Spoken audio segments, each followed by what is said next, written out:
Good afternoon, good evening, everyone. Welcome to the regular commission meeting of the Delray Beach City Commission this Tuesday, February 24th. If I could have the clerk please call the roll.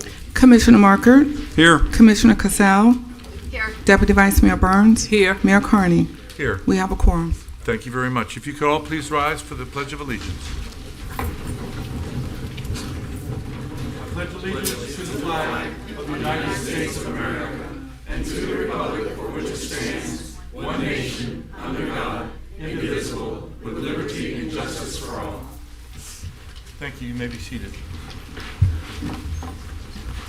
If I could ask everyone's indulgence just for a quick couple things I want to say. We had a great weekend this past weekend in Delray Beach. And it was nice seeing my colleagues and all of the fans coming out to watch the Delray Beach tennis tournament.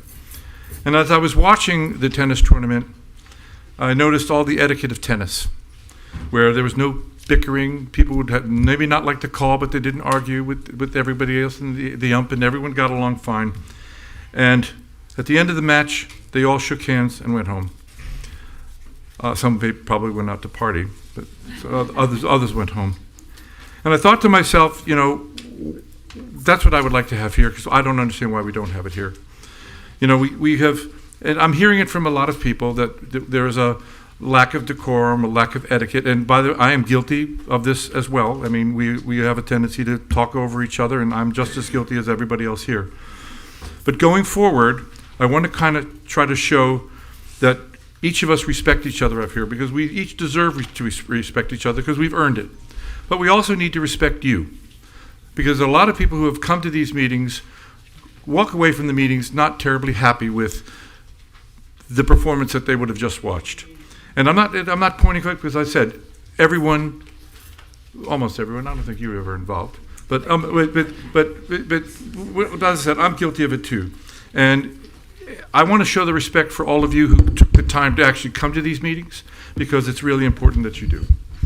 So this is what I want to do and try to run these. I want to try to pivot tonight, going forward, to try to do something that I think it's going to benefit us all. I think it'll work well.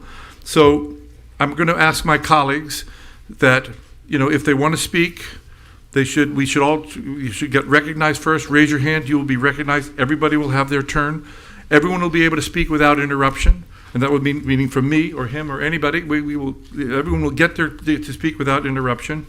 And I'm going to do that for everybody. And if you want to, if any one of us have a question we want to ask the city manager or the city attorney, they should address the chair, which is what the rule says. And then the city attorney or the city manager will be recognized to answer the question that one of us may have. And this way we can also respect one another, but we can also respect our constituents. Respect and decorum is not just for us up here, but it's for everyone in this room, and we all deserve it. And that's what I'm asking my colleagues to try to do going forward. I think we should all show respect for each other, show respect for you, follow the rules, no interruptions, no bickering, just try to go forward with good government. So that's my statement for the day. So if we could we're now going to the agenda, and if I could get those of you who have looked at the agenda, are there any changes you'd like to make to the agenda? Mr. Mayor, I'm sorry. Oh, I was saying I have no changes. Okay, well, you may go first, of course. Thank you. Unless the elected officials wish to chime in before I do. Absolutely. Sorry, you looked at me when You you are said recognized. that. I'm going to have to figure this out. When you looked at me and said, "Do you have changes?" I thought you were asking. I know. That we're apologize. going to do it. We're going to try to. I think everyone out there is going to be a lot happier if we're better up here. And I really believe that. Are So, you recognizing us then by name versus looking at us? no, we're going to recognize by name. Perfect. Thank you. And you will be addressed as commissioner. You will be addressed as commissioner. I will be addressed as mayor. You will be addressed as. So everyone should use each other's title appropriately, because you've all earned it. Yeah. You've all earned it, and you deserve the respect. And I want to make sure everyone is respected, and we want to respect you. So, Mr. Moore. Yes, Mr. Mayor. I would like, given the fact that the Chief Financial Officer and members of his team will serve as the staff emissaries for what will become the Financial Review Committee, I would like to offer a few weeks so that they can prepare accordingly, so that I'd like to have this come back in the next coming weeks or so that we can get that squared away. So if I may be permitted, please, I think that's in everybody's best interest. Well, I mean, I think that's probably a wise move. I don't think it was I think it's better to have the CFO involved with knowing how this is going to be organized. But to the colleagues, any Are you acknowledging Would you like to be me? I recognized? spoke to our finance director. He's prepared, as is our auditor. I don't understand. We had this on an agenda, then it got moved to this agenda, and they're ready to go so why are you changing that now? The Financial Review Committee structure, speaking with Mr. Dakowitz over the past couple of days as well as today to get a full definitive understanding in terms of what that looked like. I just spoke to him again a little while ago to make sure that we need to take time to be in alignment so that everybody can offer appropriate guidance and structure. So again, I will be meeting with members of his staff so that we can be in position to offer this approach. And they are the emissary, and again, Financial Review Committee structure would not be a role and function of the internal auditor, it would be that of the Chief Financial Officer. So for that reason, I would like to take the next couple of weeks or so to get everybody squared away and comfortable in terms of what that looked like so that we can offer appropriate guidance and structure. But should and we personally, without as in line with what we've been discussing generally up here, I don't really think that the formation of a standing committee without 5 commissioners up here. So, I mean, I would be happy. I don't know what you're talking about, too. Are we talking about after the election so that all 5 commissioners would be participating? Again, my principal concern is the administrative and financial management approach in that regard because they are the staff emissary. Chief Financial Officer and anybody else who deems appropriate in this case would work closely with them. Okay, do we have consensus to do that? Yeah, I don't understand what the holdup is. However, I'm hearing you're not prepared, they're not prepared, give them time to prepare. And I think we asked for time to prepare for an item for our workshop. You got to be fair to everybody, so I agree. Okay, Mr. Markert? No, I'm fine with taking more time to prepare if that's what we need. Okay, then I need Could a I motion. speak No, on no, that? you just Hold need on, consensus. just stand I'm up. May I sorry, speak? we have consensus, yes? Oh, so you don't want me to speak because you have a consensus? I'm saying we have consensus. I'm trying to move the meeting along. But I think there's confusion because we haven't decided if we're having a financial review committee or if we're talking about audit review or what we're talking about because they're 2 very different things and they also have components that could cross over. Until we have a discussion, this is the second time it's on the agenda. I've been asking for this since I got elected. Until we have the discussion about it, we'd have to create an ordinance and all that. This isn't going to happen before the election for sure. No, Commissioner, I appreciate your view, but we've Okay, got thank you. consensus. I appreciate your view. And all of that will be discussed when it's brought back. Do you want to just delete it? Do I want to disclose? You can just delete it, delete 7B. Oh, so so yeah, on the agenda we'll delete 7B. I also would like to pull. I would like to pull not because I'm objecting to them, but for discussion purposes, 6D, 6E, and 6I. So 6D will be 7AA, Okay, 6E you said? 6D, 6E, and 6I. So 6E will be 7BB, and 6I will be 7CC. Did it say B? No, 6D as in Dan, I'm sorry, 6E as in my ears- Edward, and 6I as in Italy. Italia. So 7AA, 7BB, and 7CC. And the other, we've deleted the other. Is there any other commissioners have any other changes to the agenda? No. Not Seeing me. none, I need a motion to approve the agenda as amended. So moved. Second. All in favor? Aye. Any opposed? Great. We now have presentations. The Milagro Center and the SouthTech Schools collaboration. Here we go. I see them coming up. And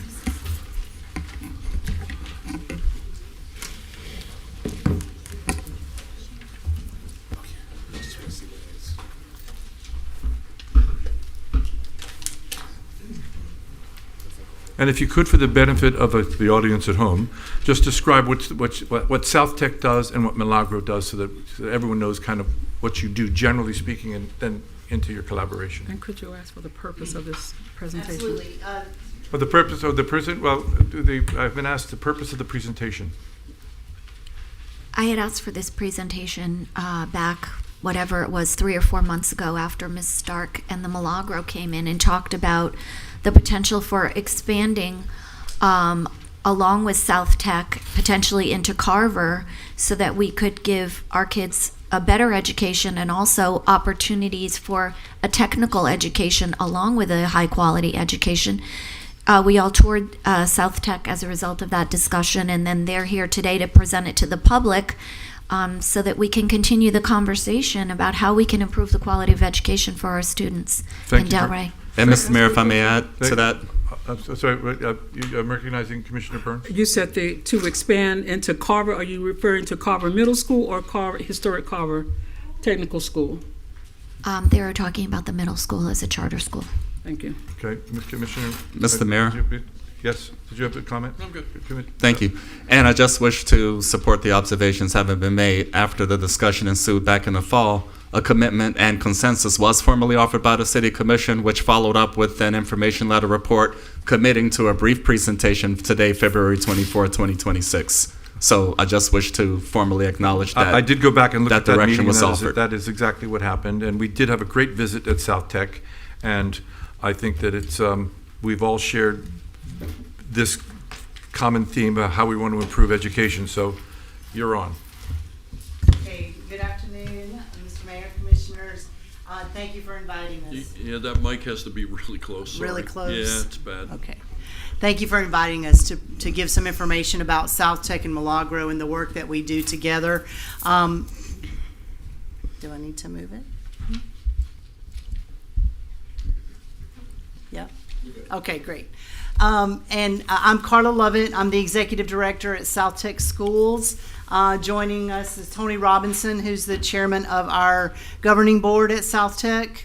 Barbara will introduce herself momentarily, but we also have with us some of the staff members from SouthTech, and we're happy to be here to give you some information about our programs. And we are excited that you came to visit us at SouthTech, so thank you. Yes, and hi, I'm Barbara Stark, President and CEO of Milagro Center, and with me today are several of our board members sitting behind me. I want to thank you once again for your recent tour of SouthTech schools. I was there as well, and also thank you for the many visits you've made over the years to Milagro Center. Mr. Mayor, you've been there, and some of the predecessors have been at Milagro. We've been serving Delray Beach now for 29 years. That's where I met the other mayor of Delray, that young lad who's called the mayor of Delray. Yes, absolutely. Nice kid. And he Nice still kid. remembers your visit. Nice kid. And he wants you to come back. So we're very happy to be here today to talk about our thriving partnership and what we envision for Delray. So just to tell you a little bit about SouthTech Schools, we are unique in that we offer both a middle school and a high school, but we are 100% career and technical education focused, which means that every student in our middle school and our high school are in one of our career academies where they have the opportunity to earn an adult level industry certification while they're of course working on their academics and working toward their high school diploma. At our high school we serve 1,150 students. Our middle school we serve 520 students. Both of these schools are located in Boynton Beach. Our students both schools are Title I schools. 100% of our students are considered from economically disadvantaged backgrounds. And I only mention that right this minute because I see so many schools often across the country, in my experience as an educator, that want to say because our students are economically disadvantaged, we don't have the same kind of results. And our argument is that doesn't matter at all. Doesn't matter at all. Our high school has a 100% graduation rate. We have a 100% acceleration rate, which means that 100% of our graduates leave with an industry certification and in many cases also an advanced placement course or a dual enrollment course successfully completed.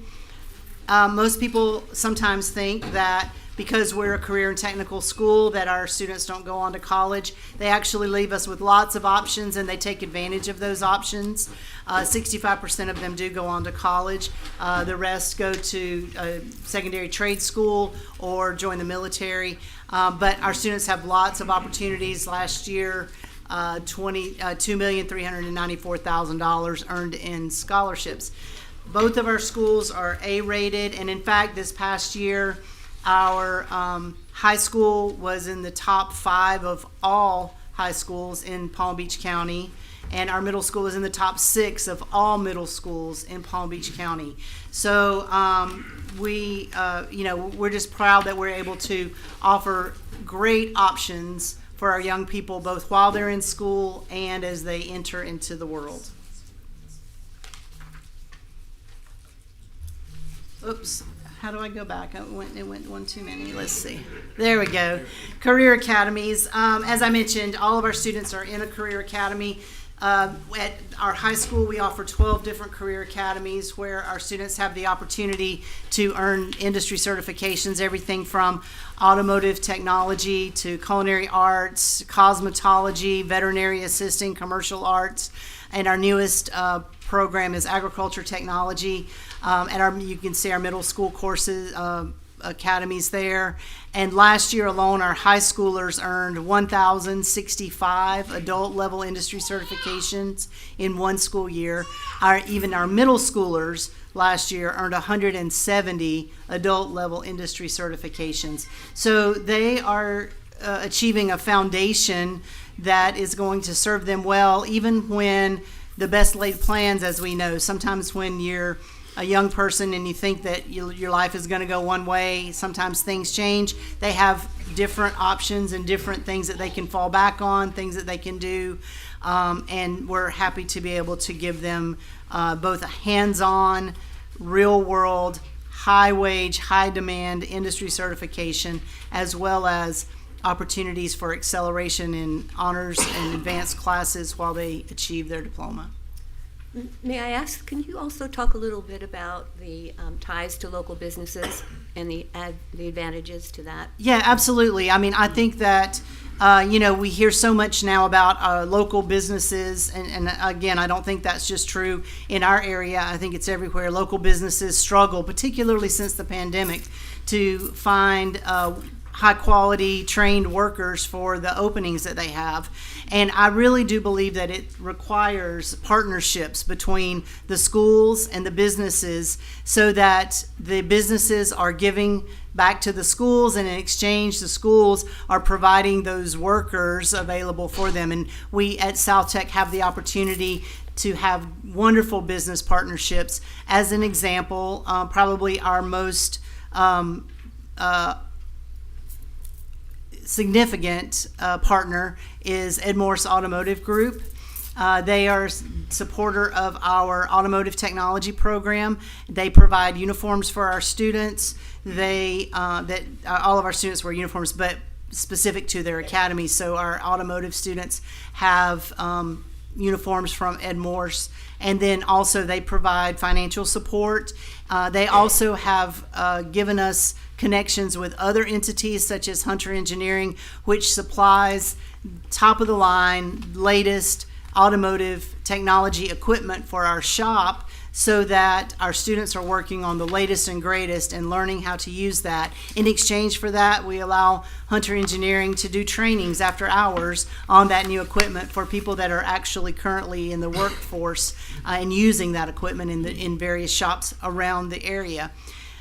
So these kinds of partnerships, that's just two examples, but those kinds of partnerships I think are key to really connection between what we all want to see for community growth, economic development, and sustainable industries in our area.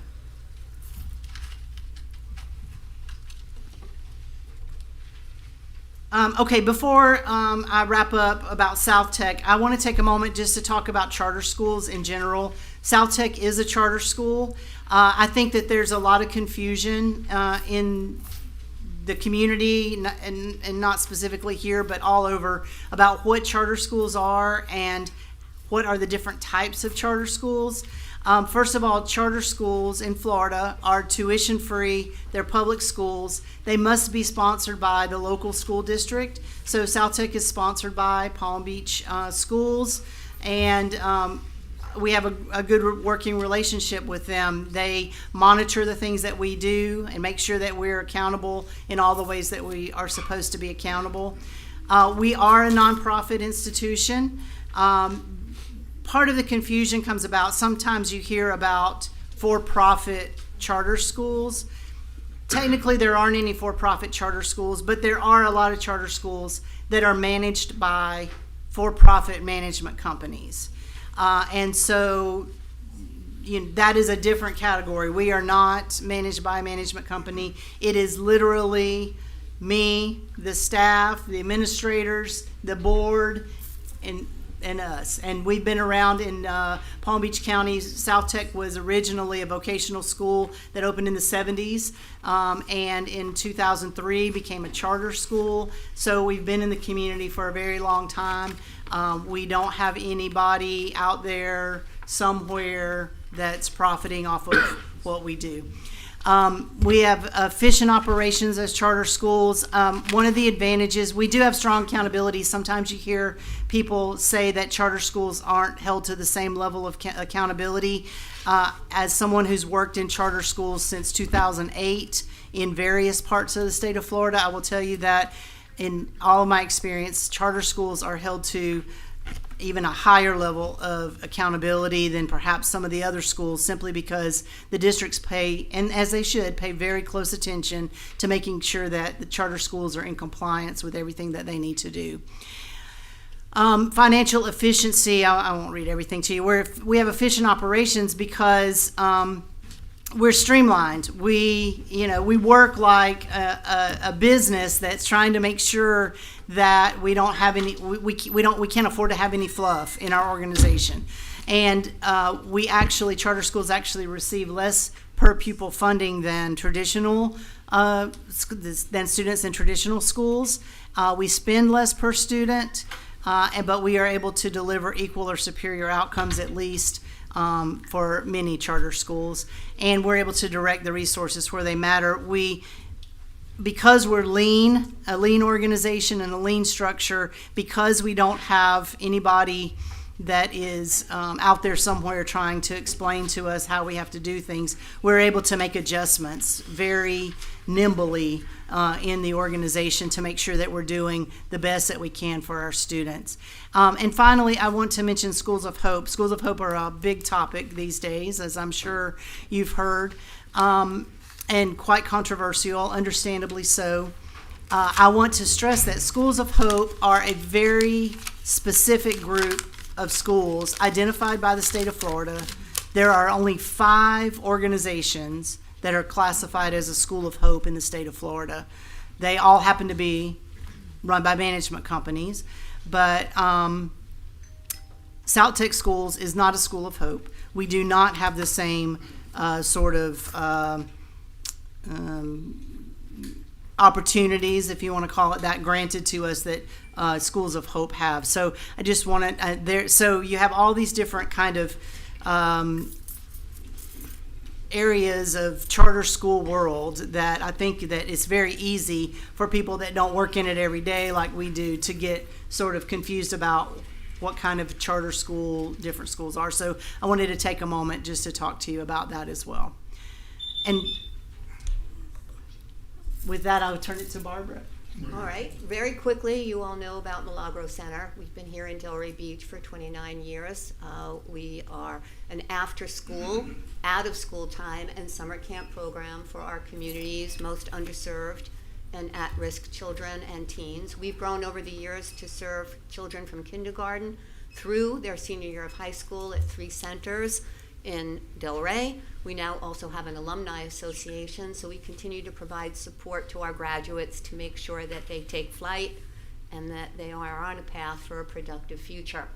We've been partnering with SouthTech Schools for probably 5 years now in a variety of ways. SouthTech has their own buses. They don't use the Palm Beach County school buses. They have their own bus fleet, and every afternoon there are buses from SouthTech Middle School and SouthTech High School that come directly to Milagro Center's middle school and high school and drop off the kids who then stay for our after-school programs. We've also been partnering for our summer camp program. We're one of the few organizations that have a 10-week, full-day summer camp program. And the partnership we have had with SouthTech is specifically for middle and high school kids. And I have to say that it's so gratifying to see like 100 to 120 middle school and high schoolers coming to a camp every day where there are mandatory academic classes. SouthTech provides language arts and math teachers both on the middle school level and the high school level embedded in Milagro Center. And every day, those 2 hours of academics are attended by all students. We test them at the end of the school year and then retest them at the beginning of the next school year, and they all make gains. And these are teens who have many options other than coming to a regimented summer camp. So we're doing something right. We're turning out kids who go back to school ready to learn for the next year. At Milagro Center, we stress academic support. So many after-school programs talk about academics, but basically they're watching the kids do homework. We only hire teachers, and our kids are getting enrichment in reading and in math, one-on-one, in many cases, intervention, so that they're reading on grade level. We all know what the recent and last year standardized testings revealed about our third grade students, so we're fighting against that. And we're moving the needle.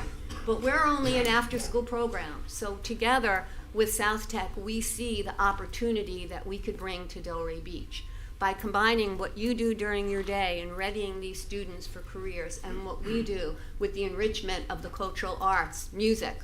I mean, we start teaching music lessons in kindergarten, exposure to art. We have a fully fledged mentoring program, one-on-one with adult mentors.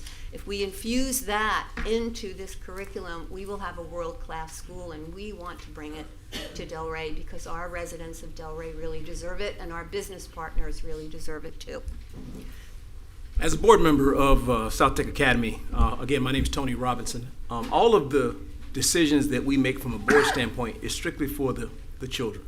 It is for their safety, whether it's operational, whether it is safety, or whether it's any kind of fiscally, any problems that we have with the school. From a board standpoint, we are there to make sure that the kids are made first. So all of our decisions are made about the kids. So my involvement from a board standpoint is to ensure that that maintains and stays in place as we continue to look at other opportunities throughout the area. Yeah, you could go ahead. Go ahead. So, as Barbara mentioned, and our partnership has been very successful. Both of our programs are, we have results that show that we have strong programs, and by combining together, as she mentioned, we're able to sort of really expand the enrichment opportunities, the support, the whole child sort of aspects for the young people that go to school at SouthTech during the day, spend the afternoons and the summers at Milagro Center. As she mentioned, summer camp, all the things that we do together. So because our board for the last couple of years has been interested in looking for opportunities to expand so that we're reaching more young people in our community, and because Milagro's board also is looking to have opportunities to expand to be able to offer what they do well to young people, we have partnered together to look for expansion opportunities. We have looked in Delray. We've been looking in Delray for some time. Barbara and I have looked at many different buildings that might be available, both in Delray and in surrounding communities, Boynton Beach, Lake Worth. But as you guys know, property and buildings that are conducive to what we want to do are few and far between in our area these days. So we just wanted to come and explain to you what we are, who we are, what we do, and let you know that we're looking for the right opportunity, whatever that might be, for expansion. Great. Is that, yes? Yep. Oh. Yep, that's it. Just if you want to know more about us, here are our websites for both of our schools and our programs. Well, thank you very much for the presentation. You know, you made a very casual remark that not only less than 1% of the schools can ever make, which is that there are actually improvement over the summer in the comprehension levels of kids. And I don't think most people realize just how important that little tidbit, that little fact is, because in most of the schools, it's really most kids go the other direction during the summertime. They don't have the options, as you say, to attend. Commissioner Casal? Yes, I would just like to say thank you for bringing this presentation to the public. I appreciate, I didn't know what a Hope School was, so I had to look it up, and we're not a persistently low-performing school, but I do think when you look at opportunities today and what's available for our children when they get out of high school, somebody having a backup plan with technical skills that can step out of high school and get a job if they opt not to go to college, that's an outstanding opportunity that most kids in a regular high school do not have. And as we start building them in the middle school, they may develop an understanding of what they want to do, and they can transition in through high school. And your graduation rates really speak for themselves, and the fact that your kids get out and they have multiple different types of opportunities is amazing, because so many of our kids are graduating from our schools without a lot of opportunity, and that's what we as a commission are very concerned about. So I really appreciate your time here today, and I look forward to continuing this discussion. Thank you. Commissioner Burns, do you have anything to add? Well, just want to thank you for your presentation, and I visited, enjoyed my visits at SouthTech, and I've also visited the Milagro Center. But I wanted to ask, are you at capacity at the technical center? You're at capacity? Yes, ma'am. So your programs are full? Yes, our enrollment number is, we don't have any more room for more students. Okay. As I said, your programs are awesome.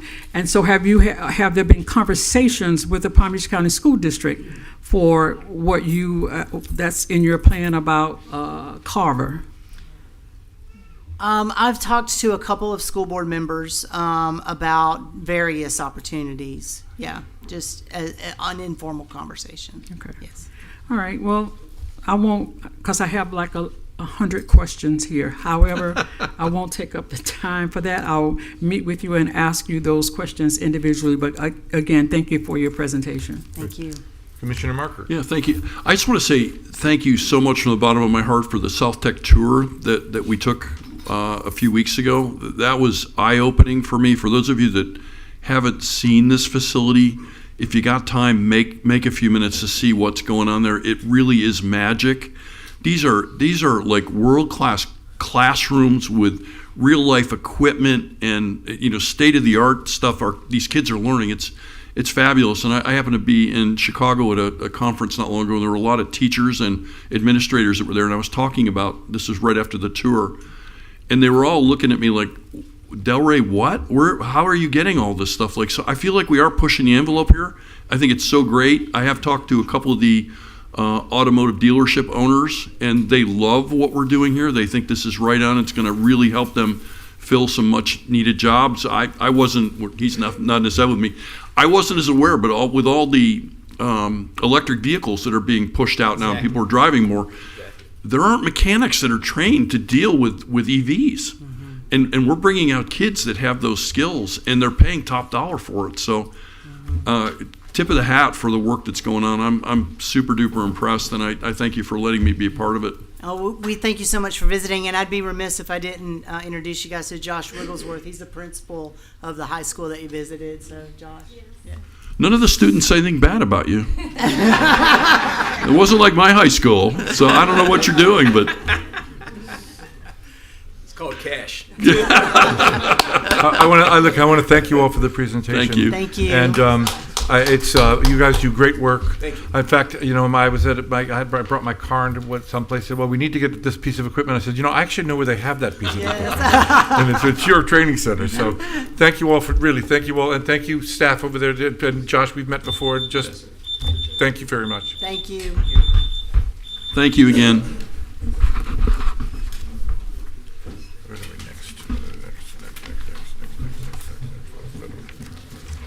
Good.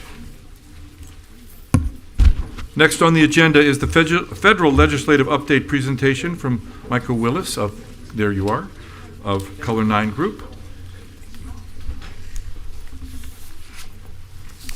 Good afternoon, Mayor, Commissioners, City Manager Moore. Thank you so much for having me today. I appreciate it, not least because you got me out of Washington, D.C. Well, thank you for accepting our invitation. Thank you. So, I do want to say I had a great visit today with a lot of your staff to talk about projects and things that are happening here in the city that we might be able to find partnerships on the federal level for funding and policy issues. And so I just want to say thank you to Jeff Orris, Chief Hunter, Jerry Pryor, Hassan, and Juan over at Utilities. And didn't get to see Missy and Cynthia today, but they're always a pleasure to work with, and we've done a lot of work with them over the last year. So just want to give a nice shout out to them for the work they do, because it's very helpful and makes my job a whole lot easier. And so in this past year, I wanted to give you an update today on the things that CNG has been doing in DC on behalf of the city, both 2025, and then give you an idea of what's going on in 2026 and what we expect further into the year. And so some of our key accomplishments this year is that we were able to secure $57.5 million for water, wastewater, and stormwater projects. And that's not direct funding, but it's a set-aside pot of funding that the city has access to and can draw down, and it's not competitive. And so those are funds that we can go back after for years and years for projects as we need them. And so there were some issues with that funding right after we secured it. I'll tell you a little bit more about that in a minute. We were also able to work with the Army Corps on a stormwater master plan, just trying to put together whether or not that makes sense for the city to use a federal agency to assist with that. We're still working through some kinks. The Army Corps is having a little bit of issues getting their act together this year, so but we're still working on that. We were able to secure $1.45 million just about a month ago for the Tropic Isles project in the Transportation HUD infrastructure bill. And so we're excited about that. We worked with Congresswoman Frankel's office on that very closely. There were some issues with the Army. We had this funding going through the Army Corps to get the $57.5 million, and some issues popped up last second, but we were able to work with your congressional delegation in about 20 hours to move that into an account that actually could get funded in the budget very quickly. So we were excited about the opportunity to get that funding done this year. So as I mentioned, we did have some issues with that $57.5 million right after it was secured, about 2 months after it was secured last year. Just in the middle of the budget process, the federal agencies changed the rules for the project qualifications. And so while we were trying to get the funding, and it had already been approved here at the Florida level at the Jacksonville Army Corps headquarters, changed the rules on us, and we had to go a different direction, but we were able to secure the funding. And we also were able to work with Congress to draft legislation that we thankfully didn't have to run through the committee, even though the committee approved it. The Army Corps, after hearing our argument of how it keeps projects from being funded, just on February 13th, reversed their position and made projects eligible again, just the way they always have been. And so we'll be pursuing those funds again in 2027, which 2027 for us starts here in a couple of weeks. And so that does mean now that you have access to those dollars. The Stormwater Master Plan, again, we're working through the Army Corps and federal agencies just to see if we can find the right funding match to help cover those costs of that project, and that they can do the scope of work the way the city would like that done. Once that's completed, that will allow us to identify future projects, stormwater projects that need to be completed and funded either through federal or state dollars, and we will be assisting with that as well. And then again, 1.45 in transportation funding for Tropic Isles was just awarded. Those funds should become available this summer. That's our expectation right now based on everything that's happening in DC. And so we look forward to working with you guys on those. And then in about 6 weeks, we're going to start the FY27 appropriation cycle, where my meetings today with many of your staff were to begin the process of identifying projects for this next year that need funding, and to also look down a couple of years to see where the optimal funding might be versus 27 versus 28. And so we'll start working on those. And primarily that would be water, stormwater, wastewater projects, transportation projects, law enforcement, those kinds of dollars would be available there. And then also for grant funding, our contract last year was expanded to look at grant funding. And so what we've done this last year is put together a comprehensive matrix of funding from the federal and state level for local projects that have been identified.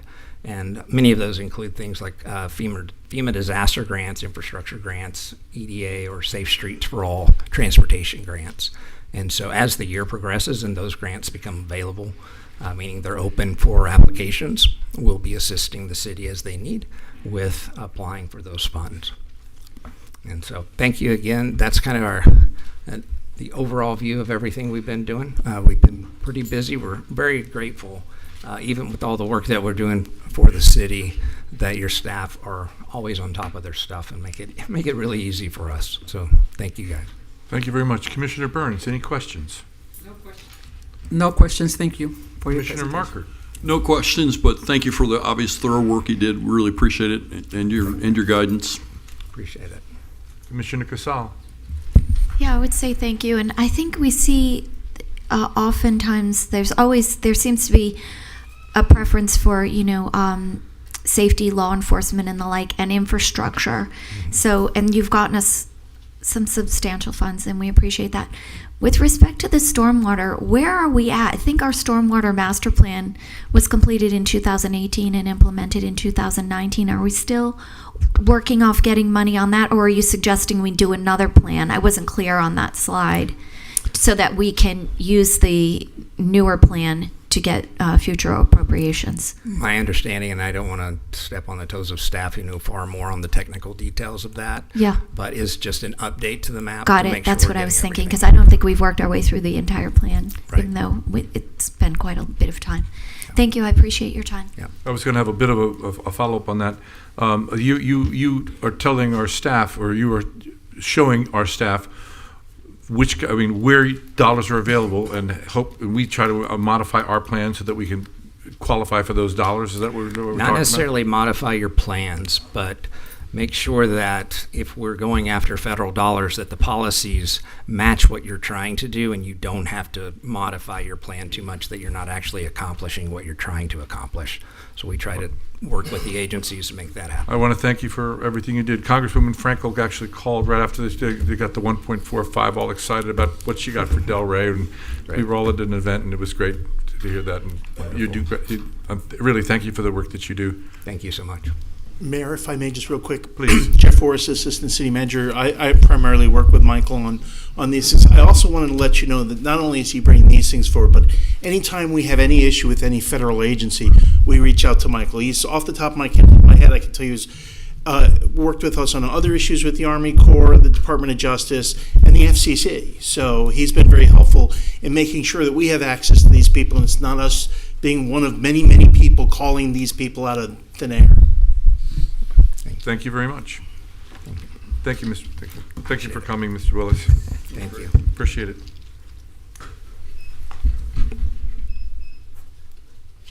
Okay, we're now to the comments and inquiries on agenda and non-agenda items. First, the city manager, responses to inquiries and highlights. Not at this time, thank you. Oh, goody. Well, we now have, this is the portion of the meeting which is open to the public. Any member of the public wishing to address the commission on an agenda or a non-agenda item, except quasi-judicial or the public hearing items, please make sure you sign in. Give your name and address, name and zip code at the lectern, and you will each have 3 minutes. Hi, Commissioner and Mayor. Albert Richwagon, 298 Northeast 6th Avenue. I'm here again to plead with you for relief from the nuisance created by club subculture, severe lack of parking for over a year and a half. The in lieu approval was flawed to start with. The application stating there was sufficient public parking within the application's required distance. The required distance was measured as a crow's fly, not the actual walking distance to Pineapple Grove, with no FEC railway crossing at 3rd. They stated they were going to be a grab-and-go coffee shop, the only liquor-free establishment alternative away from the avenue. They brought the liquor and the entertainment to our block. While in the first month of being open, they applied for a restaurant and liquor change of use and were approved administratively, and then had live band concerts. Emails clearly show this. This was not approved by the commission and without public input nor review. I'm one of the few neighbors who will speak out about it. The rest are afraid of the clients and the owners' backlash on social media, threats, and doxing. Speaking of social media and Google reviews, I will submit for the record from their own clients stating the severe lack of parking and them acknowledging that they don't have an off-site lot. That the clients were being towed and ticketed, and the club-like atmosphere and Subculture Coffee also giving negative reviews to my company. You can read them for yourself. Slanderous and costing my family business money, time, and a drop from 5-star to 4.1 Google ratings. I had to pay an attorney to have over 10 negative reviews removed from my business. The PD and I came up with a plan to have, and an idea to have a Delray Beach Police PD ghost-marked police car parked at my shop for over a week. It worked for 2 days. Once they figured out there was no officer in the back, and then it was back to the same old no consideration for others or the rule of safe parking laws, while I have lost one valuable parking space all day. I was instructed to report directly to the Delray Beach Police Officer Williams by you. I did so for a few months. Did anyone see the report? I have asked for it. No report to date. The officer at one point said the parking problem was resolved, that the city put up orange cones. I put up the orange cones. They worked for a while. Now they just run them over. The owners of the cult have done nothing to improve the parking situation. There is no safe sidewalks, no legal parking lot stripings or directional signage. People back out onto Federal Highway daily. I have people test riding bikes. This is a hazard and a danger. They're having a coding event right now with 50 RSVPs at this exact moment. Thank you for your time and dedication to our wonderful village by the sea of Delray Beach. Thank you very much, Mr. Rushwagen. Mayor, Yes. can you just let the public speakers know that if they're here to talk about Brooks Lane, the noise ordinance, Well, yeah, those need to if you're here to talk about Brooks Lane, the waiver or the noise ordinance, that's in a public hearing, and you'll have the opportunity to speak then. That's all we had, right? Those are the two. Well, the others no one's going to speak. Okay, ready to go? Okay, I'm Ronnie Jenner. First of all, before I start, I'm sorry? Zip code, please. 33445, excuse me. Before I start, I want to thank everybody up here for your work in trying to save the banyan trees at our Delray Beach Golf Course. It means a lot to me, and I appreciate your effort. I know it's not easy. The reason I am here, though, I would like to talk a little bit about the progress that we have made in terms of the Pride Monument project that we spoke about. Couple of things to let everybody know. I've been asked a number of questions about it.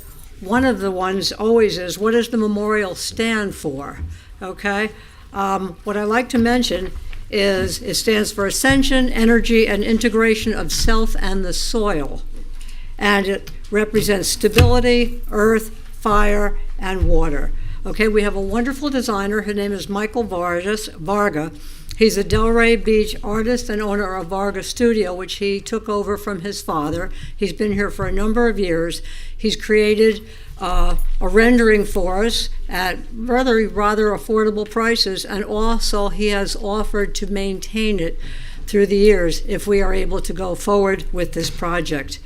The other thing that I want people to understand, because there seems to be some confusion about what the memorial or the monument means, the reality is this was an anti-terrorist attack in which over 49 people were killed. Not everybody understands this, but the person who did this actually talked about it being in retaliation for an American act of killing an Iraqi human being. So people need to understand that there's a wide diversity of people who were killed that night. Okay, it wasn't just an anti-gay action. Okay? The other big question that comes up is, who's going to pay for this memorial?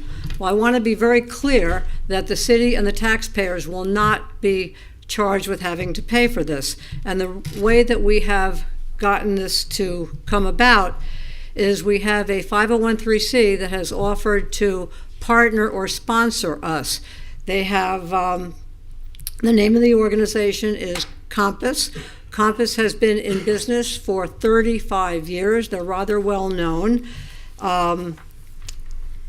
They are very well liked in their community because of the community support services they provide for people, everything from mentoring to counseling and social work. The other wonderful thing about it is they will create a separate account for us that we will have access to. They will manage fundraising with us.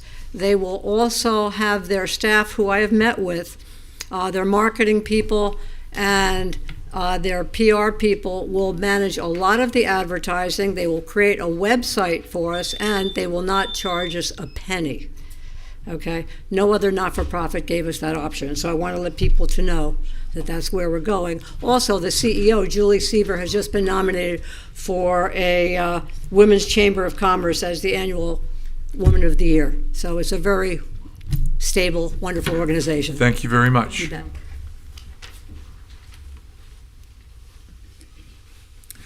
Good evening. Deborah Walker, 33444. I am here today to give a big shout out to the Pompey Park team. On Sunday, February 22nd, my church, St. Paul African Methodist Episcopal, celebrated its 69th organizational tea. Our venue was the gym at Pompey, and the team did a marvelous job helping us set up for a successful event. This was our 69th celebration, and we celebrate community in the Delray Beach and South County area. We celebrate citizens and youth in areas of community service, lifetime achievement, outstanding service, and rising stars. This year's honorees included a former employee of Delray, William Dennis Murray, a 30-year employee who taught swimming and tennis at Pompey Park, and Chief Darrell Hunter. Both were community service honorees. Other community service honorees were Commissioner Angela Burns, Kenya Madison with Healthier Delray, and the Pompey Park Senior Divas were all honorees at the 68th annual organizational tea on last year. Again, a big thank you to the Pompey Park staff for their continued support. Thank you very much, Ms. Wright. Good afternoon, Mayor, Commissioner. I'm Andrea Bruton, 33445. I'm the founder and the CEO of the Incredible Hope Foundation, a breast cancer awareness initiative for people of color.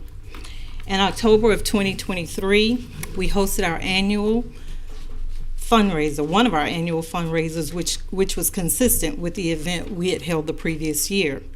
As required, we completed all applications and contracts associated with the event to the city staff. At no point during this process were we advised that there would be any cost associated with hosting the walk. In fact, both in 2022 and again in 2023, we were explicitly informed by the city's event coordinator that there would be no charge provided we remained on the sidewalk and didn't require any road closures. And well, to our surprise, in 2024, approximately 4 months later, after the event, we received an invoice in the amount of $1,100.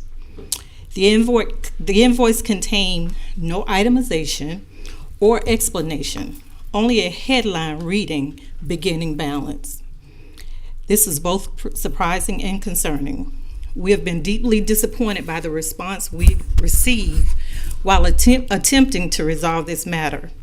When I raised the issue with the city administrator, I pointed out that there was no mention of any costs in the contract or related documentation. I was told that this information had been communicated at a CTAC meeting. To date, we have no recollection of being informed of any such charge and would like to formally request a copy of the minutes from that CTAC minute for review. I am certain that we were never advised that this event would incur a fee. Furthermore, receiving an unexplained invoice several months after an event without prior notice, documentation, or itemization is unreasonable. We respectfully request clarification, supporting documents, and a review of this charge. Sincerely, thank you. Thank you very much.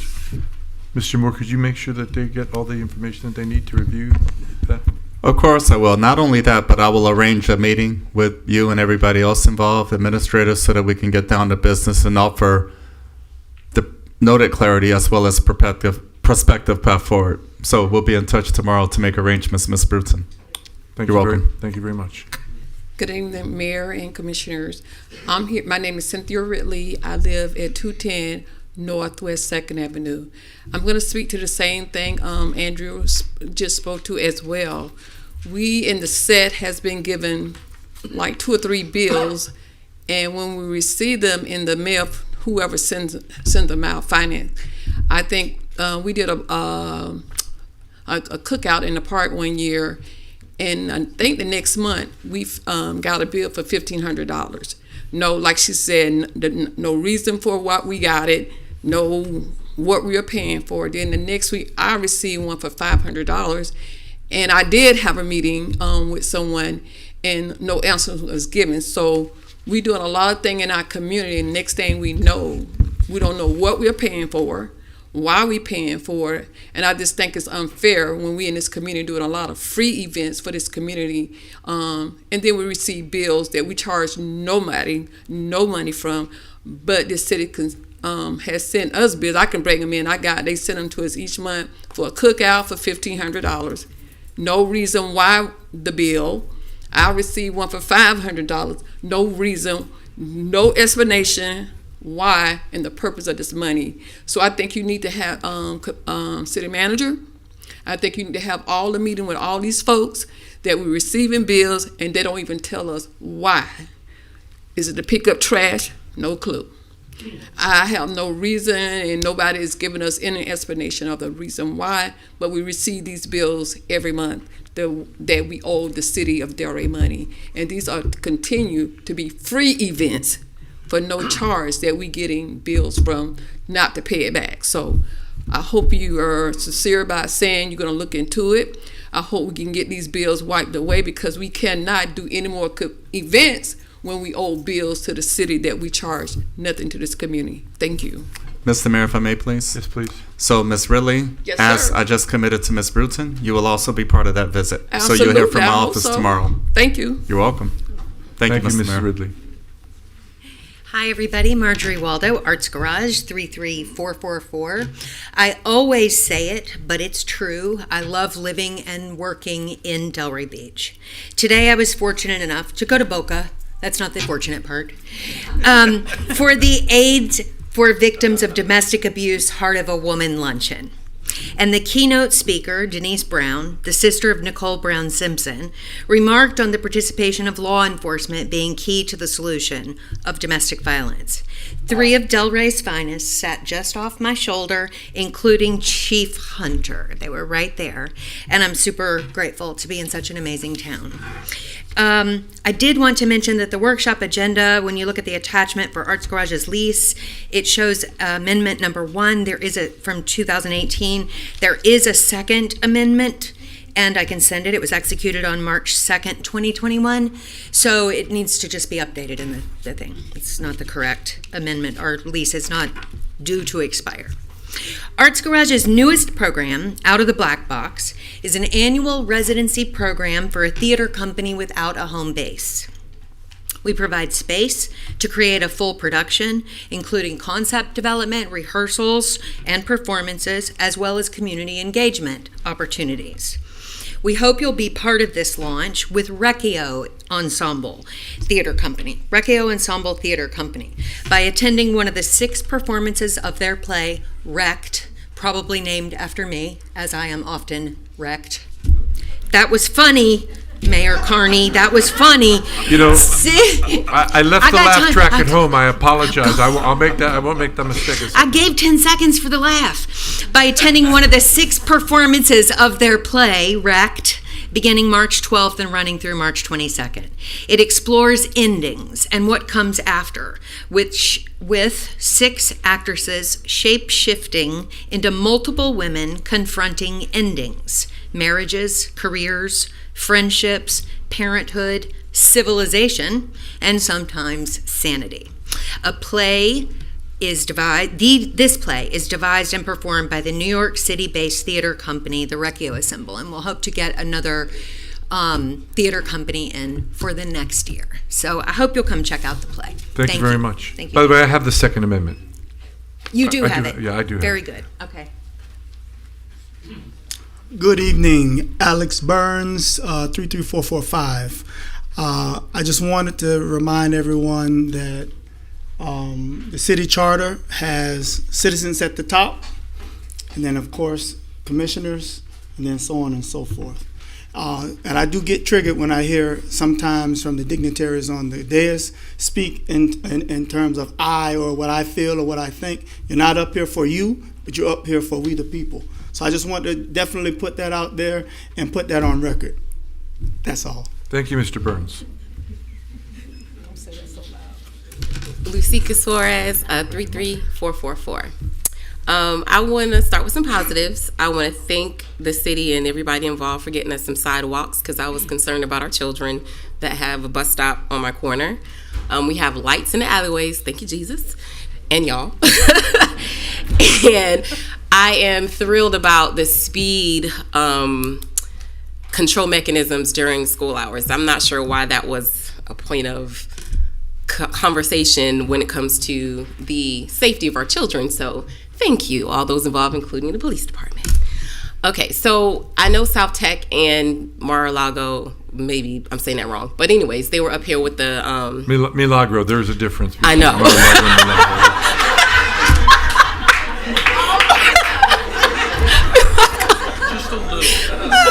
Thank God there's a difference. I happen to prefer Milagro, but I mean that's just, right. No. Thank God there's a difference, because we're dealing with children. But anyways, specifically SouthTech, I know they're a charter school, but I am a educator over a decade, and I started my education career in a charter school. So I want to give you some perspective. When we're going to these schools, you guys schedule them. So of course we're going to put our best foot forward. Everything is polished and nice and pretty.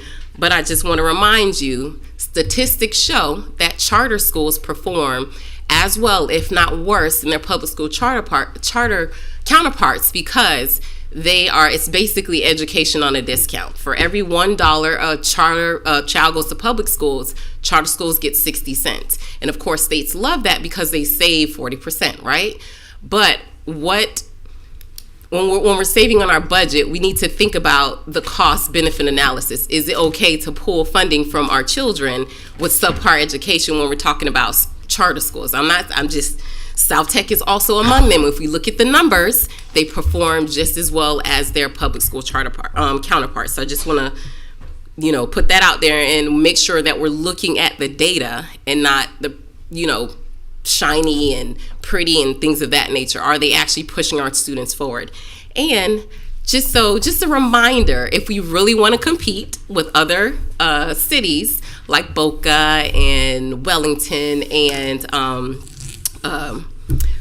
Royal Palm, we should definitely make sure we have a dedicated line item to support our schools in our budget. So with that, I yield, I guess. Thank you very much. Good evening. My name is Esther Rose, 33496. Could you speak up just a bit? I can barely hear you. Okay, I'll try. It's difficult for me. I'm very nervous. I am the mother of Daniel Rose. He is unable to be here tonight as he's out of town, so he has sent his best spokesman, me, his mother. In July of 25, my son purchased a property at 323 Northeast Avenue. He has had peaceful and quiet and has run a successful law office. He runs a local charity in this town. He also quietly does pro bono work for some very difficult matters that nobody else would consider handling.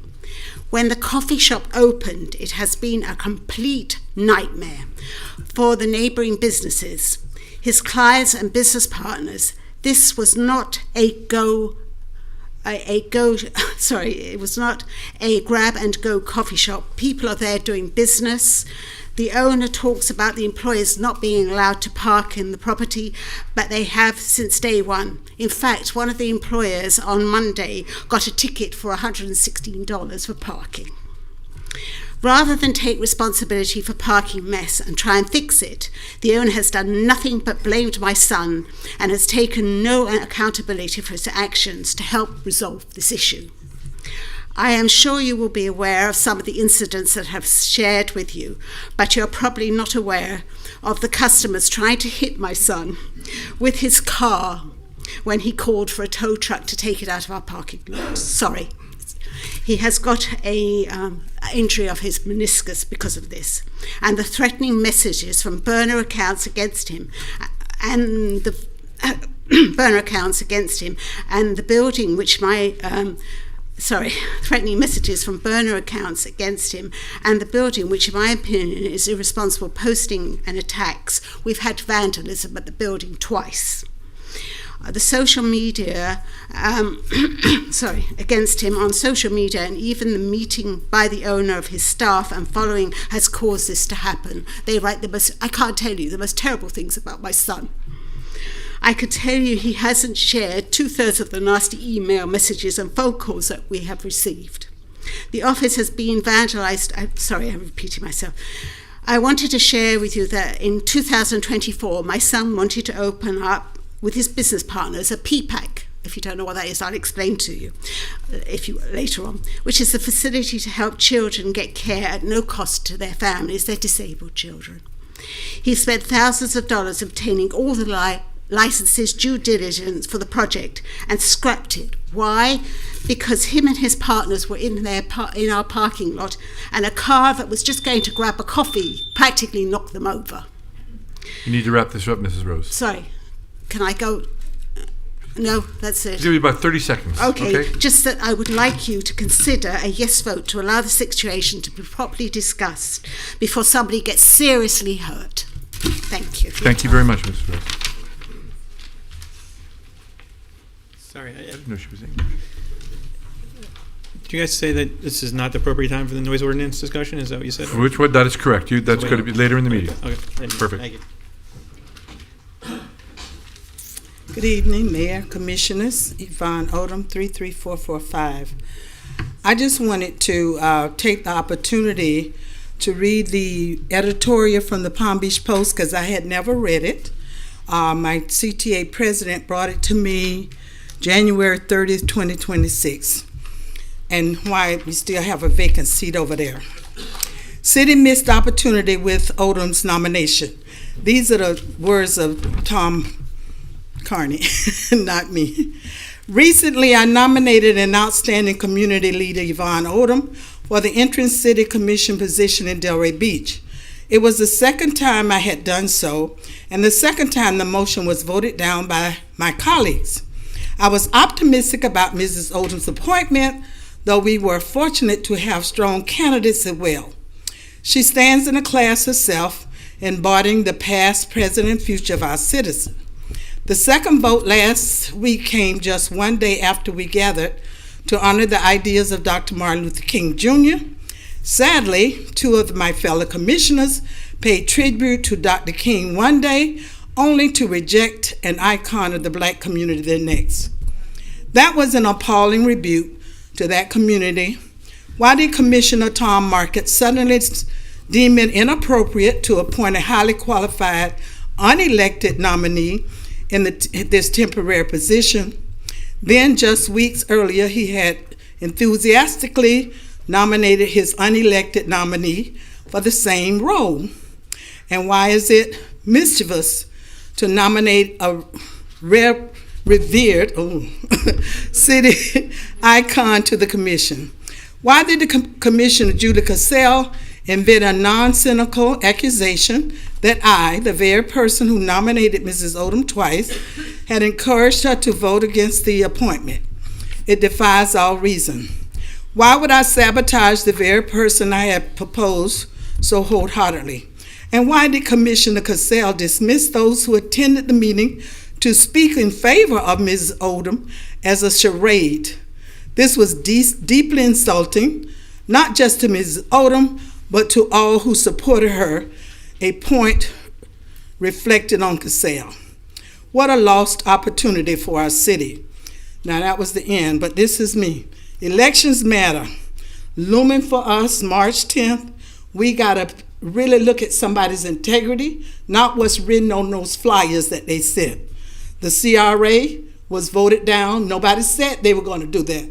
The old school square was voted out. Nobody said they were going to do that. So elections have consequences. Please vote and vote on integrity. Thank you very much. Thank you, Mrs. Odom.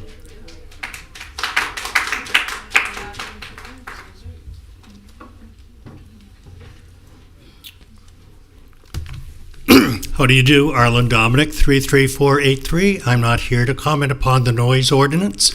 I'm here to comment upon the inability of the city to enforce whatever ordinances we have on noise. We continue to do the same thing over and over again without getting any positive results in controlling the noise of loud vehicles on Atlantic Avenue. Having police cars stationed on the road on a rainy Friday afternoon or Wednesday afternoon does not cure the problem of motorcycles and vehicles that are racing down the road or just driving down the road and making noise or turning on their boom boxes at 6:30 in the morning, 7 o'clock in the morning, 12:30 at night, or 1:30 in the morning, as well as in the afternoon, particularly the late afternoon and the evening. Over the course of this weekend, we had noise throughout the course of the entire day. We need to do something differently than simply have a policeman at that location from time to time. Well, you're kind of commenting on the ordinance, Yeah. but that's... Well, the noise ordinance has nothing to do with how the current ordinance has been It's enforced. a fine distinction. Thank you. Okay. Can I go on? I'll give it to you as a... just say the same thing, we have that problem. Okay. Ditto. Very eloquent, thank you. City Commission, Mayor, my name is Chuck Ridley. My zip code is 33444. I want to give a shout out to your staff and their professionalism. In this instance, I'm speaking directly to 8B. 8D, whatever it is with the land development regulations. Wait a second, wait. Mr. Ridley, that was Mr. Ridley, you a cannot, public hearing. you are welcome to speak on that when it comes up, but good try. You got a good We'll talk, we'll see you later in the meeting. See you later in the meeting. Are there any other members of the public wishing to address the commission? Are you standing to come up, or are you just standing to let him by? Great. Seeing none, public comment is closed. Great. Now we have the consent agenda. We need a motion to approve the consent agenda. As amended, well, it's already amended, so. So moved. Second. All in favor? Aye. Any opposed? Okay, we're moving on to item now 7AA, formerly 6D. I pulled these, obviously I'm supporting Jazz on the Avenue, I'm probably going to go, but my question to you is, we had a discussion about making sure that we would be seeing approvals at least 30 days prior to when the event is going to take place. This is tomorrow. I'm happy to approve it, but we do have a policy that we're supposed to be taking a look at it 30 days in advance. So I'm just curious, is there a particular reason why this would, I mean... Yeah, sorry, Allie Bierman, Special Yes, Events hi, Manager. The application came in to me in the end of November. It had to go through the process. So it didn't go to CTAC till December and DSMG till January. So this was the earliest, because of when the application came in, I could get it to you guys. But we actually had that discussion that people would have to make sure that they got the applications in earlier because they know the time things. Yes, I mean, obviously, they're aware. I'm happy to. It's a great event, and Yeah. you know. No, they are aware of the time frame. This one just slipped through. Okay. Well, are there any comments? Yeah, I have a question. What is the time frame? You said that this application was submitted in November, Mm-hmm. and it's the end of February, and So- it takes that long. It had to go to CTAC first, which it got into CTAC in December, and there wasn't enough time to get it onto the December DSMG meeting, so it couldn't go to DSMG until January, because DSMG only meets once a month, and they meet towards the end of the month. Okay. Yes, Commissioner That is Commissioner crazy. Casal. Thank you. So what date should it have been? Was it in on time and it just processed slowly, or was not in on time? It was not in on time. When should it have been in? 6 months prior to 6 the months prior. event date. Wow, that's a lot. That's what we talk about. I mean, it's an annual event, so I think probably we should expect it on time because it happens annually. But we all love the event and we want it. It says water. Do you want a motion? I'm sorry. Yes, please. Let's not do it again, Motion though. to approve. Did you have any? Did you have any? I'd just say let's don't do that again. Okay, that's good. Lesson learned. Motion. Sure. Motion to approve resolution number 46-26. Second. Thank you. All in favor? Aye. Any Aye. opposed? It is adopted. The next one is the consolidated annual performance evaluation. I guess what I'm asking in this question is, it talks about it. It was late because of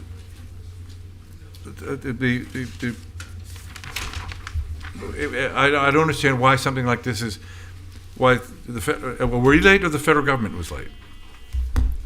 Which part you referring to? 6E. Could you all introduce yourselves to good measure, please? Tavares Parks, Neighborhood Services Administrator.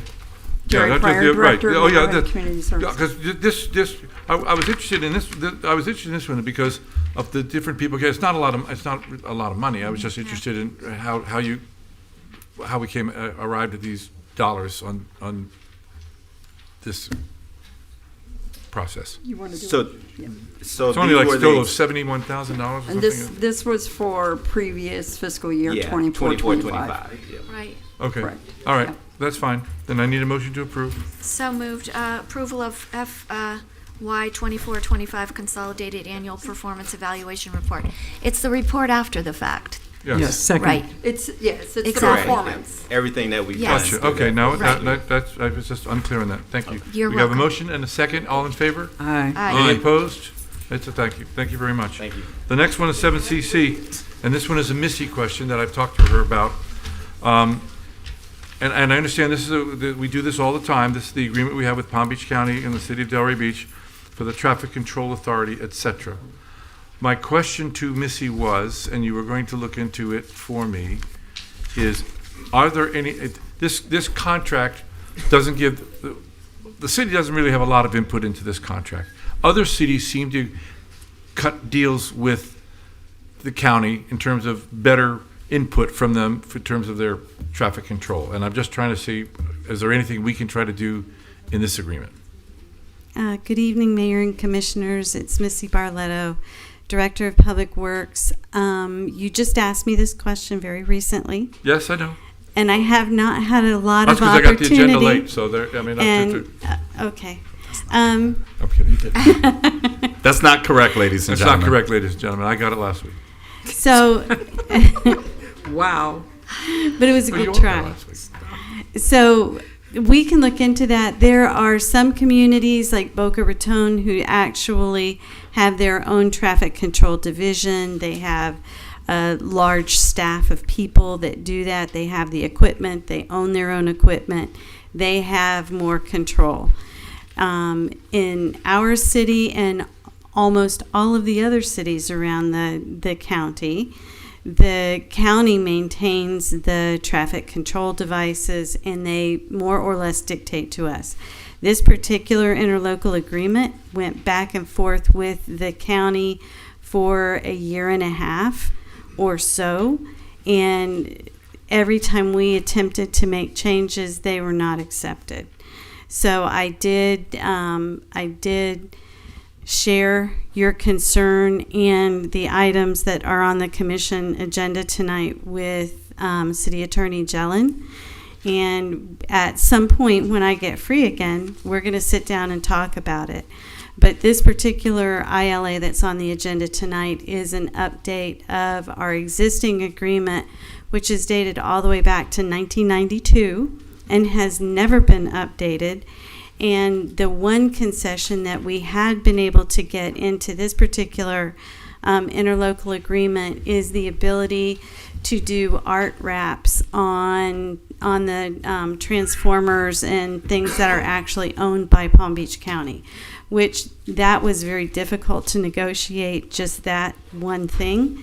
But that's something that our Public Art Board has been asking for a very long time. So we consider that a win. Okay. Motion to approve. I'll just, if you- I Oh, you have may a comment? Yes. Yeah.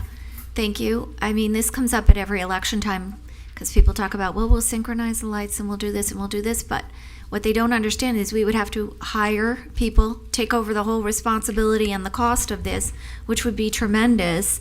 And at the end of the day, what could we really get in return? Because we have a lot of cars on the road and we don't have a lot of movement. Where can they go? We have the train tracks on Atlantic. We have a lot of factors, and I just think this would not be cost effective for our city at present moment. And if we do want to do this in the future, we should, really consider that it's going to be a long-term cost. Because once we take over responsibility, I don't see them taking it back.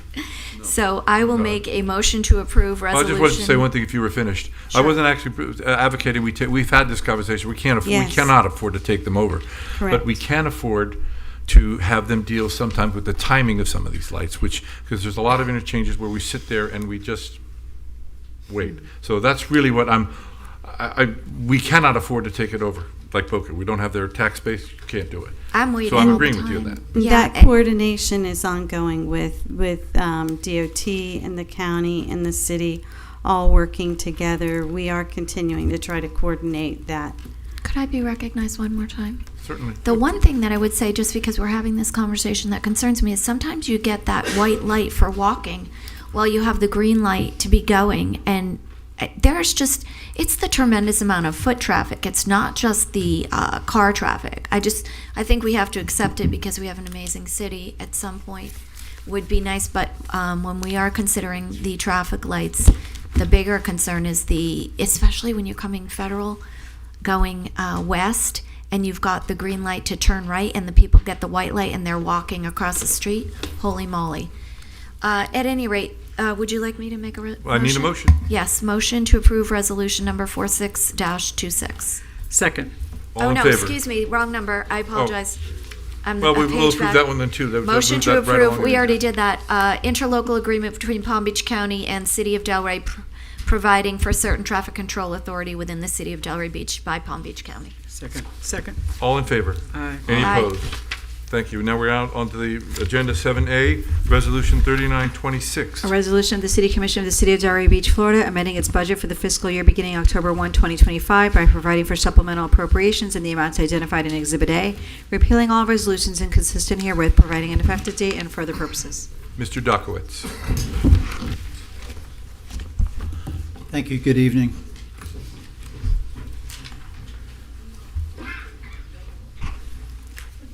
Item 7A is several budget transfers. It starts with request by Parks and Recreation to cover a pool safety grant funded by the U.S. Consumer Product Safety Commission, and it's processed as quarterly reimbursements. They're requesting $50,000. It will increase revenues and increase expenditures by the same $50,000. They offset one another. The second is a transfer from the Crest Theater Auditorium Project, number 41023, to the Delray Beach Historical Society Improvements Project, 41039, to support the project scope expansion related to land disposal restrictions, compliance. Transfer request is $210,000. It is an expense transfer in the general construction fund. And the third and last is the Central Garage Fund, a transfer from the line item Other Contractual Services to Equipment Maintenance for the triennial fuel tank testing. The transfer amount is $4,600. That would be an increase in expense, and it's just a transfer to the Central Garage Fund. Okay. Any questions from Yes, I have a Commissioner question. Burns? You'd like to be recognized? Yes? So this $210,000 from is that from the $6.5 million we just approved a couple of weeks ago? No. No? I could answer that. if It the says city from likes. from the Crest Theater. Just clarify. Do you want me to do it? Mr. Moore's asking me.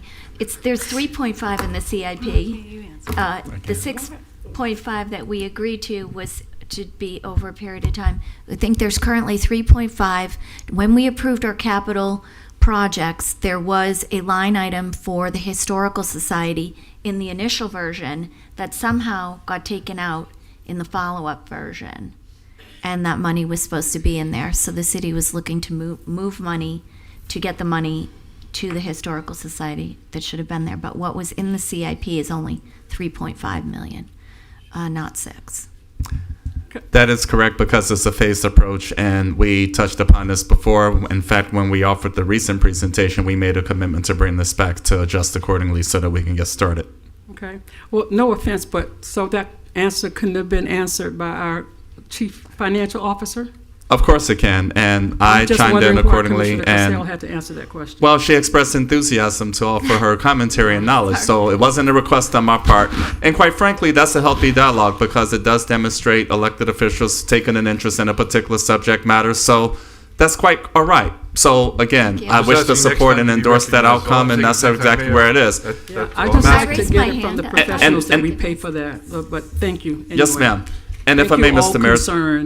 If I may, Mr. Mayor, again, it's consistent with what we previously outlined. I've made a written commitment in one of my information letter reports going back a month or two ago that is consistent in that regard in terms of these arrangements being made with respect to the Historical Society campus. So we provided you all this background information well in advance of today, as well as previous public commentary on the subject. But to confirm, this is the same 200,000 that we talked about several months ago, right? That it's making its way back into the budget. Actually, to be more precise, $210,000. Right, 210. I know it's 210. That's correct. It's a lot of finagling, that's all. So not at all. It was clear, and we are in position to proceed accordingly. We did make a commitment for the February 24th regular city commission meeting to this effect, so therefore here we are. Okay.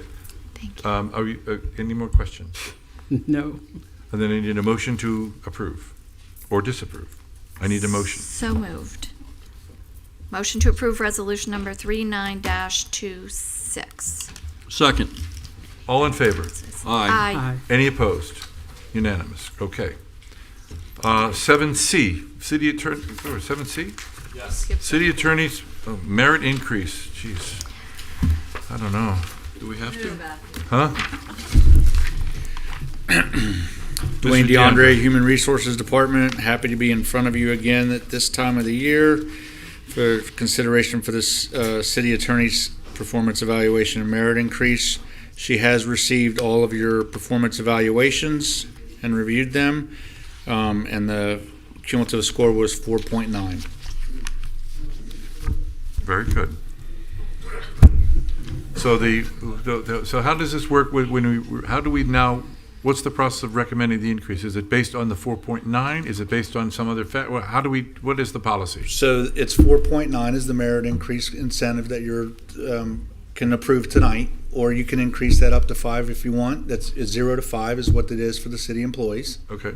So Commissioner Casale, you wish to be recognized? Thank you for recognizing me. I'm moving 6, and I'll say why. You know, first of all, a lot of things have happened in the negotiation of the last number of contracts that have pushed a lot of people up. But it's more about, listen, the city attorney and I, sometimes I call her and I say, I'm not sure I appreciated that, but she's always accessible. Residents call her on the weekend at home, residents, not commissioners. Right, that she works for or answers to, and she answers. She answers on vacation when she's on a cruise ship. She's accessible to all the time, and I think there is a tremendous benefit to that. I think we all know how hard she works. We all know she's solving a lot of problems around here, and I really appreciate her, and I think 6 is reasonable and fair. Okay, Commissioner Barnes, you have Yes, is that consistent with what we gave last year? Was it 6% or 7%? It was 6 last year as well. Can't remember? Okay. Yeah, no, it was 6 last year. I agree with the 6%. I'm good. I'm supportive of 6 as well. Then I need a motion. So moved. Second. All in favor? Aye. Any opposed? It's adopted. Thank you.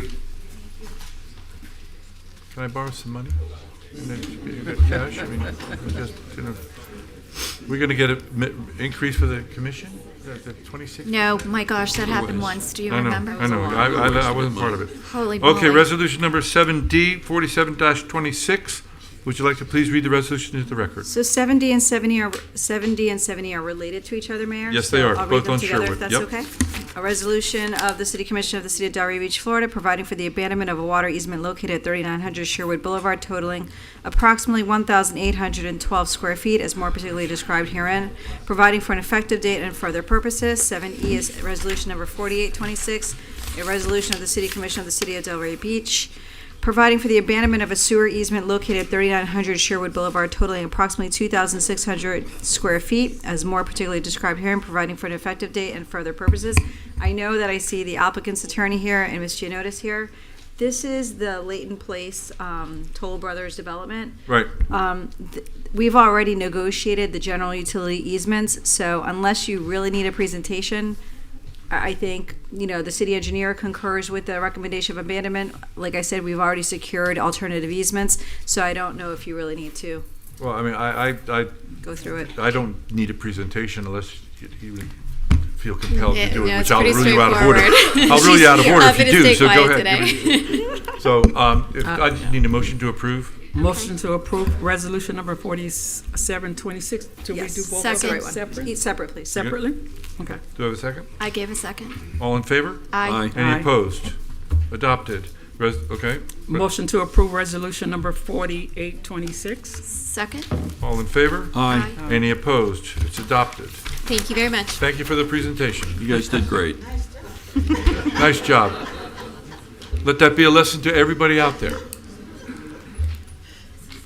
Okay, we have resolution 53-26. A resolution of the City Commission of the City of Delray Beach, Florida, approving the reconsideration of resolution number 62-23, approving an in-lieu parking fee request for the property located at 302 Northeast 6th Avenue, as more particularly described herein, scheduling a quasi-judicial hearing to reconsider the parking requirement for the property on March 9, 2026 at 5 p.m. or any time thereafter, directing city staff to notice the property owner, providing an effective date and further purposes.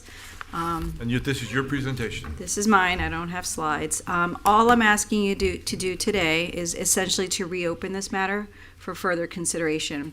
I think from the complaints that you've received, the complaints that staff has received, I think, and I did attach as backup the transcript from the original quasi-judicial proceeding, where it's very clear that the applicant portrayed a grab-and-go restaurant.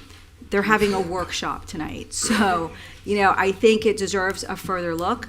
I think that the City Commission has a discretion to assess a higher parking requirement if in fact a restaurant or it is an establishment is operating in other terms. And so I think the appropriate way to do it is to reopen this. We can schedule a quasi-judicial hearing before you on March 9th. We will notice the applicant because he does have the opportunity to be heard on this, and I think it's appropriate for you to revisit this. Okay, does anyone have any objections? No Do we have objections from me. consensus? Can I have a motion? Motion to approve resolution number 5326. Second. All in favor? Aye. Any opposed? Adopted. Okay. Item 7G. Now, this is a quasi-judicial hearing.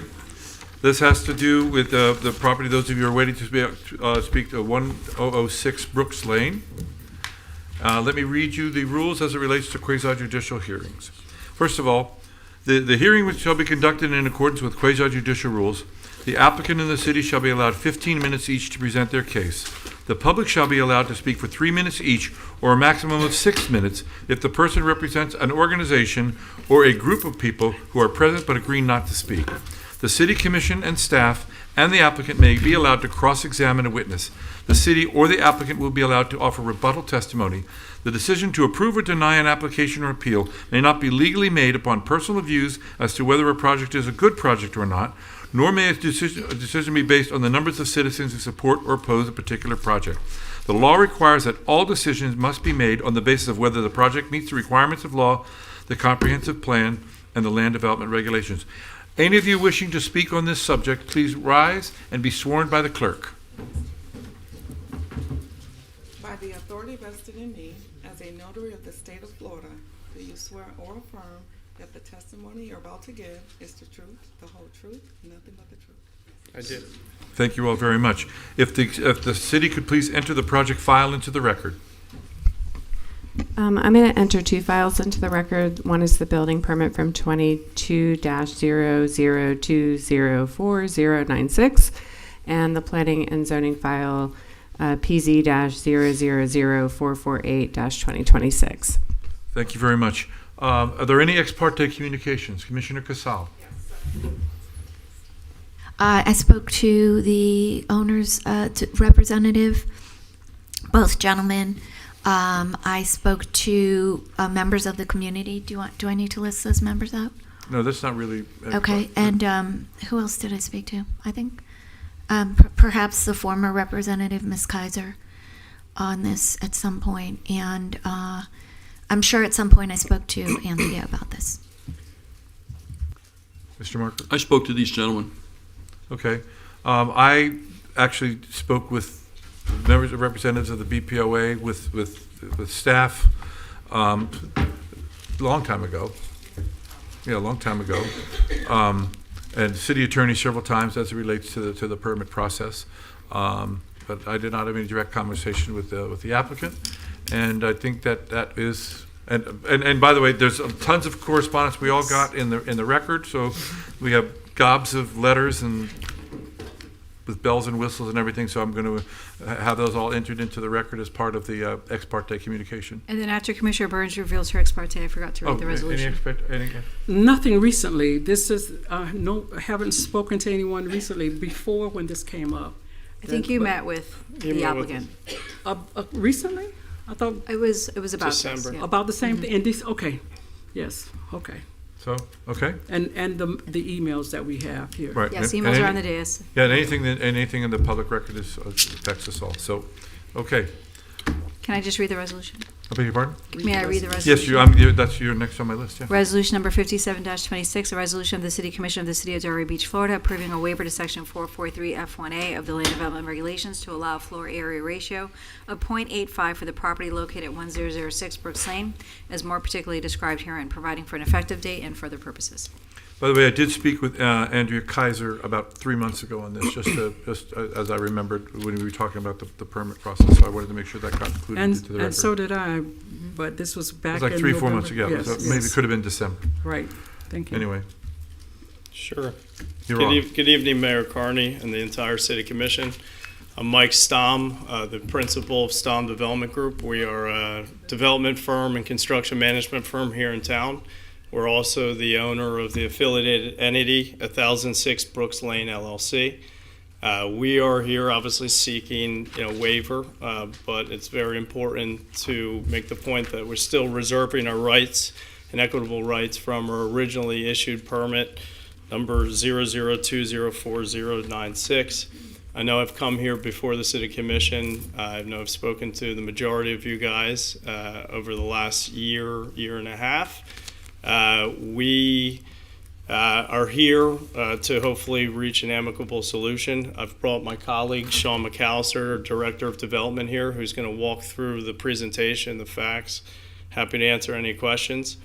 But that being said, I'll turn it over to Sean. Sure. Thanks, everyone, for being here tonight. As Mike said, Sean McAllister, zip code 33483. So I'll go ahead and get into a little bit of the timeline and history. As Mike alluded to, a permit number 22002040096 back in June of 2023 was approved for the construction of a new single-family home under the existing code regulations at that time. After the approval, their ownership had incurred some expenditures, obviously in reliance on that building permit for maintenance of the site, installing temporary power poles, temporary water to gear up for construction. Unrelated to the permit, but in between the two dates mentioned there, on March 5th of 2024, an ordinance was passed establishing the maximum FAR of 0.65, as well as additional regulations for properties that were located east of the Intercoastal Waterway, but were not subject to the North Beach Seagate Ocean Overlay Districts. This subject property, does not fall within either of those overlay districts, however, obviously is located east of the waterway. So at the time the permit was approved, this ordinance did not exist. On September 12th of 2024, permit fees in excess of $40,000 were paid to the city of Delray Beach. That check was cashed, and the permit plans and permit card were issued to ownership at that point. I think it's important to note at 9/12/24, the originally approved building, which I'll get into the specifics on the size and what that was done at that time, could have been constructed as the permit was issued to the owner, as issued. In between the issuance of the permit around September and then through the early of January 2022, in reliance on the approval of the original permit, significant costs to the tune of over $500,000 were spent by the owner updating said plans within the already approved building permit or building envelope to adhere to some of the new FEMA regulations, building code, and revise some of the exterior and interior layouts. Right around that time, at the beginning of January 25, owners notified that they believe the permit was issued in error, and that they believe that that it was believed that the permit had expired, and would be required to adopt this new ordinance that was passed back in March. Oh, sorry, that went twice. So kind of in between then, as the ownership and having paid the permit fees and being given the permit and issued, and spent significant amounts of money to, work within the approved building envelope, it was ownership's kind of understanding and, disagreement with the stance taken that the permit had expired, and had kind of sought additional opinions, and ultimately, around December of 2025, a letter from Florida House Representatives is sent to Attorney General James Uthmeyer requesting an opinion letter from the Attorney General for the issue. Towards the tail end of 2025, the response letter from James Uthmeyer is received with the interpretation that a non-expired building permit was issued in September 2022, the original building permit, and told under state statute, and an issuing authority could not revoke a tolled permit extending the building permit to keep it in good standing. Around that time, ownership, myself, Mike, at the beginning of January, met with city staff, as some of them alluded to, and ultimately wanted to discuss the issue and propose a resolution that was a middle ground and something that everybody could get behind, although not fully scrapping the original plans, but also kind of finding a middle common area that we could meet for a new iteration of the plans and then seek a waiver for that iteration. So before we get into it, I think it's important to note we as an ownership from an equitable position still feel like we have an active building permit. We probably do more projects in town than any other development firm and construction management firm at this day and age in Delray. I don't think we've ever been, a contested firm. I think we've always done, the right thing. We're here trying to attempt to do the right thing, even though that we have a letter of opinion in response to the city's position or third party. We decided to attend this, and concede. And try to achieve this waiver from the city commission. But we feel that we're still here on behalf of this, proposing something that, we feel good about, but, we still feel like we have the equitable rights in the original permit and still have, the ability to actually construct what was initially approved. So to give a little information on the previously approved permit, that was approved in 23, and kind of the altered iteration that we are proposing now with the waiver request. So the original FAR on the originally approved new single-family home was 1.06, and we are proposing now 0.85 as noted. That actually calculates to a gross floor area that was originally approved at 9,112 square feet down to 7,330. Additionally, we've met all of the additional code implications that were added in that ordinance for the properties east of the Intercoastal Waterway, which include the horizontal articulation that we are meeting, as well as the 5-foot step back above the third floor, and a major area reduction to the third floor. Additionally, and it's not necessarily code related, but it is, or part of this ordinance, but bringing up FEMA to the current FEMA elevation purely for safety perspective, obviously, and also updating all engineering plans to current Florida building code standards. So really bringing everything else up to speed with where it should be today. And just a couple visuals. So obviously it's the location. I think everyone's familiar with that.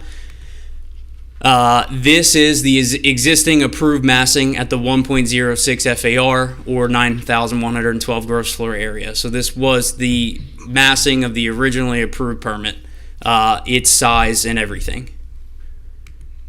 Here is the proposed redesign and the reduction to 0.85 FAR or 7,330 gross floor area. And obviously, as you can see, there's been a heavy concession on the third floor, and a lot of the protruding elements have been dialed back, and it has been significantly decreased in size, both from a square footage perspective as well as a massing perspective and a visual perspective. And here are just a couple of different elevations that you can see from the vantage points that you can see the severe size reduction, especially from a street level. The third floor is really far set back off of so this would be from the street. So as you can see, you really lose the visual perspective, which I believe is the kind of intent of the code that was adopted to help do I think it's the stacked cake method or what, term that's been used before. So this really pares this back from a visual perspective and massing. Again, just another elevation. This would be as you come down Brooks Lane towards the dead end. I think, again, a really big improvement on a visual eye perspective, massing perspective, and not as daunting as the originally approved. This is from the rear, so from the waterway. Again, same concept here. Third floor really dialed back, really scaled down here and not as visually imposing. And lastly, just one more elevation, again from the waterway, just the other side of the home. Here is just an understanding of the floor plans. So there was significant modification to the interior. Additional stairwell had to be added. A lot of engineering changes on the interior side, which obviously come at a cost from the engineers to meet this proposed iteration, to adapt to suiting the code and meeting the standards and meeting what we think the intent of the ordinance was. Again, just to reiterate what the waiver is we're seeking for, it's the code section mentioned there. Originally approved was 1.06 FAR, seeking a waiver approval of 0.85 FAR. And lastly, just a justification statement, shall not adversely affect neighboring areas. We don't feel that it does adversely affect the neighboring areas. It's consistent with the code and implications and the spirit behind the adopted FAR requirements. Shall not significantly diminish the provisions of public facilities. There would be no issue with that, no diminishment in public facilities. Shall not create an unsafe situation. Again, nothing unsafe about a proposed structure. Lastly, does not result in a grant of special privilege in the same waiver would be granted under similar circumstances on other property for an applicant owner. I think the bullet point doesn't state it here, but I think it's important to understand the sentiment that Mike had mentioned earlier about the originally approved building permit, it being accepted, and issued, and that kind of poses where we are today, where we feel that this circumstance is different because we feel the original permit was told based on Florida state statutes, and we're here trying to come to a middle ground on that as opposed to, force that issue. That's it for mine. Yeah, that's all. Thank you. Well, thank you very much to the city. Okay. I don't do well without the visual cues. I'm sorry. I'm just waiting for a comment to catch up with me. So. Look, so we could just have city commissioners up there. Okay. Pictures, that would be good. Absolutely. So again, this is the property. in question, 1006 Brooks Lane. It's zoned R1 AA. It is located east of the Intercoastal Waterway, which is where the ordinance affected a new maximum FAR limitation, which was largely community driven and drafted from the beach property owners. So the property is 0.2 acres in size. Couple of things we'd like to add to the timeline presented to you. Because the permit that is in question is an owner-builder permit. We were not notified that on August 20th, ownership transferred from the owner-builder to a limited liability company without notice to the city. And Florida statute stipulates that an owner-builder permit cannot be utilized by a company. So regardless of the time that's gone by, this permit that they're trying to travel under is no longer valid because the ownership has changed. Now, I do think it's important to say on the record, Mr. Zuzan is one of the owners in the corporation. So I think you need to know that. Or company, sorry. So this is the timeline. It was changed in August. The other part, I'm going to add one more thing at the end of the timeline too, just so you feel a little better, hopefully. We know once we realized that the permit was issued in error, too much time had gone by, was my initial assessment, but it was actually a bigger issue with the ownership pattern. We had that meeting to say that during the time between the permit review and the remitting of fees, the Florida Building Code had been updated. The FEMA map elevations had changed, the electrical code had updated, and this LDR had happened. And so what were we going to do about that? At that point, they indicated that they had spent about $100,000 at that point engineering the project in the meeting to me. So then we go through this timeline. The other thing I wanted to add in June between April and December, we did migrate off of the old system. We're on a new software system that does track expirations, that has a GIS base for ownership. So hopefully this won't happen again in terms of the information not being clear. The cities, and if you want more detail, I'm sure Ms. Jelen will provide it, did reach out for a second legal opinion about the issue related to the owner-builder versus the LLC ownership pattern. And we received confirmation that Mr. Meyer's informal opinion, which was drafted without discussion with the city at all in terms of the situation, was not really applicable to this issue. And at this point, the permit status is that it's closed and 3 attempts have been made to refund the fees, and that a new permit would be required to move forward. So floor area ratio, we've been through this pretty recently. So floor area ratio, when it comes to single family, we take all of the area that is air conditioned, and then we also include half of the garage space.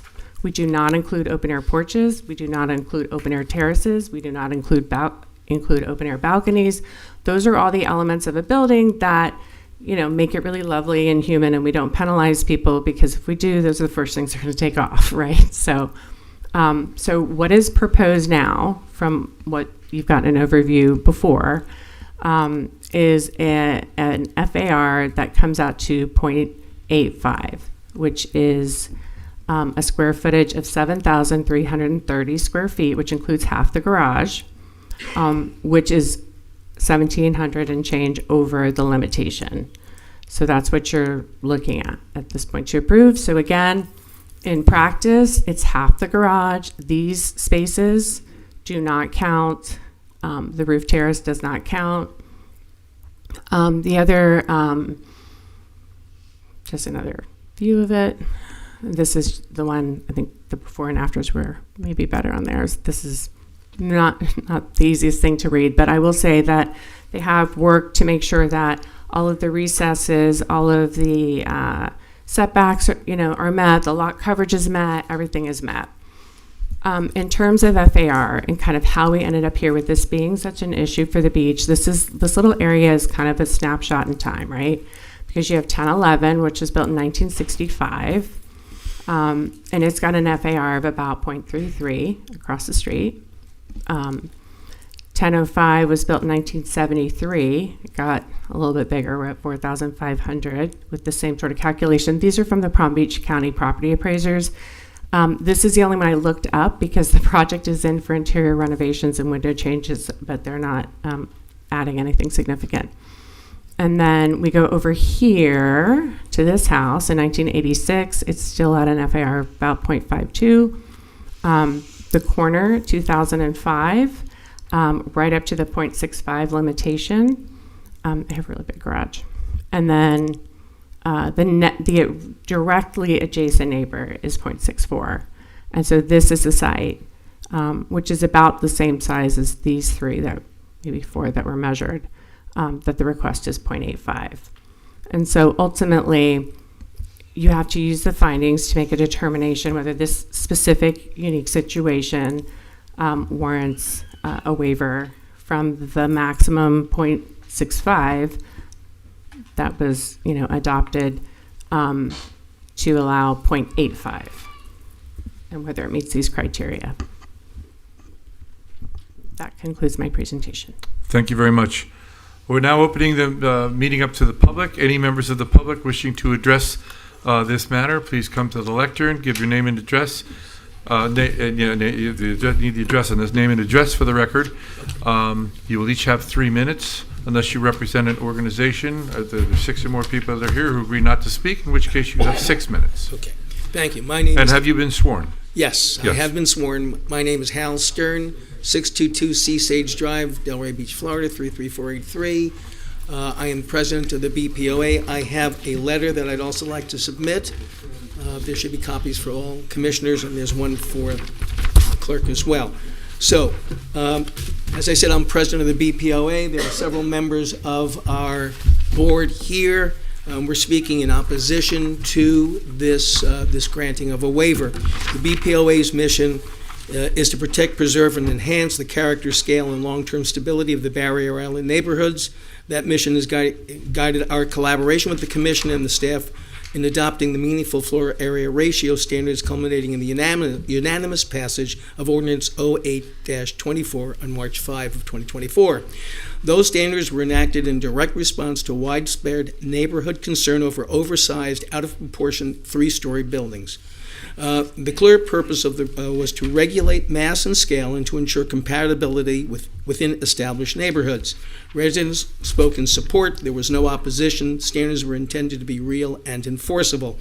The waiver before you seeks of an FAR of 0.85, approximately a 30% increase above the adopted 0.65 standard on a standard 75-foot wide lot. That translates roughly into a 5,600 square foot house, and I think this is actually much larger than that, 7,300. That magnitude of increase is not minor. It materially alters the mass and proportionality contemplated by the ordinance. A structure of that scale on Brooks Lane would be incompatible with the established neighborhood context and therefore fails to meet the waiver requirement of adverse impact. Second, approval would set a clear precedent. If a 30% deviation is granted here, future applicants throughout the Barrier Island will cite this case in support of their similar relief. That is how zoning standards are incrementally weakened. The waiver provision was not intended to function as an alternative development pathway. Third, there is no hardship. The property can be developed with a residence approaching 6,000 square feet in full compliance with the existing regulations. I would add that some of the expense associated with the engineering would have been paid regardless of the size of the house. The inability to build a substantially larger home does not constitute a hardship under accepted land use principles. The Commission adopted Ordinance 08-24 to protect scale, proportionality, and neighborhood compatibility. Granting the waiver would undermine the integrity of that ordinance. For these reasons, the Beach Property Owners Association respectfully requests that the Commission deny the FAR waiver for 1006 Brooks Lane. Thank you. Thank you very much, Mr. Stern. Let me get my stuff. Good evening. My name is Joe Shalau. I'm at 33483, also 1005 Brooks Lane. I'm here representing a lot of the homeowners on both Brooks Lane as well as White Drive, so this is the house in between. So I think it's important to know, and we have signatures for multiple. I don't know if you're going to allow me more than 3 minutes, because about 5 or 6 other homeowners that are here have yielded their time to me. So, but I will still try to be brief. I think the first thing that comes to mind is we've gone from the commission and the mayor listening to a proposal from Milagros about vulnerable youth, and now dealing with going from a 9,000 square foot house to a 7,000 square foot house, where less than an hour ago we're talking about the vulnerable. I think we're all in the lucky group if we're living on Brooks Lane, but at the end of the day, what's being requested is not a minor deviation. There's an approximately 30% increase in FAR, and this is precisely the adverse impact that the FAR was trying to prevent, and particularly in a neighborhood east of the Intercoastal where lot sizes are smaller and compatibility is critical. So there is definitely an impact, and it's an adverse impact to those that live on Brooks Lane and White Street. We are all Delray residents. We are full-time residents. We live in Delray, and we have people on both sides that are very concerned about this. Excuse me, sir. Can you speak into the microphone? Sure, I'm sorry. Thank you. So in addition, there is no unique hardship or physical constraints that justify allowing this property to exceed the maximum FAR of 0.65. Approval of this, as Mr. Stern stated, would signal that the established limit is negotiable, and they spent a lot of time coming up to the limit of 0.65, and therefore this just undermines the integrity of the code and invites similar requests in the future. Finally, there is no unnecessary hardship by building a 5,500 or 5,800 square foot house that goes along with the 0.65 FAR. This appears to be simply a request driven by the preference for a larger structure rather than the necessity to need a larger structure. So in conclusion, as residents of Delray Beach, representing, I've got signatures from, in front of me, 11 on Brooks Lane, from 4 on White Drive, which are the ones that are significantly affected by this, but as a whole, as Mr. Stern stated, this will set a precedent and will be used against Delray Beach after the amount of time that was spent coming up with what was considered, at least at this time, the optimal 0.65 FAR. Thank you for your time, and I appreciate it. Thank you very much, sir.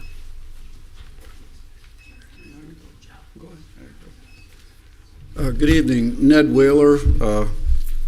I serve as the Vice President of BPOA as well. I'd just like to add a couple of more remarks. As a resident, 33483. We need your address. No, you need your address. This is a quasi-judicial. 1010 Ingram Avenue. Yes, thank you, sir. You may recall that I spoke before this commission concerning these changes to the LDRs 2 years ago on March the 5th, 2024. At that evening's meeting, that was the culmination of 3 years of work on behalf of the property owners, citizens, residents of the Barrier Island, seeking to regulate and control the ever-increasing size of new homes being built in replacement of teardowns. And the concerns were that the construction of these very large, oversized, massive homes, 2 and 3 stories tall, were significantly and permanently altering the character of the community. One of the things that this commission asked us to do when we were working on this process was to work closely with development services to try to adopt something that was consistent with the existing charm and character of neighborhoods. We worked with the development services staff for a period of about 3 months to go through neighborhood by neighborhood by neighborhood to identify the existing floor area ratios for existing homes, including the newest homes built by quite a number of the active developers in the community. And when we settled on the set of floor area ratio standards in the residential districts of the Barrier Island, we adopted values that were consistent with the current characteristics of those neighborhoods. So I just want you to know there was a lot of work that went into defining these numbers. This was not random. This was aligned with current conditions, the character in existence at the time the change was made. So I'd just like to point out that, you know, this particular applicant is seeking a floor area size that's 30% beyond any of the neighbors. That's out of character. And this underscores kind of the reasoning that you heard from Hal Stern on behalf of BPOA as to why we would oppose the approval of this waiver. Thank you. Thank you, Mr. Beal. Good afternoon. My name is Tom Kustura. I live at 1010 Brooks Lane, directly next door to the property in question here. I want to speak about something a little bit different. I understand that you're bound by legal requirements on whether to approve this waiver or not. There's also state law that dictates some of this, specifically Florida statute 163.3184, and case law states that waivers must be strictly justified to prevent takings claims and arbitrary decisions. Because if you approve this waiver, I'll be the next in line asking for a waiver to enlarge my house. My house, as you saw on the slides, is at 0.64, and it's directly next door to the property in question. So where does it end, right? The other thing I want to mention is that I was friendly with the previous owner, Mr. Zusen, and I know from personal experience that he has applied for a permit as owner builder because he intended to build the house and live there, which, as you have explained, has expired, and the new LLC has taken over as the ownership of this property.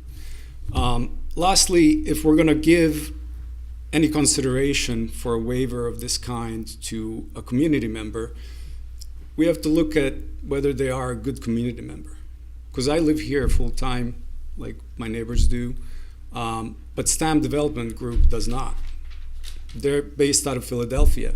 They come down here to make money, and that's why they're asking for this waiver, is to build a bigger house so they can make more money by selling it.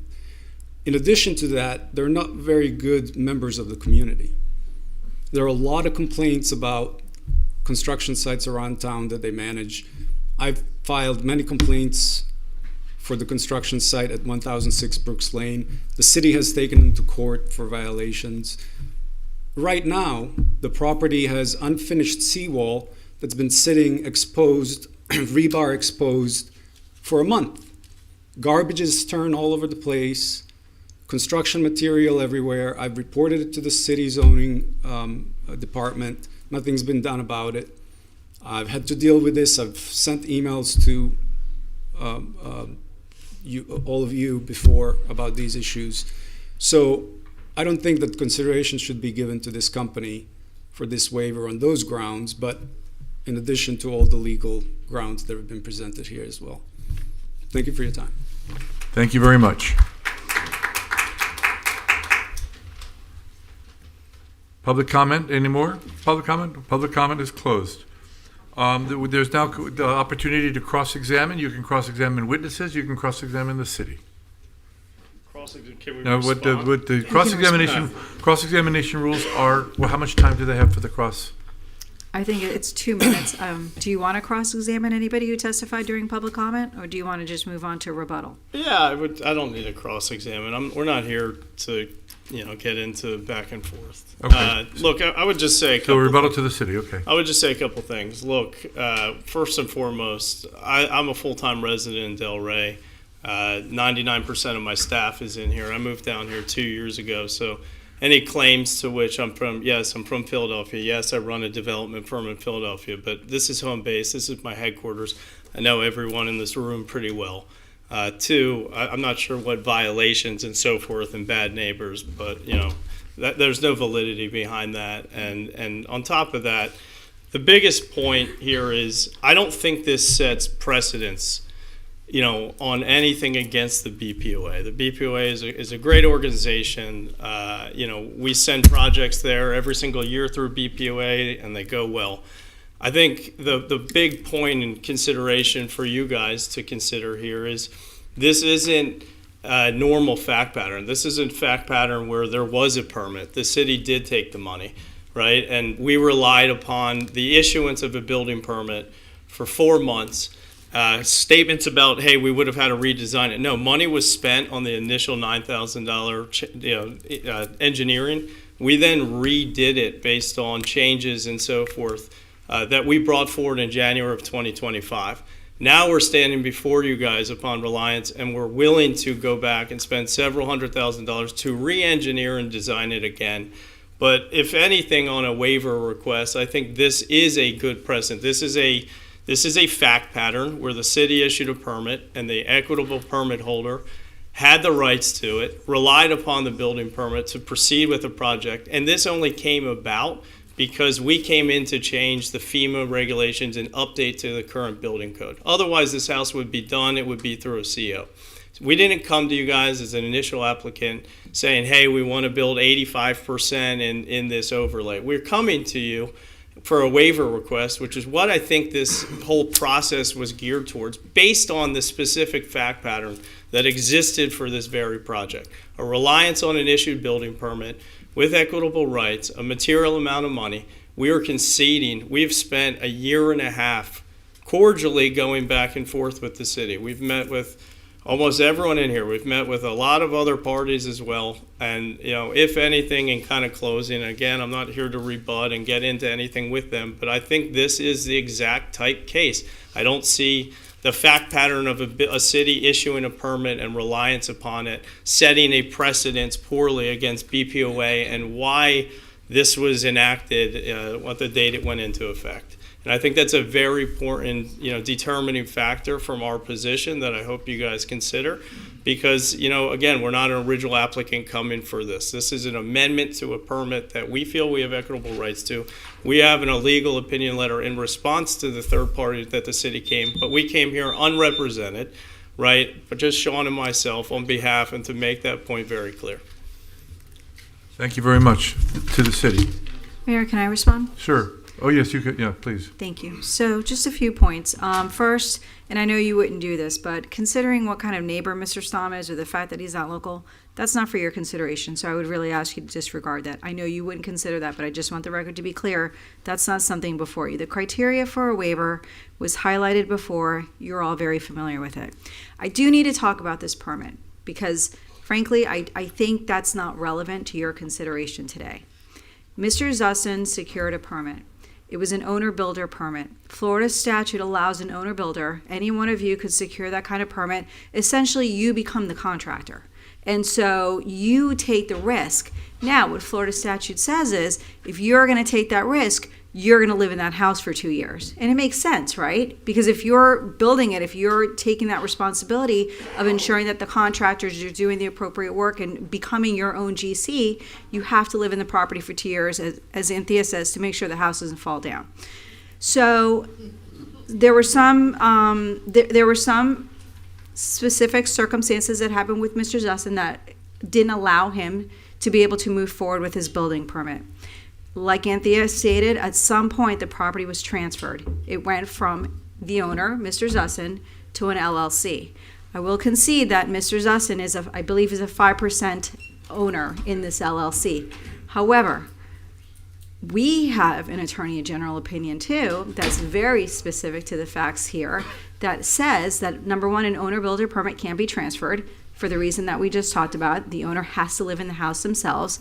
And number two, even if there's an LLC that takes over and the owner-builder has some percentage of that LLC, it doesn't matter because now it's a corporation. So really what should have happened here is that when the LLC took over, the property was conveyed to the LLC, they were now required to essentially submit a new building permit application with the city. And our application is very clear. I think it's in bold caps lock that because we make the owners essentially, you know, almost sign their life away explaining to them what you are undertaking by being an owner builder.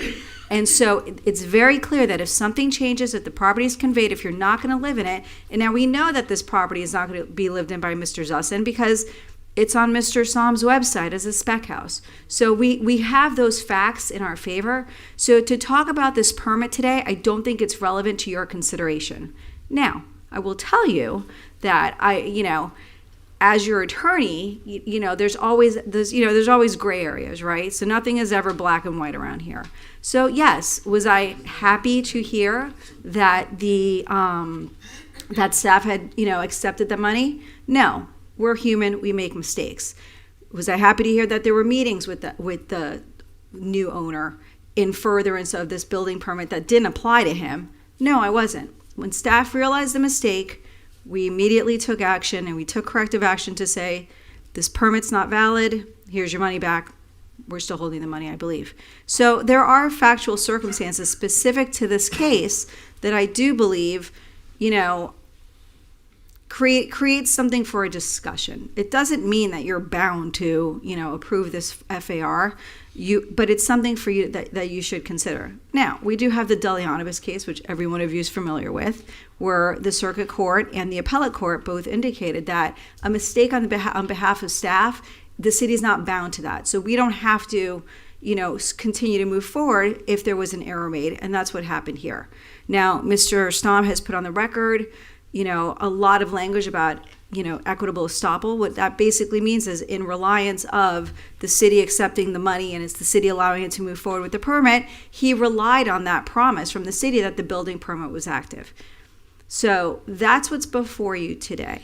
The permit, the validity of the permit, I don't believe that that's for your consideration. And if they want to litigate that, we can litigate it. They asked, they suggested to the commission, I think you received that email where they suggested that I get another opinion to confirm whether or not I was right. I did. I was right. So, I don't think that that permit issue is gray. That one's black and white. That one's easy. You can't use the owner builder permit. They do need to secure another permit, and they haven't done so. What's before you today is whether or not the findings of the waiver have been met or not. I don't think it's precedential. Waivers are specific to a project, just like a variance. And so I don't think you're going to set a precedent, but as many of you often indicate, we have our regulations for a reason, right? And they're there because either you or a previous commission made a determination that that was what was right for this community. And so you have to determine if some special exception exists in order to justify the waiver that he's seeking. Okay. Anthea? Just one clarification. The Zusins are, or Mr. Zusin is a 50% owner with the company, not a 5. It's 50. Oh, he has 50, you're saying that he has 50%? Yeah. Okay, that's fine. That's fine. But let me ask you, I don't think that makes a as a difference. clarification point, because it doesn't matter whether you're even a 75% owner of the company, because I believe the statute says it has to stay in the individual person's name. Is that correct? It has to stay in his name, and he Those boundaries, or we have to stick by them. I think that's the only fair rule for everybody that's in our city. So unfortunately, I won't be in favor of this. Done. Okay. Commissioner Burns. Yes, I'm sorry that this project has taken this long, and I appreciate the attorney for making that verification regarding the permit.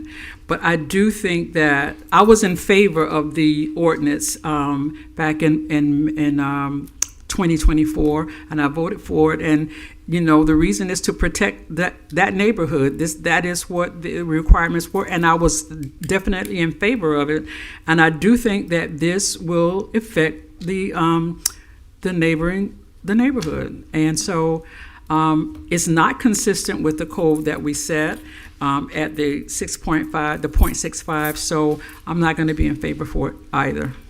Okay, Commissioner Casal. Thank you. I appreciate, I know this is unrelated to our discussion tonight, but I did want to say that the applicant has been in front of us before.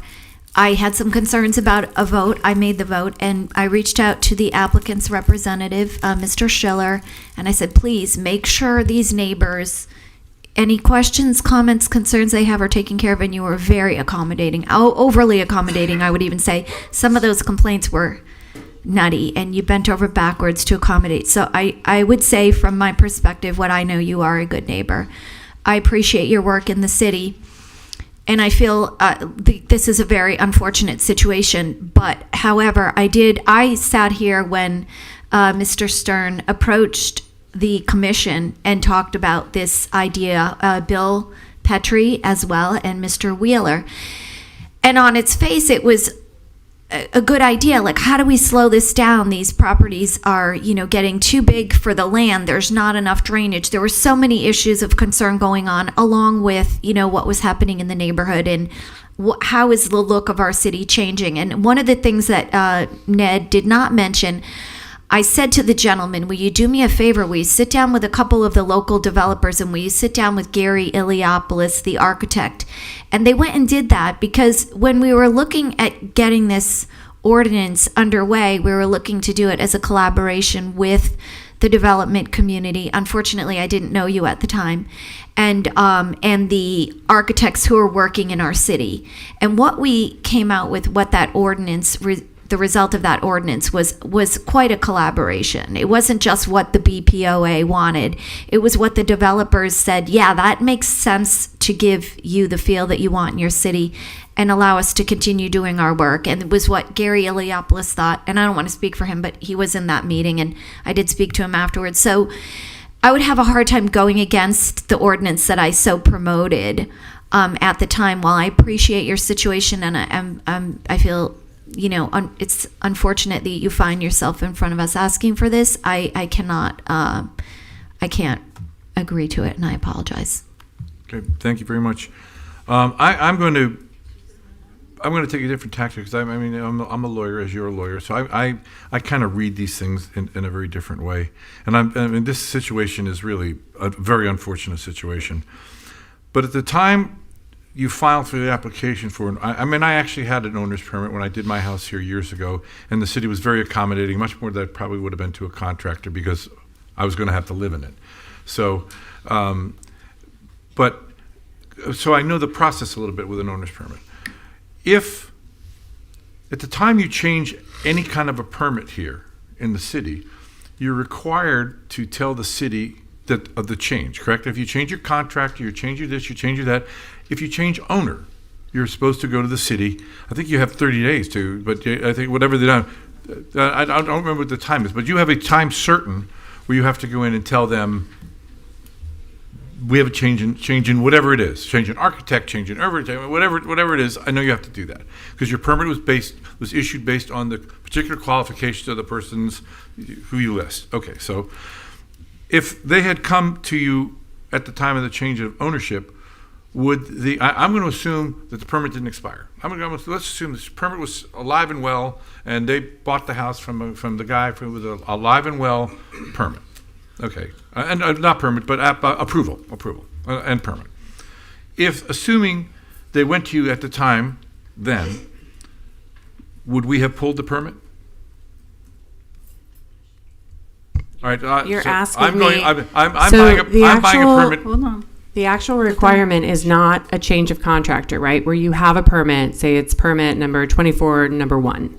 No, I'm changing the owner aspect of it. Then it's a new permit. It's a new permit. Okay, so that we would have And done that then regardless. everything goes to what the standards are when the new permit is submitted. Okay, so at the time of that circumstance, essentially the permit was not valid, is what you're saying?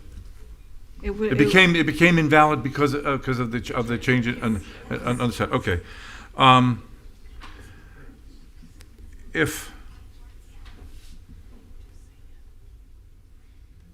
because that's through the issue that I'm having, is the change in the ownership aspect. Because in this permit, you're not allowed to change the ownership, regardless of whether it was issued or not. If once you change the ownership and you create no longer the owner permit Florida under the same statute renders it invalid at that point. Right. Okay. So whether so there are no, what I'm saying is on the original permit, there are no rights under the original permit once you change the name. Is that what we're saying? Once you change the owner, yes. Once you change the owner, there are no rights. Okay. When they paid for the permit,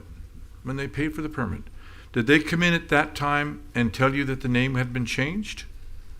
Or did they just come in under the old name and pay for the permit? So to be clear, let's put the timeline back up if we have to. Okay, yeah. The application was made in 2022. Okay? Right. I'm going to go back. Oh, that's the first one. So it was approved in June, right? January, February, March, April, May, June of 23. So I don't remember if we were on project docs then or still paper. I'm following what you're saying. Paper. I'm actually asking a question based on this thing. So what I'm trying to get to is that in the older system, the oldest system possible, like you get your fees and you go to the window over here and pay them. So nobody in development services would have known at that point the check was being remitted from somebody I'm not else. saying that there was a good reason why they didn't know that it had changed. That's not what I'm asking. Okay. I'm asking in August, when the ownership changed, fine. They came in September to pay for the permit.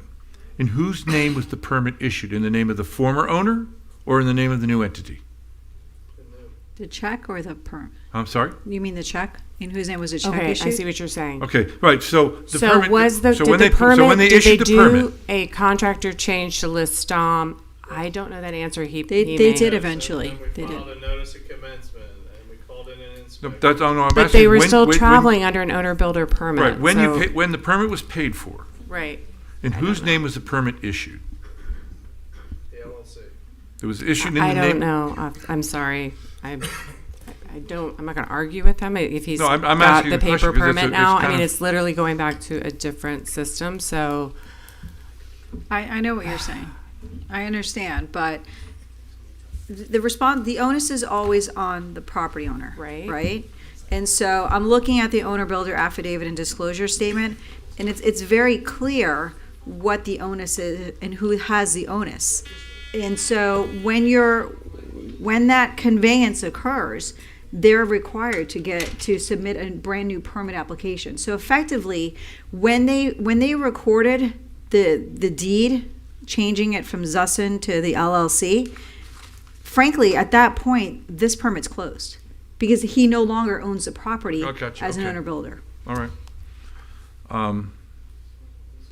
Yeah, I don't believe, by the way, I agree with you, I'm not worried about the precedents here because there's too many special facts and circumstances that to try to duplicate this would be... We don't want that. Yeah, I don't want that. But so that's really my issue. My issue is it's an owner's permit, and now it's not because once you're going to sell it afterwards, you're going to have to. It's for sale. The whole purpose of having the flexibility of getting an owner's permit is because of all of these subsequent facts that are going to have to exist, and those don't exist. Okay, that's that. I've got my answer then. Okay. So now to the commission. We've already done it. I'm saying, no. So I need a motion. I need something. Silence is not golden in this case. Motion to deny resolution. Excuse me. Motion to deny resolution number 57-26. Second. Roll call vote. Commissioner Marker? Yes. Commissioner Casal? Yes, I'm Deputy sorry. Vice Mayor Burns? Yes. Mayor Carney? Yes. Motion passed. Okay. Nope. No clapping.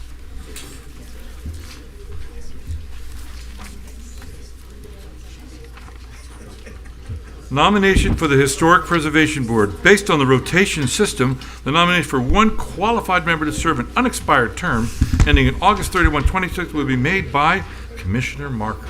I would like to nominate Jake Eliopoulos. I knew you were going to. Second, even though we don't need one. All in favor? Aye. Any opposed? Good. Congratulations, Jake. You're taking over your dad's spot.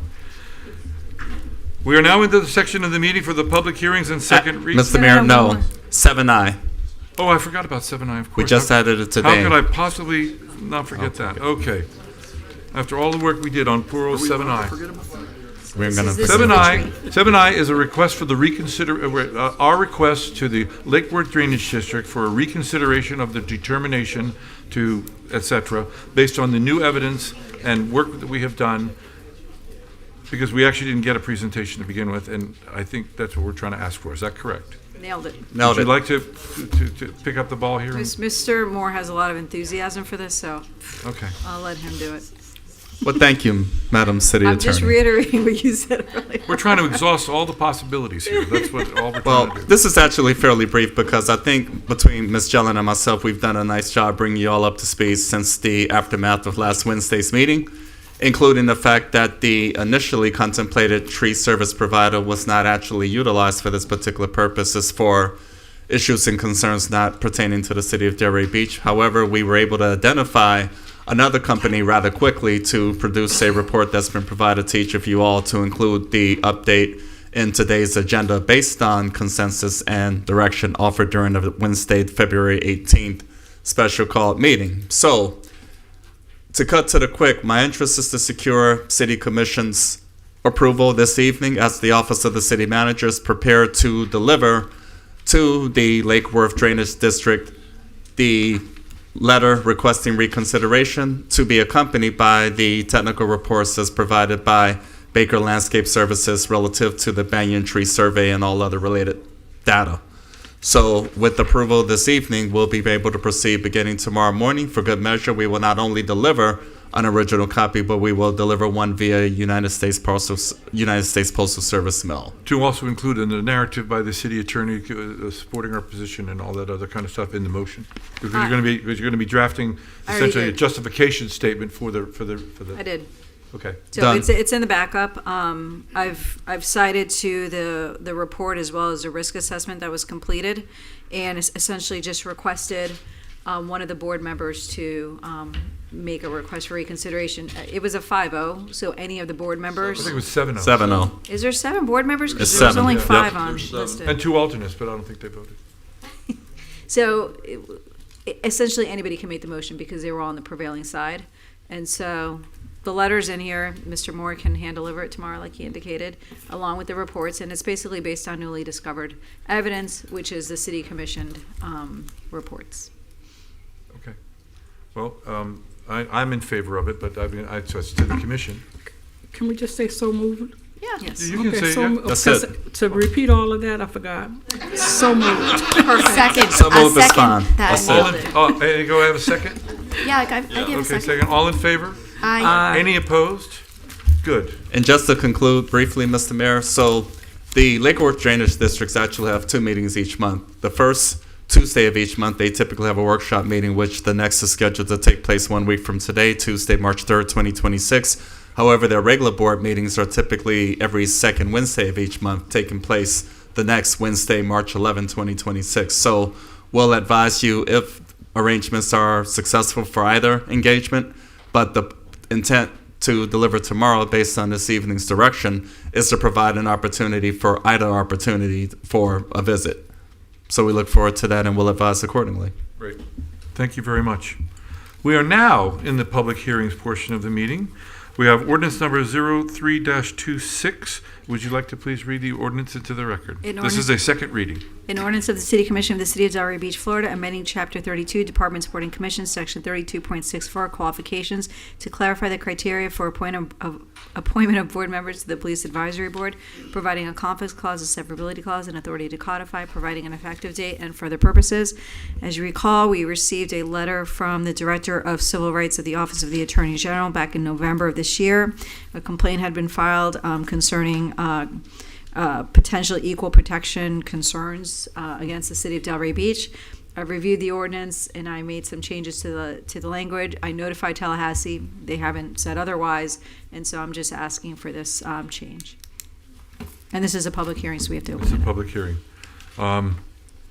You've made the presentation, so this is both for 8A and 8B, or you just did 8A? Just 8A, sir. Okay. If there are any members, this is a public hearing. If there are any members of the public wishing to speak on this item, please come to the lectern, give your name, zip code, and you will each have 3 minutes.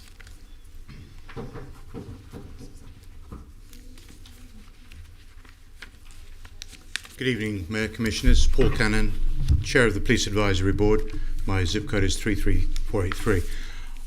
I'll be very brief and simply say that, to me, this sounds like Tallahassee overreach. I think if we think about the reason for the Police Advisory Board was created in the first place was entirely to make sure that we had adequate representation from all the different and various communities that we have within the city. And I think it's something that we should resist and leave the wording as it currently is. Thank you. Thank you very much. Are there any other members of the public wishing to speak on this item? Seeing none, public comment is closed. Public comment is closed. To the commission. So the way that Commissioner Burns. Thank you. No, you're supposed to wait. Yeah. Commissioner Gasal's looking been at great. me. Commissioner Gasal's been great. She's been raising You her keep hand each looking time. at me. I keep thinking. I gotta confirm. The way that the ordinance was rewritten, it's just inclusive of everyone, correct? So the language that was objectionable was the city commission shall endeavor to include as many racial and ethnic minority members as possible. I have amended it to state the Police Advisory Board membership shall include a diverse cross-section of the community representing a variety of perspectives and experiences across all demographic groups. And that is what we want. Seems Okay. fine. Would you like to be recognized? No, I just think we have to make this change. Otherwise, it doesn't change the meaning for us. Right. It's inclusive of everyone, so that's just Commissioner my Markman. opinion. I agree with the commissioners. I agree, because it really is going to be up to us to ensure that the board is the right complement of the different portions of the interested parties. So that's good. That's the most important part, because we're in control of that element. Right. So I need a motion to approve. Motion to approve ordinance number 3-26. Second. All in favor? Aye. Any opposed? Aye. Unanimous. Okay. Ordinance number 13-26. An ordinance of the City Commission of the City of Delray Beach, Florida, amending the Code of Ordinances of the City of Delray Beach, Title III, Administration, Chapter 36, Acquisition of Goods and Services and Disposal of City Property, Section 36.02, Commission approval required, to increase the threshold for City Commission approval of acquisitions from $65,000 to $100,000, providing a conflicts clause, a severability clause, authority to codify, providing an effective date, and for other purposes. This too is second reading, and this is just to follow the purchasing manual that you've already approved. Thank you very much. This is a public meeting. Anyone wishing to comment on this agenda item, please come to the lectern, give your name and zip code. You will each have 3 minutes. Seeing none, public comment is closed. To the commission. No Ready to comment. make a Then I need a motion. Motion to approve ordinance number 13-26. Second. All in favor? Aye. Any opposed? It is adopted unanimously. Ordinance number 8C. An ordinance of the City Commission of the City of Delray Beach, Florida, amending the Code of Ordinances of the City of Delray Beach, Chapter 99, Noise Control, by repealing the adopted Chapter 99 in its entirety and readopting same as revised in order to amend and update the city's regulations for the appropriate level of noise output originating within the limits of the city, providing a conflicts clause, a severability clause, authority to codify, and providing an effective date. And I have a short presentation for you today. Thank you very much. All right, so I feel like we've talked about noise ad nauseum, and so today we're going to do a little bit different. I think everybody understands the ordinance. I think everybody understands the changes I'm proposing. So just by way of background, pursuant to the commission's direction, we did hold a town hall meeting. Mr. Moore and certain members of staff were present to answer the community's questions and provide some feedback on the noise ordinance. That was on February 5th of 2026. Today we're doing second reading. Should this ordinance be approved today, staff will commence on the purchase of noise meters. We have our consultant who's ready to start training staff. We will do outreach within the communities to ensure that everybody understands the requirements. And we're looking at March, April 2026 for that. And the projected implementation would be April, May of 2026. So what I want to talk about today are the misconceptions. We heard a lot of commentary from some of our partners at the town hall meeting, and I do think that it does deserve a conversation today so that we can try to dispel this. Our goal is to get us to succeed. right? We don't want to write ordinances that fail. And so we all have to work together, and that's where that community outreach comes through, the education comes through. So I want to talk about some of the misconceptions. The first one, noise will be measured from the doorstep of businesses. That's incorrect. And so Florida law actually prohibits code enforcement officers from entering private property absent consent from the property owner or unless there's like a life, health, safety emergency. Typically, they stand on the sidewalk, and if they can observe it from the sidewalk, then they're able to issue that notice of violation. But the entire investigation has to occur on the sidewalk. And our noise ordinance is consistent with that. Sound levels shall be measured on the property boundary from which the sound is generated, which is really around where the sidewalk is. However, you've all been to our downtown and you recognize that some of our businesses have a property line that's very close to the doorstep. This ordinance accounts for that. You know what? Did I go? Sorry. I went really fast, didn't I? Yeah, sorry. We're going to start over. So the first one, we're going to do this one first. The city doesn't have a noise ordinance. We have a noise ordinance. We've had it since at least 2012, which is when a large overhaul was done. In 2013, a smaller overhaul was done, and we haven't touched it since then. So this is actually really timely in order to be able to keep up with the technology so that we can actually measure the excessive noise. Our current standard is whether the noise is plainly audible 100 feet away. And we've talked about this. This is a subjective standard, right? This is the, do I think the music is too loud? Probably. Do my kids think the music is too loud? Probably not. That's not fair, right? We always want to ensure equity and fairness with our ordinances. And so when you're looking at things subjectively, that's when you can potentially have issues with, disparate enforcement, unfair enforcement, and that's what we're trying to avoid. And so what this proposed ordinance does is it does maintain the 100-foot plainly audible standard only if the noise meters are unavailable, and it establishes the objective standard. This is like the speed limit sign on 95 that tells you if you're going too fast or not. So if we don't adopt this today, we do have an ordinance, and we will have staff out there because we are getting complaints that do need to be addressed. From the city's perspective, the most fair way to enforce something, and the mayor knows this with the law, is objectively. Because when you have different opinions, that's when the unfairness and the inequitable situations arise. So we started talking about where the noise is measured from. So noise is not measured from the doorstep. Some of the properties on the avenue are very close to the boundary, but the noise ordinance accounts for that. And you can see there's a table in the noise ordinance, 99.05A, and it has the entertainment district. And if you look at the entertainment district, it's 5 decibels louder than the commercial, the community facilities. Industrial is always going to be your highest because that's the factories and things like that. Not that we have that many, but the noise ordinance accounts for that. The noise ordinance accounts for the entertainment district and the boundaries of it, and allowing the noise to be not only louder but later. And so these adjustments were accounted for by the noise consultant that was hired by the city. Next one. Another misconception. The decimal limits were manufactured by the city. These were based on a sound study that was conducted. The sound was captured over the course of 2 weeks. We had volunteers that went with the noise consultant on a walk throughout the city to determine, do you think this noise is too loud? So they have subjective responses based on the people who went on the volunteers, and they also have the objective information from those noise meters that were attached to the light posts.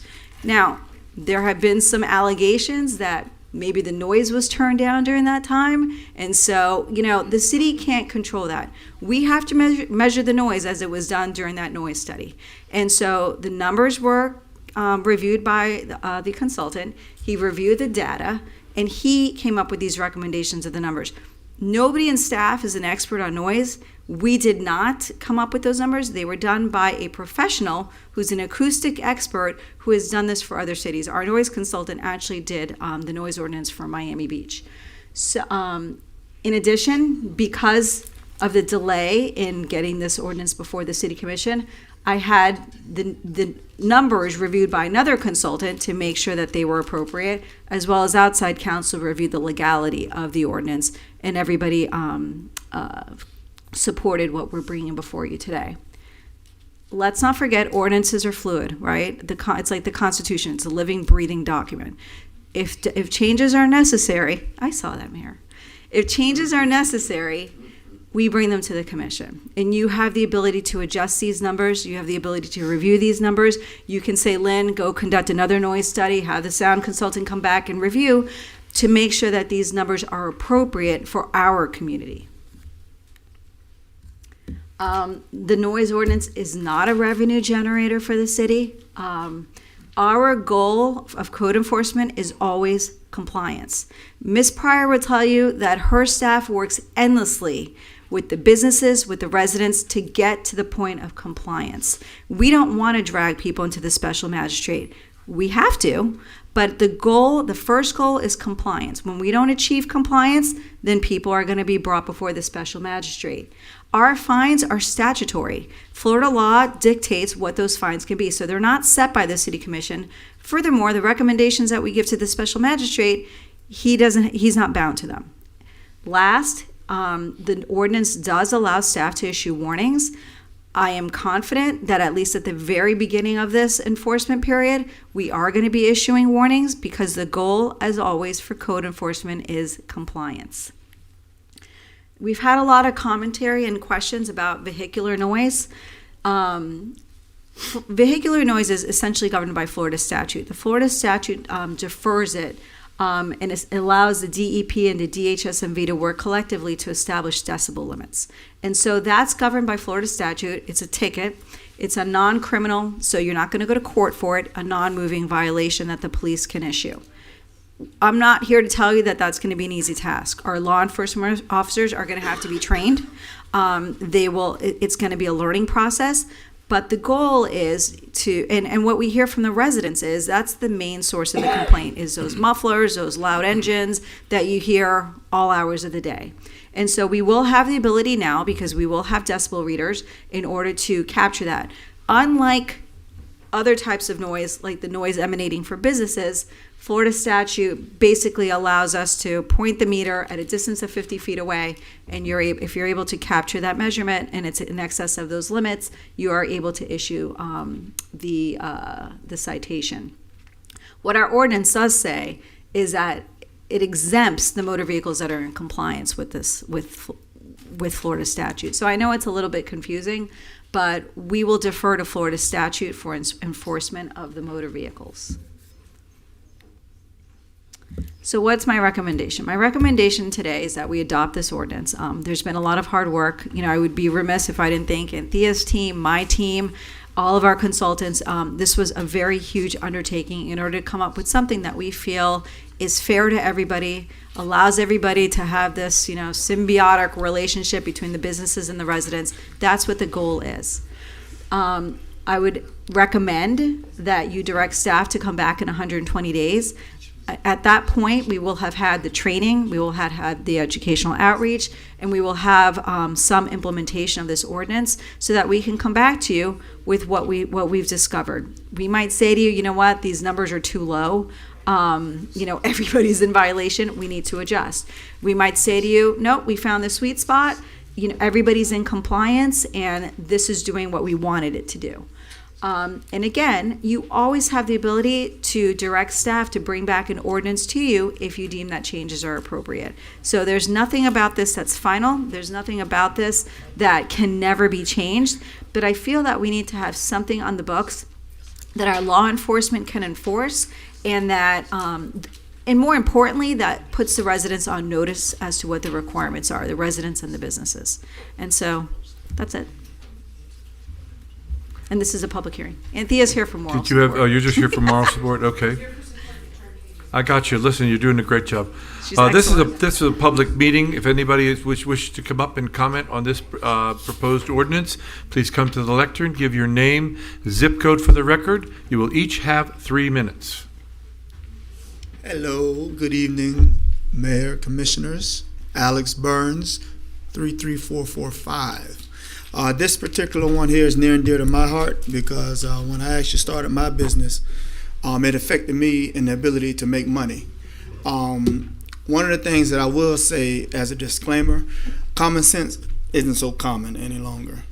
Anytime you go around this country and you go to downtown, what are some of the things you think about? Capable of getting food right down the block, maybe get some entertainment, and of course, what comes along with that, those are the pros, the cons. The cons are you might have some noise, and it's going to be noisy indoor development happening, so you're going to have that noise factor in there. Now, when I first started, it was already an issue east of Swinton. And the issue was same thing. It was noise, right? But the city was very instrumental in explaining to anybody who moved in there that, hey, unfortunately you moved downtown and you're going to get some of those same things downtown. But the reason why you moved downtown is because you can walk right downstairs and go out and get dinner and or have some entertainment, right? I can bet you that no one west of the railroad tracks have an issue with it, right? And I would even willing to believe and bet that Lake Ida don't have an issue with noise, right? It's really only downtown, and that's what your downtown is supposed to be. It's supposed to be vibrant, right? And I think, in my opinion, that it does hurt different businesses, especially if we're talking about having a vibrant downtown in terms of, this noise ordinance fiasco. Now, with that being said, I want to also say that by design, there has been a particular community that's been left out of a lot. When I say left out a lot, I mean left out of economic empowerment. And that was definitely by design. And once again, it's coming back around. We talk about redlining. Well, now we talk about possibly removing Atlantic Avenue out of this downtown area, right? That's also a new form of redlining. And what I'm saying is that whatever happens downtown, because we always talk about equal and fair, I don't think it's been equal and fair for quite a while now, being that you have the largest community, the second largest community in this city on the bottom of the economic totem pole. That also was by design. So if we're going to be fair, I would say that whatever happens east of Swinton, also allow that to be extended, whether it's the entertainment district or even a noise ordinance. As long as it's fair and consistent from 95 to the beach, I'm good with it either way. But in the same breath, I do think that it will definitely affect businesses and how this vibrant downtown could make money. And I also think that with the second largest community, if that community started making money, it only uplifts the whole city, right? So we talk about taxes and money and not having enough to pay for things. Well, I guarantee you, if we fix that second largest community being on the bottom of the totem pole issue, Delray would be thriving. Thank you, Mr. Burns. That's my boy. 33444. Good evening, Mayor, Commissioners. Your name, please. Oh, I was going to say it now. Okay. Good evening, Mayor, Commissioners. My name is Angela Hill, 33445 again. I am speaking tonight as a member of this community, not just today's community, but one that's shaped and, shaped by decisions made long before many of us were born. In 1935, Resolution 146 established zone limits for Delray colored residents. Shortly after that, Ordinance 209 divided the city into two police districts, one for the whites and one for the blacks, with the curfews that made it illegal for black residents to be east of Swinton and whites to be west of Swinton at certain hours. Those policies not only separated the community, but they defined where culture, business, music, and life itself were allowed to exist. The West Side became the place where black residents were permitted to gather, celebrate, create culture and community. Fast forward to today. The entertainment district begins just east of Swinton, right where history once drew that line. Now, residents have crossed west, purchased homes, and historically, culturally quarter, and complaints about noise and activity continues. But what we are really hearing echoes of is boundaries that never fully disappeared. We cannot celebrate diversity while preserving invisible borders. The area of I-95 to A1A may be called downtown, but it does not operate under the same expectations and circumstances. On the east side, entertainment is understood as part of an environment And on the west side, it is treated as a disruption, even though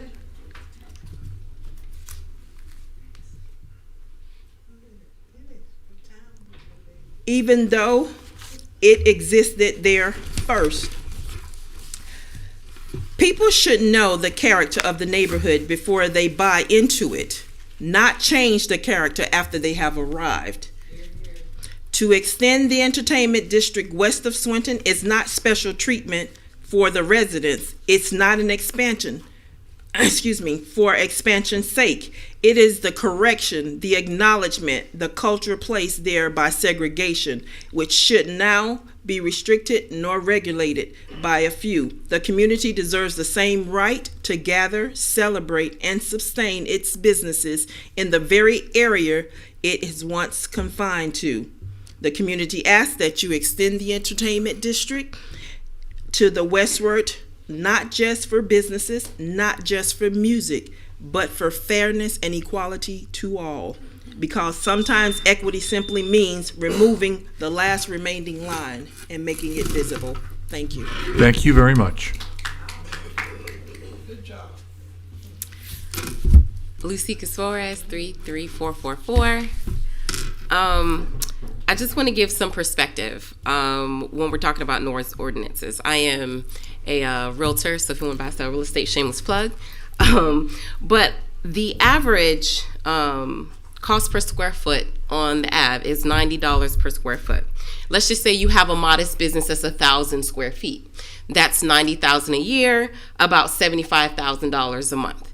So if I'm going to move into what I consider the entertainment business of Delray, and then I have a noise ordinance, I don't know if that lends well to the viability of that business being able to not just thrive, but to also pay for our commercial, for the tax base that we so much enjoy here.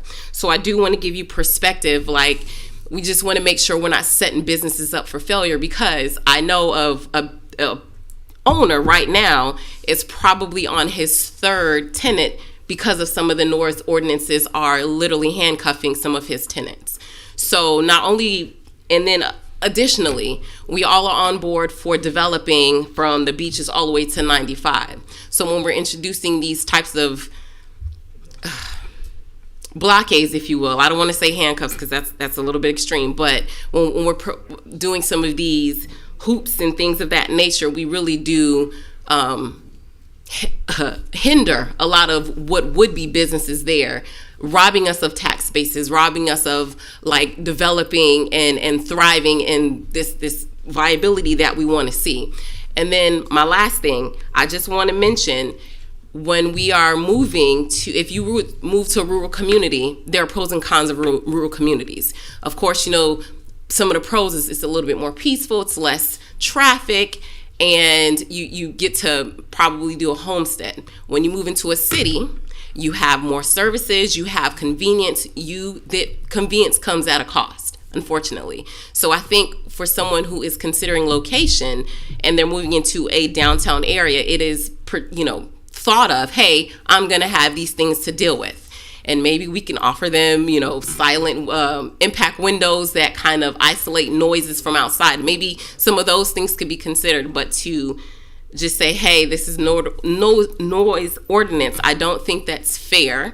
And I do think that's on the part of the homeowner to consider the location. And that's it. Thank you very much. Hi, good evening. Michael Teich, 33444. My wife and I live in the Lake Ida neighborhood. I'm here to take a moment to ask whether this ordinance truly reflects what the residents asked for. For example, in our most recent election, the city elected a GOP-backed mayor in large part because residents were looking for less government encroachment into their daily lives, not more. Yet you're being asked to adopt or repeal and adopt a replacement for an existing noise ordinance that's far more technical and onerous regulations that increase government oversight and further limit quiet hours. At a recent town hall meeting related to this ordinance, the overwhelming concern raised by residents was vehicle noise, loud exhaust, mostly motorcycles. This ordinance does largely exempt motor vehicles only if they don't comply with Florida statute, which for motorcycles is measured a distance of 50 feet from the center lane and at over 82 decibels if they're traveling over 35 miles per hour, which is far louder than the current limits being placed on bars and restaurants. So as far as I'm concerned, most of this ordinance would not address the concerns of residents that I heard at the last town hall meeting. Also, quiet hours are being proposed to move citywide from 11 p.m. to 10 p.m. 7 days a week with no distinction between weeknights and weekends. In a community like Delray Beach, where neighbors gather for birthday parties, barbecues, and family get-togethers, it is normal for these activities to run till 11 p.m. Recently, one of my neighbors had their yearly Valentine's Day luau in Lake Ida, and a band ran until 11 p.m. on purpose because that was when the noise ordinance went into effect. This change would change the very fabric of our community and how we get together with friends and neighbors, so that ordinary social interaction could result in warnings, citations, or fines. I'd also like to point out that the silent majority of residents who are happy with the way things are not the ones showing up to these meetings and coming here to tell you they're unhappy with the noise ordinance. The people that are coming here are the minority that are complaining about impact to the noise. But this noise will impact every single person in their homes and their day-to-day lives. It will negatively impact local businesses that rely on a vibrant and active downtown, especially during the short seasonal busy season. From a public relations standpoint, I would like to ask you imagine a headline in the Palm Beach Post saying Delray, ? With a photo of a city employee standing outside a busy bar with patrons holding a piece of high-tech noise equipment and a notepad. That's a PR nightmare, and I think it's not the image that we want to project to people coming to the city. We all want to address legitimate disturbances, but this proposal is clearly not what the majority of your constituents want. I respectfully urge you to reconsider in its current form. There should be a focus on road noise, which appears to be what most of the residents are concerned with, distinctions between weekends and weeknights for residential noise, and less, not more, regulation and onerous problem for our downtown businesses. Thank you. Thank you very much. My name is Chuck Ridley. I reside at 210 Northwest 2nd Avenue. Ms. Gillen, you're correct. It doesn't need to be subjective. It needs to be based on facts. The facts I'm going to talk about are historical facts. I want to talk about why CRA was brought to Delray. I want to talk about, at that time, there was two facts really clear. The area that we now call the set was adopted into that plan because of slum and blight. The reason downtown was adopted into that plan, and some of you were around, was because it was dead. It was empty at nighttime.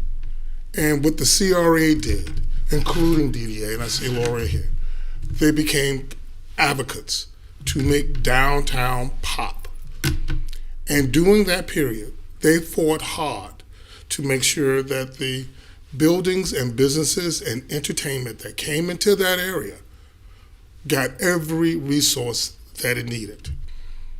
During this period, though, and Ms. Hill talked about when there was a period where there was two Delrays. Many of us say there are still two Delrays. But have you ever heard of the Paradise? Have you ever heard of the Elks Club? Have you ever heard of Tropicana? Have you ever heard of Georgetown Tavern? There was a vibrant entertainment district east of Swinton Avenue. And why isn't it there anymore? Because those who wanted to make sure that downtown popped was afraid to have folk drive from I-95 to get to downtown because they had to come to my neighborhood. Some of you can remember when the traffic lights were put on flashes so people who will be leaving downtown wouldn't have to stop in our neighborhood. And what you did at that period is you killed our entertainment district, and then when you made the noise ordinance and brought it back, you did not even consider how that impacted businesses. Fact, I have watched it kill one business. I'm talking about the noise ordinance and the lack of an entertainment district, and I see it putting stress on another. I don't know enough about noise to tell you if it's a good idea or not. I know that you gotta think through what it takes to have a good entertainment district. Why don't I go downtown? Not just because it's high. I don't like that entertainment. I want to have me some chicken with bones in it. I want to have some soul. I want to hear R&B. That ain't what's happening downtown. And commissions like this and CRA and DDA, they watched the entertainment district die. It's time to bring it back. Get this ordinance right. Extend that entertainment district and fight for businesses to survive the way those people who sat on the dais did back when the CRA came. Thank you. If you want to go pick up some and bring it back, I'm happy to pay my share. George Long, 33444. I remember driving by the Georgetown Tavern and Bab's Blue Room. That's how long I've been. But I was too white and too young to go in. But they did. They were good. They were good establishments. Two things. We're kind of conflating this idea of moving entertainment district west, which is good. I'm okay with that, with the noise ordinance, right? Everybody comes up here and they're talking about we need to move the entertainment district west, which is all right for me. But I thought we were talking about noise ordinance and decibels and things like that. Let's go back to that for a minute. I think that this ordinance is here because the noise gets out of hand. It gets too loud and you get a lot of complaints. But that doesn't mean we want to stop the music. It's essential to keeping up the vibrancy and all that stuff you guys are talking about. You guys that can hear. Also, let me bring that up. I've never complained to code ordinance, the city, or anybody else because I can't hear it, so that's good. But I have been sympathetic that people who have complained. I'll be glad to support them and take their side if the noise is too loud. I believe that sometimes it's just too damn loud. There's no way around it, and it doesn't have to be that way. These people that have some of these entertainment venues do not have to have weapon-sized speakers up there to try to blast us all off to the sidewalk. Isn't there ways you can handle this? Maybe put some smaller speakers around. Maybe you could put a little buffers there. Have you ever talked to an engineer, an acoustical engineer, and say, we got a lot of complaints here. Can you kind of come up with some ideas, at least show we care some about these complaints? But anyway, in my opinion, the ordinance is not going to kill business, kill Delray Beach. We lived a long time without being really awful noisy. And it could be useful. The people who have businesses and are getting criticized, come at us, complain, say, look, we're at 78, 85, whatever it is, and bring us statistics about other towns that have raised their decibels up to 100 in order to make everybody happy, stuff like that. Do some research and prove that this ordinance is too restrictive. And you probably find it's not. Anyway, that's about 3 or 4 cents worth, isn't it? Yeah. Thank you.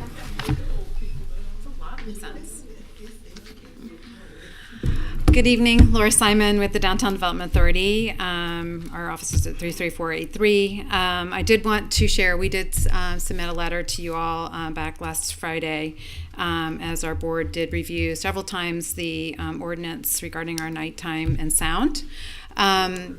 And I just we've also been part of, as Mr. Ridley said, been part of this nighttime economy evolution and nighttime management, if you will, for many, many years. And it is a nighttime economy that is thriving and bringing and driving our engine of the downtown. And there are concerns. We have concerns, and one thing that I think that wasn't mentioned tonight is about the entertainment district. It was discussed at the town hall of the expansion of that. I know you all have discussed that. I do think it's time we look at that. It is only in a Swinton to Federal Highway and on 2 blocks on north and south, which does impact if it on the Ray is just north of the 2nd Street. So that will impact the Ray with this new reduction down to 10 p.m. Swinton to Military Trail will be now till 10 p.m. Federal Highway to the beach will now be at 10 p.m. reduction. So the time change is going to impact a lot of the community. and the entertainment district is going to swell, if you will, with activity. But at the same time, I think it's really important for us to look at that and make sure that it is equitable for all. We want to grow West Atlantic Avenue and the Set neighborhood. We want to grow North and South and Federal Highway. So how do we do that? And there can be incentives with sound and entertainment district and growth. And I do know that there is some concerns with our organization and our downtown community and stakeholders. We have some here tonight that know that it's not just about, most of the ones that are here tonight are in the entertainment district, but they know that everything that's, some of the things that are proposed here could hinder and impact the entire community, and we want to support the entire community as a whole. And we hope that you'll look at the times, look at the decimals, because I do think there is concern with that level, and maybe look at that at a broader level, and do some testing before it's actually approved. So, thank you. Thank you very much. I spoke to 5,000 citizens and they're in favor for it. Ellen Beta, 33483. This is my first town hall meeting because I usually am very satisfied with things. But the vehicular noise is really what brought me down here. And it's scary to pedestrians to be walking on Atlantic Avenue and having motorcycles and cars rev up. And seeing little kids respond to it is concerning to me. I was not aware of the intersectionality of the other aspects of the noise ordinance, and I appreciate all the things that are being said. So thank you for that, and thank you for giving me a moment to speak. Thank you very much. Good evening. My name is Rhonda Miller. I reside in 33444. I want to know who is they that is complaining about the noise, because it sounds like the people that are moving here are the ones that are complaining about the noise. Well, they knew what they were getting into when they came. Who's the expert? Who qualifies somebody to be an expert? Who's to say that these noise meters are going to be used properly? Just like they did for the 10 on a car. People are being targeted. Areas are being targeted. Noise is noise. People are having parties. People want to congregate. People want to get together. As much as division has gone on in this city, when it comes to having a little noise because people are congregating, why? It's not just going to affect the businesses. It's going to affect everybody. And if it's a noise ordinance doing with automobiles, then target them. Don't target the city. Thank you. Thank you very much. Are there any other members of the public wishing to speak on this proposed ordinance? Seeing none, public comment is closed. To the commission, who would like to go first? Commissioner Burns, would you like to go first? Sure. I wanted to, I think that, it has to be fair, and I heard the city attorney, you're asking for 120 days, and this is like a test period, correct? Is this to test the meters and see if they're working? Because I want to make sure that, as you said, that it is appropriate for our city. Like, Delray is its own unique city, so we want to make sure that this ordinance is appropriate for the city. And so the 120 days, you propose that there's education going on and then testing these meters out, because we definitely don't want it to be subjective, because as you said, what's noise to you may not be noise to me. Right. And that we definitely don't want that. So are those the two options? So the options are we maintain the current subjective approach, which I think we all agree doesn't work. Option B is what I'm proposing, which is we adopt it. We can't do a pilot program unless there's something in the code, right? Because we have to have regulations in order to test it out. So similar to our red speed cameras, where we're still on this phase, we may extend it even longer if we find that we're having issues with this. But I think we have to have something and we can start with a warning period, the same way that we've done with these traffic citations. I'm recommending 120 days because at the onset, we have to purchase the noise meters, schedule the trainings, and do our education all at that early period. And then we can have a 60-day period of implementation where we're testing out the ordinance, testing out our staff, we need to ensure that our staff understands how these noisy meters work. If you look at the ordinance, it's very technical. They have to make adjustments for ambient noise. They have to have the meters positioned properly. So this is going to take a little bit of an effort. But at the end of the day, once everyone feels comfortable, and we'll bring back a status, same thing with Red Speed, you know, the PD came in and provided you with an update. We'll bring back an update at the 120-day mark, and if everybody's satisfied that the numbers are where they should be, that the ordinance is going to be applied fairly, then at that point we can start with the enforcement, right? But we can't enforce without having the regulations in place. There's nothing to enforce right now except a plainly audible standard. So I do think that this is the right method. And again, our goal is compliance. You know, as an example, Mayor, and I think you know, because you live right by there, Pop Stroke. We had a lot of issues with Pop Stroke with the noise. I think you all were on the dais or were coming on the dais. A lot of complaints with the noise vibrating off a federal highway. The mayor lives right by there. And they actually were brought to code. However, they also work with staff in order to come up with ways to mitigate the impacts of the noise. And there's things that businesses can do. There's landscaping. There's these meters that you put in your building that don't allow people to adjust the volume of the noise or the decibels. So there's things that we can do. Code enforcement and development services are so great at having meetings. I mean, I remember when the noise was out of control before most of you were on this dais. We brought everybody in. We brought all the businesses on the Ave to talk about their site plan, to talk about what the issues were. And I do feel that made a difference, because once you educate people on what the requirements are and why they're in violation, it leads to a much better relationship between the city and the business. And I do think that when we did that, and Anthea was there, she'll tell you, it was onerous. It was a lot of work scheduling these meetings, but everybody came in and had a fair understanding of what the city's concern was. There were life, health, safety issues. There were issues with having DJs, but we got to a place where everybody could understand what the concerns were, what the regulations were, and it helped us be able to properly enforce our regulations on the Ave.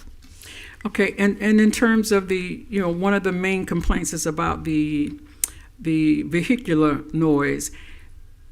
Is that enforced? Is realistically, can we enforce that? I mean, you actually have to see and witness these revving up vehicles. It's you like can't speeding. give a ticket off of hearsay. No. So if somebody calls us and says, you know, the mayor's car is, you know, revving the engine, you know, we can't act on that. We have to have personal observation of the citation. Right. And so I think I've spoken to each of you individually about this. Miami Beach did a task force. After they adopted and they trained their staff, they were able to do a task force where they stationed their officers almost like speed traps. It was like a noise trap, where they knew that most of the vehicles were creating the noise. For us, it would probably be on the avenue. It would be on Federal Highway. We know the areas where you hear it. And they stationed officers there. They were trained on the noise meters, and they were giving out citations. So, you know, that's administrative. That's between the manager and our police chief. I can tell you, I've had so many meetings with our police chief to discuss this, because we are being proactive. We understand the concerns of the neighbors, but we also need to have the noise meters to start with and the proper training. Because with the proper training, we're not going to be able to properly use those devices, and it's going to be a waste of money. So I think once we have those two things, administratively, we can come up with a plan in order to address, and I don't disagree, the main concern of residents is the cars. And so I do think that this at least provides us with an avenue by way of purchasing these noise meters in order to be able to move forward with that and hopefully make a difference and you know, add to the quality of our residents' lives in a positive way.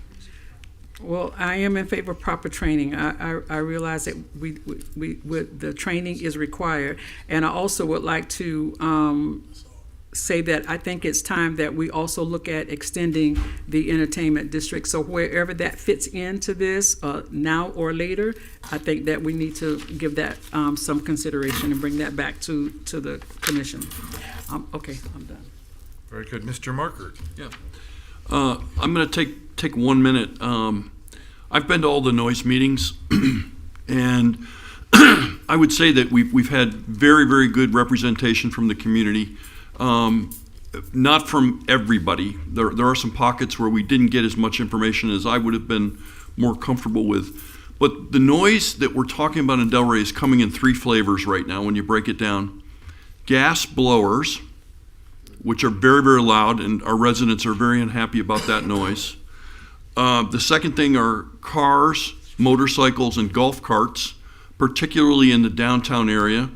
The noise from the cars and the motorcycles are from revving the engines. They may be illegally modified, I don't know, but they make a lot of noise. The noise that's been reported from the golf carts is music being played full blast as they're going down the avenue. Okay, then the third thing that we're measuring, so again, 3 things: blowers, motor vehicles, and then we're measuring bars and restaurants.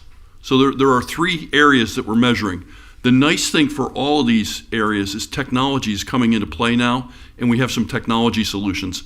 I talked to Chief Hunter at one point about if we didn't have technology, how would we go about finding, the cars making the loud noise? And it would be asking him to do the impossible. We'd have to station an officer in a location waiting for somebody to drive by. They may be there for 3, 4, 5 hours before there's any noise. We don't know. But just like with the red light cameras that we have in the school zones now, technology is available, and we're talking to the companies that make that technology. The technology's just like the red light camera. It can suss out where the noise came from. It can take a picture of the license plate, and if we wanted to issue a ticket, it can. So there are some technology solutions that are coming. As for the bars and restaurants, I'm right down the middle on this one. I think our downtown is very vibrant, and I think noise is a part of that, and the restaurant noise is a part of that. But I think there may be some places where we can balance it out a little bit, and I think this technology solution that Lynn is talking about is the right way to go. Give us a few months to test the technology out. Let's get some real hard facts, and then let's make some decisions. And somebody brought it up earlier today, a very smart person, I forgot who it was. We need community buy-in on this. This can't be a group of people saying it's got to be quiet downtown. We need our restaurants and our bars to participate in that discussion as well. We want them to be a part of the solution. We don't want to jam it down anybody's throats. That's not who we are as a community. That's not how we've been so successful. So I'm in support of what Lynn brought up. I think let's get that technology in here. Let's give it 90 days, see what the data really looks like, and then let's come back to this group and show everybody what we found. And we maybe, our hypothesis may be right on, I don't know. If it's wrong, we'll change it. Or if it needs to be modified, we'll change it. But that raw data is going to allow us to make smart decisions, so I'm in favor. Commissioner Casal. Thank you. Just, I'm mistaken, are those noise cameras are preempted by the state, No, right? you can't use noise cameras. Yeah, okay, so that's off the Unfortunately, table. The Florida doesn't handheld is the only It's thing not, it's not we that can we're use. preempted, it's not permitted. Not permitted, Yeah. sorry. Thank you. But that said, it's being looked at. Okay, but for now, that's not a viable solution, but the handhelds are. Correct. Okay. There's a couple things. Ms. Simon mentioned the Ray, and are they doing rooftop music? Because would the Ray be impacted from the time change? So the Ray is not in the entertainment district now, so Right. nothing's really changing for them. Okay, that's what I thought. I just wanted to ask that. Thank you. Oh, gosh, I can't read my own writing. Everyone's concerned about the vehicles, and if we could find a solution, that would be amazing. Even at the tennis center, listening to tennis, which was pretty loud. There's background stuff going on outside. Some guy was revving. It felt like 3 minutes, literally. I know it wasn't that long, but it felt like it. It was ridiculous.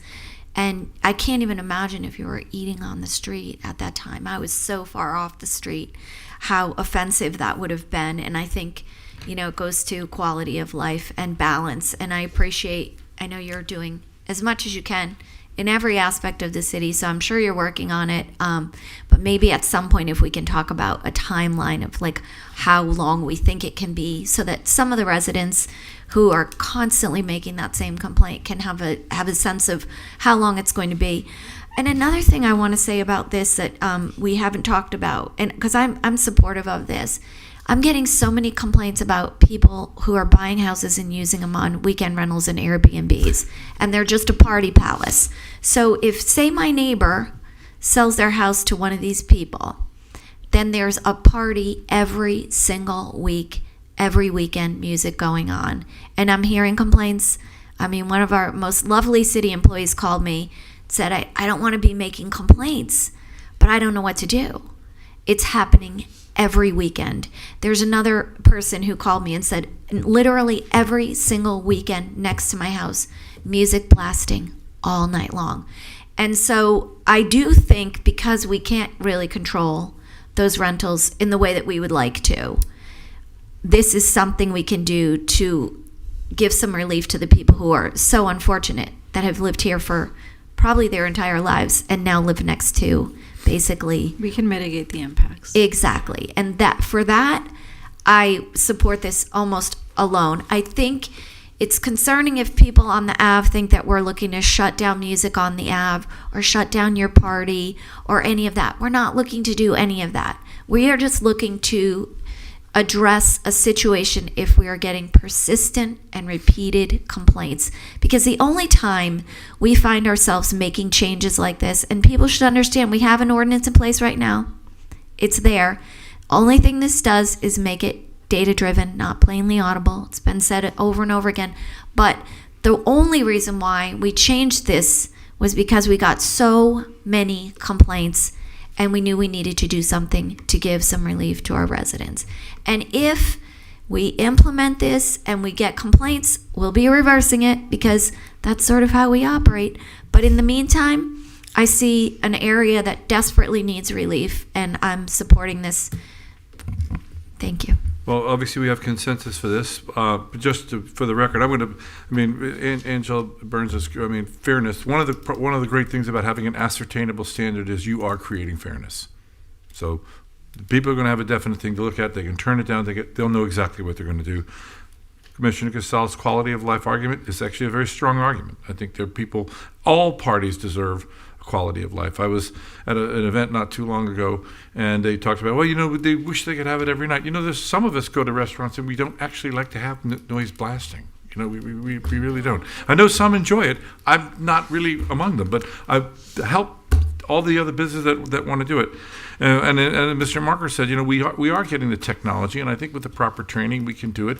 And 12 years ago, when I sat at that chair, the commission decided to put the police out on the road with Swinton and A1A, and they sat there with their noise guns. And yes, it was an imprecise system, but we didn't have to wait hours. We waited about 12 seconds. But by the fourth weekend of doing it, you were actually waiting a long period of time. So we have some abilities to take care of that.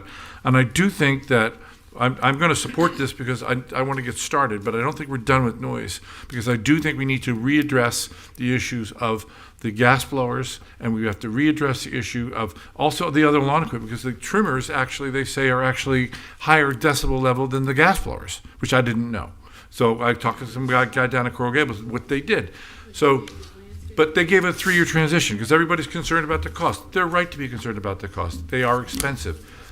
But maybe we consider a transition over 3 years or 5 years to finally get to a point where we've converted now to fully electric. So I'm saying this is an ongoing issue, because regardless of what everybody talks about, the gas blowers, everybody. Right, and unfortunately I do think there's a bill that is going through. Oh, I know, I saw it too. Yeah, so we need to be sure that that every year. You saw the two that I sent you already. Yes, I did. Right? So, I think that you're talking about. Sure, everyone knows there's a bill floating Well, I know, around. I sent you, that's why I know it. And I'm looking forward to your response on those two bills that I sent you. So, as to whether it's going to affect us or not. But anyway, we need a motion. I have another question. Yeah. I have a question for, I don't know if the attorney said or Anthea, somebody said that the code officers are not allowed to go into on private property. So now, in these businesses, is a code officer allowed to go inside the business taking pictures? I mean, for investigation purposes. Now, if they're doing an inspection, that's different. But I'm saying if you get a noise complaint, you have to stay on the property boundary in order to be able to. So you don't walk. They're not allowed to walk into the back of the tin roof and do their measurement. They have to stay on the sidewalk. And they can't walk into the business where the business is being conducted and take pictures either. Is that what you're telling me? No, you can't walk up onto the stage to do the noise. It's giving the parameters for how it would be done. Thank you. I have my answer. Thank you. So, And look, the fact that it's going to be 120 days, we're going to look at this. Let's Yes, see what we'll bring see, this see back where in it goes. 120 days. And because I'm not a noise expert either, I don't know if 85 decibels is, what do I know? I mean, my brother hears my phone ringing on my desk, and I'm sitting in his office and I don't hear it, and he hears it. So I'm like Mr. Long. I'm lucky to I turn to my wife's always saying, that TV's really loud. No, it's not. Okay, whatever. I need a motion, please. Motion to approve ordinance number 35-26. Second. All in favor? Aye. Any opposed? It is adopted. So, Mr. Mayor, ladies and gentlemen, if I may, that means, given the 120-day trial period getting logistics squared away, I anticipate a presentation to the City Commission first meeting in July to include leadership from the Delray Beach Police Department as well as the Department of Neighborhood and Community Services, who will contribute their observations and feedback to date in terms of how this is working, what adjustments might be considered, in addition to some of the other policy opportunities you've all addressed. So that's when that will occur, and we look forward accordingly. Thank you, Mr. Moore, and I look forward to the results. I look forward to what Likewise. I don't think it's going to be as bad as people think. I really don't. I really don't. Last but not Ordinance least. number 8D. Would you please read the entire thing backwards? An ordinance of the City Commission of the City of Delray Beach, Florida, amending the land development regulations of the City of Delray Beach Code of Ordinances, Chapter 1, General Provisions, Article 1.3, Non-conforming uses, lots, and structures, Section 1.3.2, Non-conforming lots of record, to remove the definition of a non-conforming lot of record, amending Chapter 4, Zoning Regulations, Article 4.1, Establishment of Districts and Official Zoning Map, Section 4.1.4, Use of lots of record to allow the redevelopment of previously developed non-conforming lots of record and to eliminate relief procedures, amending Article 4.3, District Regulations, General Provisions, Section 4.3.1, application of district regulations to eliminate relief procedures and to add allowances for lots of records, amending Article 4.4, Base Zoning Districts, Section 4.4.3, Single-Family Residential R1 Districts, amending Article 4.7, Family Workforce Housing, Section 478, Other Incentives, to add design requirements and setback relief for workforce housing units, and amending Appendix A definitions to amend the definition of lot of record and adopt a definition for a legacy property, non-conforming lot, and non-conforming lot of record, providing a conflicts clause, a severability clause, authority to codify, and providing an effective date. And this is second reading. Okay, so I do want you to note that there are two versions of the ordinance before you attached. One has actually got a track change, strike through, and underline, and I'll go over the changes. We had a lot of comment between first reading and second reading. There's also a companion, not really companion, but another effort going through for accessory dwelling units in Northwest, Southwest, and some feedback from there was incorporated here as well. So I will go over what we're trying to do here. So on October 1st, 1990, there was a citywide rezoning. There was just a wholesale rezoning of the city. I was in college, it wasn't me. So the minimum requirements for lot dimensions and square footage that were adopted for the R1 zoning districts for a lot of the properties that are east of 95 did not match the historic plats that go back to the 20s and the 30s. Then there's other parcels that have a long history of use and ownership that I'll go over as well that have been defined over time by something called meets and bounds. So the result is that a lot of mostly the single family neighborhoods have what are called legally non-conforming lots. They are legal parcels that you can develop, but they don't meet the current standards. And in some cases, that's resulted in waivers that this board has seen. So for example, the R1A zoning district, the smallest lot allowed is 60 feet wide, yet most of the east side of town is platted with 50-foot wide lots. Or much of it, not all of it, but much of it. And it requires a lot area of 7,500 square feet. And again, if you have a lot that is 50 by 120, it isn't meeting that standard. So the city has provisions in the code right now that says if you have a legal lot of record and it has at least 50 feet of frontage, meaning it's along a street for at least 50 feet, you can still develop it with a residential house in the R1A districts.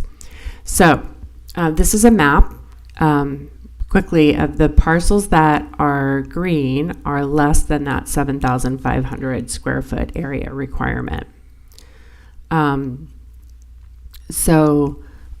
then in addition to that, much of the property in the Northwest Southwest did not have the benefit of a plat. So it doesn't have this legal, document that says this is lot 2 of block 3 of the Osceola Park plat, for example, or something like that. They were defined by meets and bounds, and in the city's code, up until this ordinance, you're required to have a legal lot of record defined in that manner. And it is a bit of, I think, institutional unfairness to some of the communities that developed without the benefit of surveyors, without as much money. And meanwhile, these properties have a historical definition on their warranty deeds that have been used to transfer ownership legally, for decades. So we are encompassing that. And then as well, some of those parcels, and we've heard this term, I think, almost as a colloquialism, but it's never been codified. If we have legacy families, properties that have been owned for generations by the same people, this property has existed and it should, be able to be developed. So we'll go through what we're doing. So the first thing, some of you may have heard these waivers. Some of the established plats, Osceola Park, and then some of the neighborhood that is south of where the mayor lives, the Lake Aves, their lots are not necessarily quite meeting the requirement. And so we basically have people that they'll have a house and it's not worth designating. We're not going to make it historic. It's just an old house. It's lived its life. It's time to replace it with another house. If the lot is 49 feet wide instead of 50, our code says it has to be workforce housing. And so, because it was sort of aimed at these remnant pieces that were maybe never developed, and it's actually impacting property owners that have always had market rate property. My lot in a different city, not subject to any of this, is one of these lots and is not a workforce housing property. So what happens when we don't know, when it's a full-scale rebuild, you've heard, I think, at least 3 waivers to this requirement. And we just want to put it on the record that if you're not deed restricted with a workforce housing unit and you want to build a new house that meets the Florida Building Code, that meets the wind standards, that meets all the setbacks and the drainage and all the things required now, let's just make this a step easier and not require a waiver. The other issue is that we are proposing to take the definition of a lot of record and recognize the different method of property demarcation that is used in areas of the city, but often within the Northwest Southwest. Thank you. You can see the strike through and underline of how this is proposed to be changed. So it used to be that it was part of a subdivision recorded in the clerk, or it's a parcel of land defined by meets and bounds that has existed in its current configuration since the citywide rezoning date.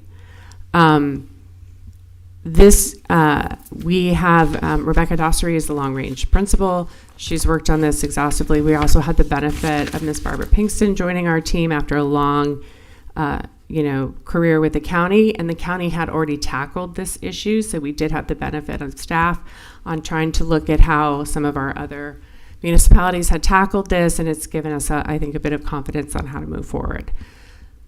Then we are defining what it means, what we're talking about when a legacy property comes up. And so this is a parcel of land, again, defined by meets and bounds, that's existed in its current configuration, that has been under the ownership of the same family for at least 30 years.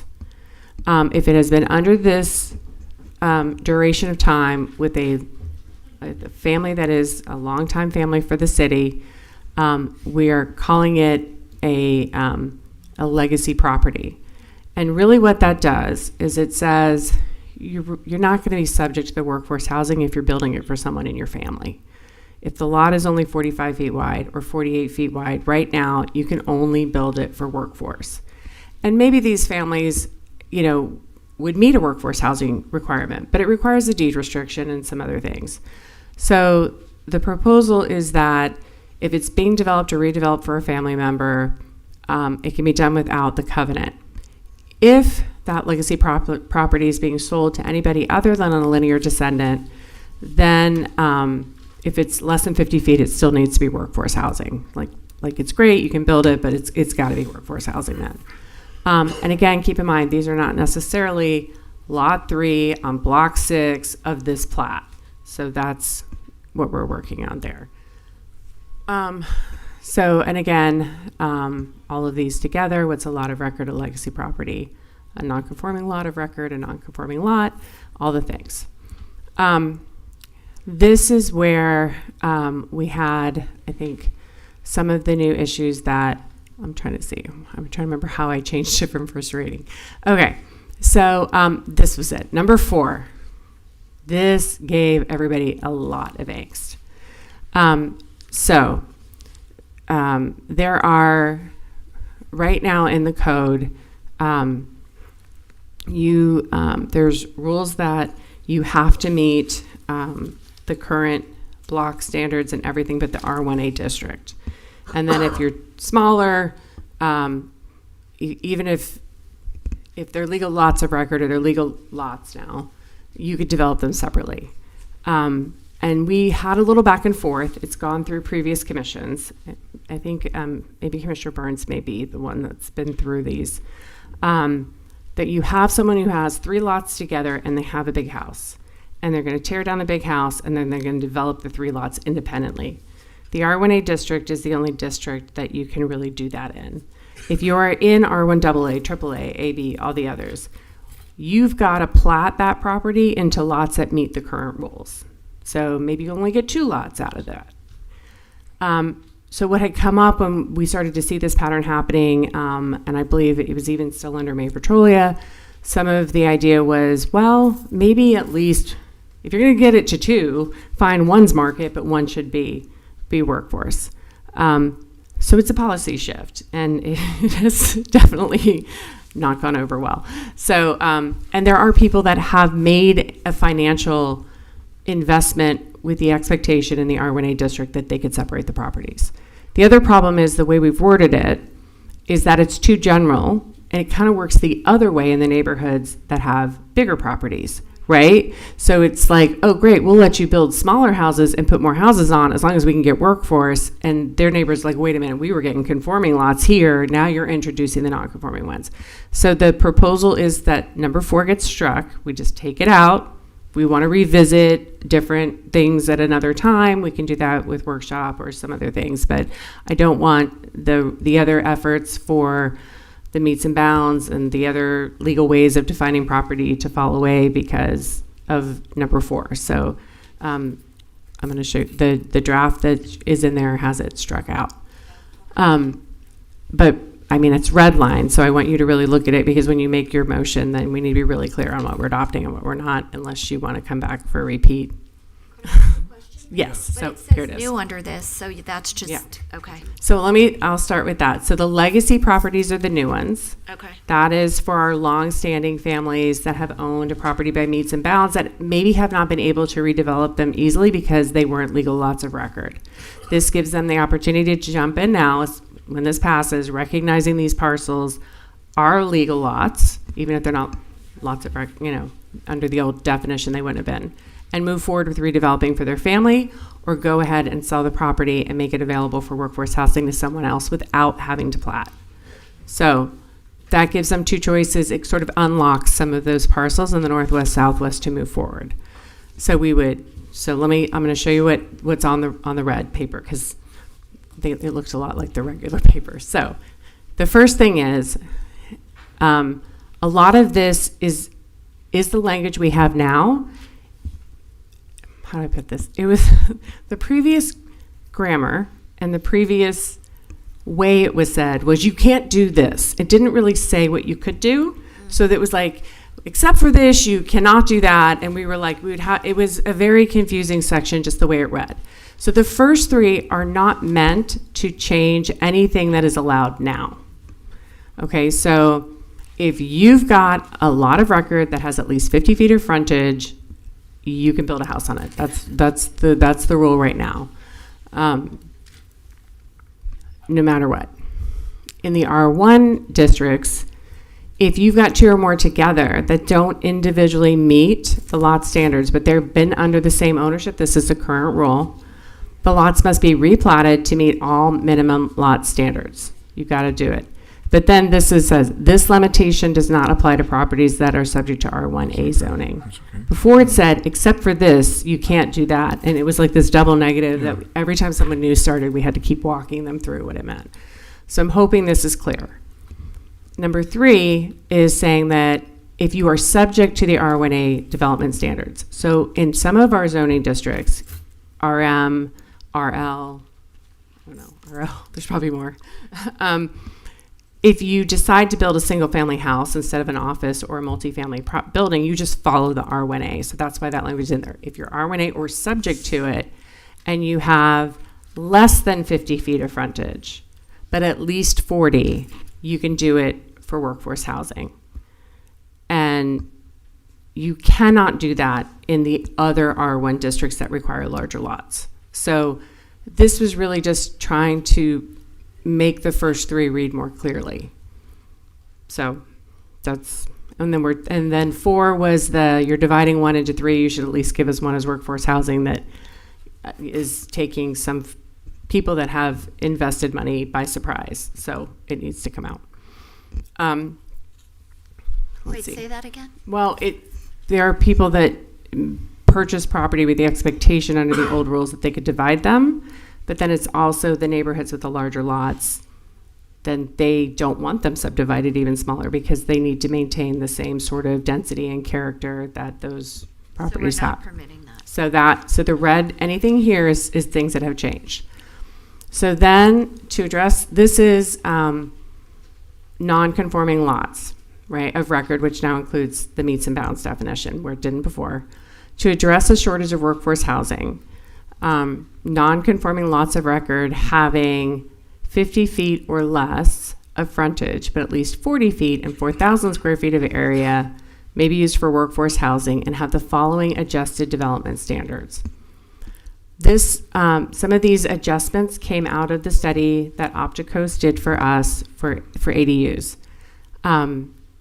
So if you are using it for workforce housing, and then this is part of what came up between first and second reading, that if you're going to allow the 5-foot setback instead of the 7.5, and this goes back, I think Commissioner Markert has had neighbors complaining how close people are to them. These buildings are very big. Yeah. Now, theoretically, you're not building a 3-story workforce housing, but you never know. So, we're adding in that the structures can be no more than 2 stories and 26 feet so that they don't get bigger. There has been a lot of confusion and a lot of people appealing to DSMG about how far do I set back from an alley? Is it the same as a side street? Is it a rear? An alley's not always in the rear, it runs at the back. So we're just like, the alley's 10 feet. Let's make it clear for everybody. And then this rule about accumulative side setbacks is something I think we should come back to generally with the R1A district, because right now the R1A district has 7.5 and 7.5 if you're in an interior lot, which adds up to 15.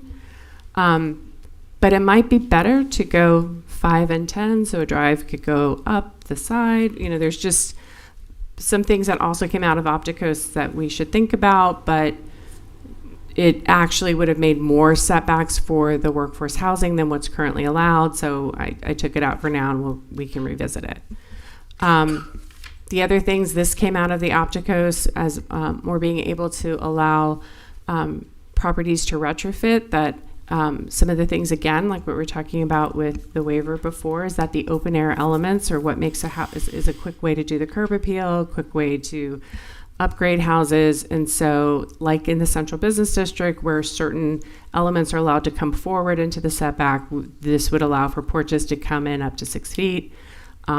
Driveways on these smaller lots that are 50 to 40 feet, it's very difficult to not have the whole yard look like a driveway, and you really just need enough room to open the door instead of have a 5-foot landscape and then this and that. So, and it's the way a lot of them organically are already. That is also a recommendation of the Opticos file. And then also that if you're in a neighborhood with alleys, you should be using the alley for access in the back if possible. So these changes, particularly the establishment of the legacy properties, really are kind of reaffirming property rights that have been in some level of limbo that I think will help, spur some infill and hopefully for longstanding families and also workforce housing. You've seen these before. I'm happy to answer the questions. This went to Planning and Zoning Board. They recommended approval with that number 4. So just we're really clear on what I'm saying to take out. So if you agree with the changes that we've put in, kind of taking that piece out, removing the cumulative, limiting the workforce housing to two stories, if it's using the reduced side setbacks, then I would suggest you recommend approval as amended.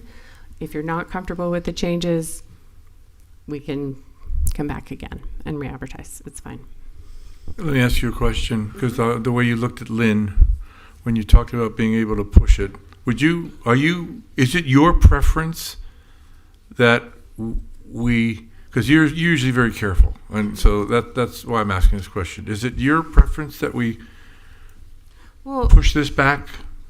I'm comfortable with the way it's edited. That's part of why I gave you a strike through and underline in your backup, so that you would see it, and so I'm comfortable moving. Yeah, I think the edited one is a great improvement over what it was, but I'm just listening to ask what you think. Turn it off. I'm comfortable moving forward the way that it is now. Okay, I'm sorry. Yes, Commissioner Burns. Public hearing. Oh, it's I don't a know if you public want to hearing. take the comments. I'm sorry. This is a public hearing. Any members of the public wishing to speak? Speak now or forever hold your peace. Yes. You will have 3 minutes. Look, Yvonne Odom, what's my zip code? 33445. We all know where you live. I'm sleepy.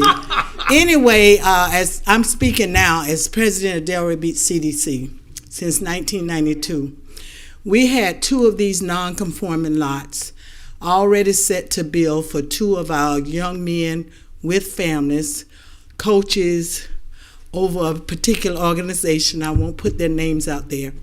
And because of the historic way that these were plotted, we could not build these houses for these 2 young men. So I think it's a very good improvement. We'll be able to build the houses because I'm a stickler for home ownership. That's one of my passions. I've been doing it because my husband and I never rented. And that's because somebody said to us as a young married couple, you know what, I want you to have this house. And that became my passion for young people who want one, because that's the American dream. And in Delray, it's getting so bad, that dream is slipping away. But this is just one way, because my husband still owns his dad's house. And back in the day, they just walked off the lot. They did not have surveyors. They did not have, and the city could care less, what they did when they built their houses. So why penalize the generations now because of what the city failed to do at that time? So I think it's a corrective action, and I think we'll be able to move forward to build these houses for the young people. So I'm asking you to approve it, because we have firsthand knowledge how it has impeded young men who wanted to buy a house, who have families. So please, I urge you to adopt this. Thank you very much. And I want to thank especially Barbara Pinkston. You said her name, but she's dear and dear to my heart, and you have some expertise that's coming to work for this city from the county. So thank you very much. Thank you very much, Mrs. Odom. My name still is Chuck Ridley. You still the 221? Not quite. 33444. The reason I appreciate your leadership and your staff leadership, and I hope I don't get us in trouble because this is viewed as a DEI statement, but what they just did was cure a wrong that dates back to Jim Crow segregation. All right? And the staff has always worked around it. I remember when we did the Southwest plan, a young planner that came on board. She worked with Treasure Coast back at that time. And I watched her as she struggled with some of these same things then. But what a vision. I watched like Jeff Costello and many of the planners. They knew why. They knew it was a difference. And it didn't take that. We know it. History tells us that is exactly what happened. But as opposed to ignoring it, they put their heads down. They found better words than I could come up with to explain it. Like I heard her share things that happened in the 20s and the 30s. Well, heck, y'all know what was going on in the 20s and 30s and how she was able to explain how they got those. I just love the way they did it. Here is what I want to say thank you to this commission, particularly you, Commissioner Prince. This took courage, especially in this climate now. This took courage. But generations to come and those yet to be born will benefit from this. If we want the set to be here for the long term, this is the kind of work that you got to guide your staff to do. I'm going to ask you to continue to do that and work with your staff as they make Delray Beach the all-America city. Thank you. Thank you very much, Mr. Ridley. Good evening, Mayor, Commissioners. Jeff Costello, JC Planning Solutions, 33444. Just to support this ordinance and the work that staff has put into it. I've been a pain, I know, and I appreciate their help in getting and assisting. But I'm just confirming. You're saying you're supporting the amended. I was a pain. The amended. Yes, the amended. Okay, I'm just checking which one you're talking about. And I'm really specific because I'm working with I have two hats. One with the CDC. I'm working with on the meets and bounds lots that are now going to be able to just be developed without replatting, and then also to have the 50-foot.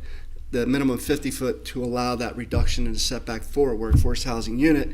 And then also with regard to 414A4, I believe it was, where to delete that, it has bigger ramifications, even for clients of mine that have purchased very expensive R1A properties in the hopes of eliminating a nonconformity and building to market rates. So it gets pretty broad, and I really appreciate them working on this and moving forward. So anything you do is to support and approve, and we can all move forward. Appreciate it. Good. Thank you very much, Mr. Costello. Are there any other members of the public wishing to address the commission on this ordinance? Seeing none, public comment is closed to the commission. Go ahead, start over there. No, go ahead, Ange. Go ahead. No, I was so happy about this ordinance, but now with these changes, I am totally thinking we are back at first reading instead of second reading. Can you explain the changes for number 4? And there's the smallest amount of words that you can.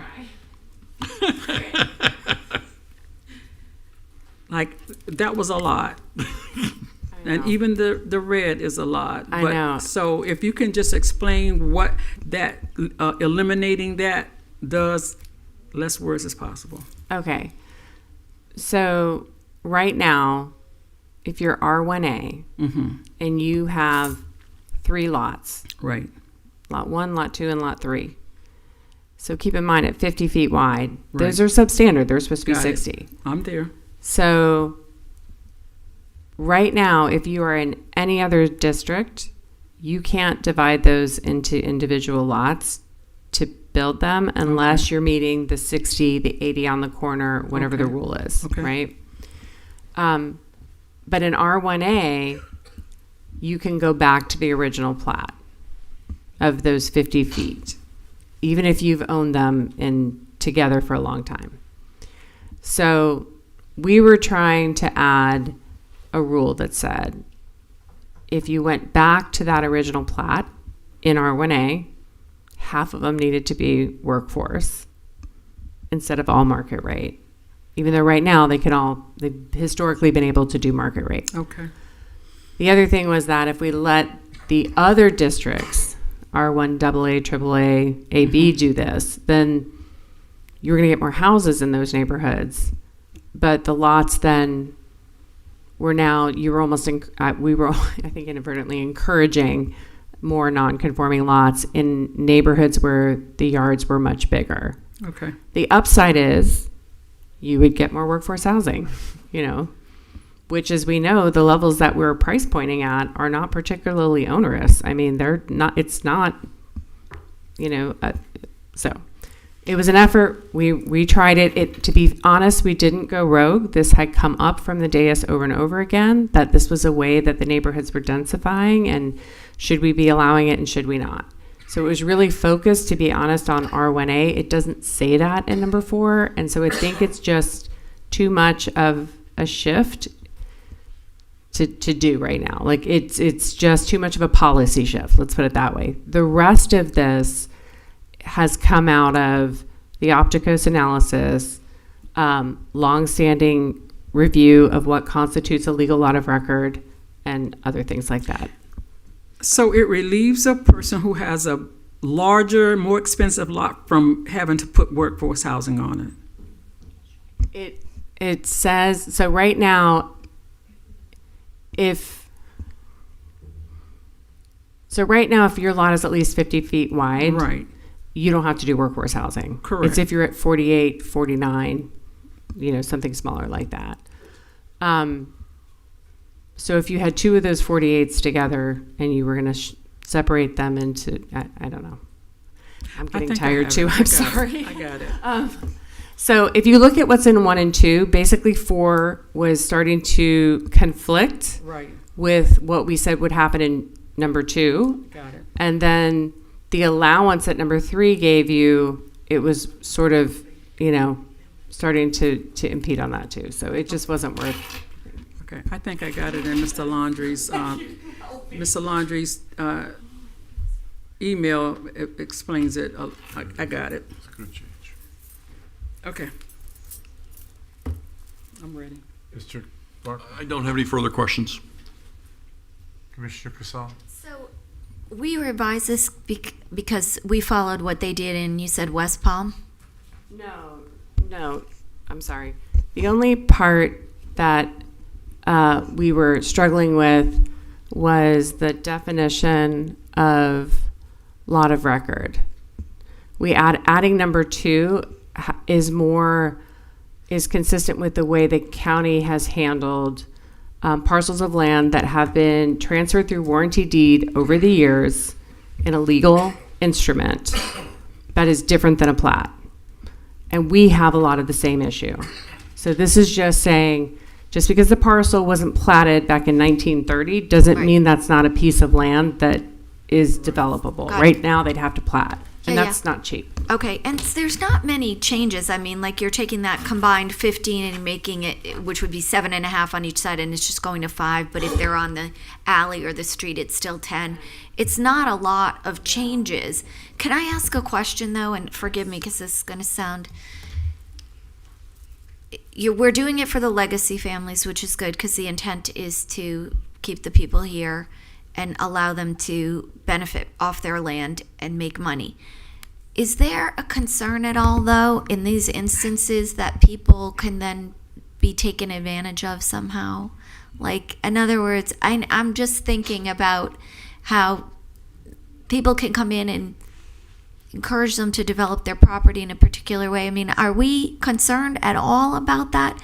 Because you're making these changes and you're saying this property now you can go and develop it. However, there are people that may be not understanding. Are we creating a scenario where somebody could? Do you know what I'm trying to say? I'm not sure I'm saying it well, and forgive me. I'm saying it. Mr. Costello, did you have something you wanted to? You keep standing up, waving your arms. Right. I'm happy to have you come back up here if you have, if, you know, but because you're. I mean, look, understanding how your property works, I think is there are After Mr. Caruso came in and made that yes, comment you're about in my people head, 100%. being victimized we were on just their talking property, about that. you think? Yeah, we were just talking about that today, and so anything a warranty deed could be describing your property through a legal description. We have a lot of people that. Not a lot of people, but it does happen that people come in to pull permits to build a new house, and it's not a lot. And then we're like, well, you have to do a plat exemption, and you have to do this, and you have to, like this just takes some of those steps out of it. No, I understand that. I'm just wondering how. But yeah, I mean, obviously that's, and gentrification. I mean, I'm totally in favor of this. I think it's good. I think it's probably long overdue, and I remember all the number of things coming in front of us for our amendments when there was just a foot here and a foot there. So inches sometimes, inches. Yeah.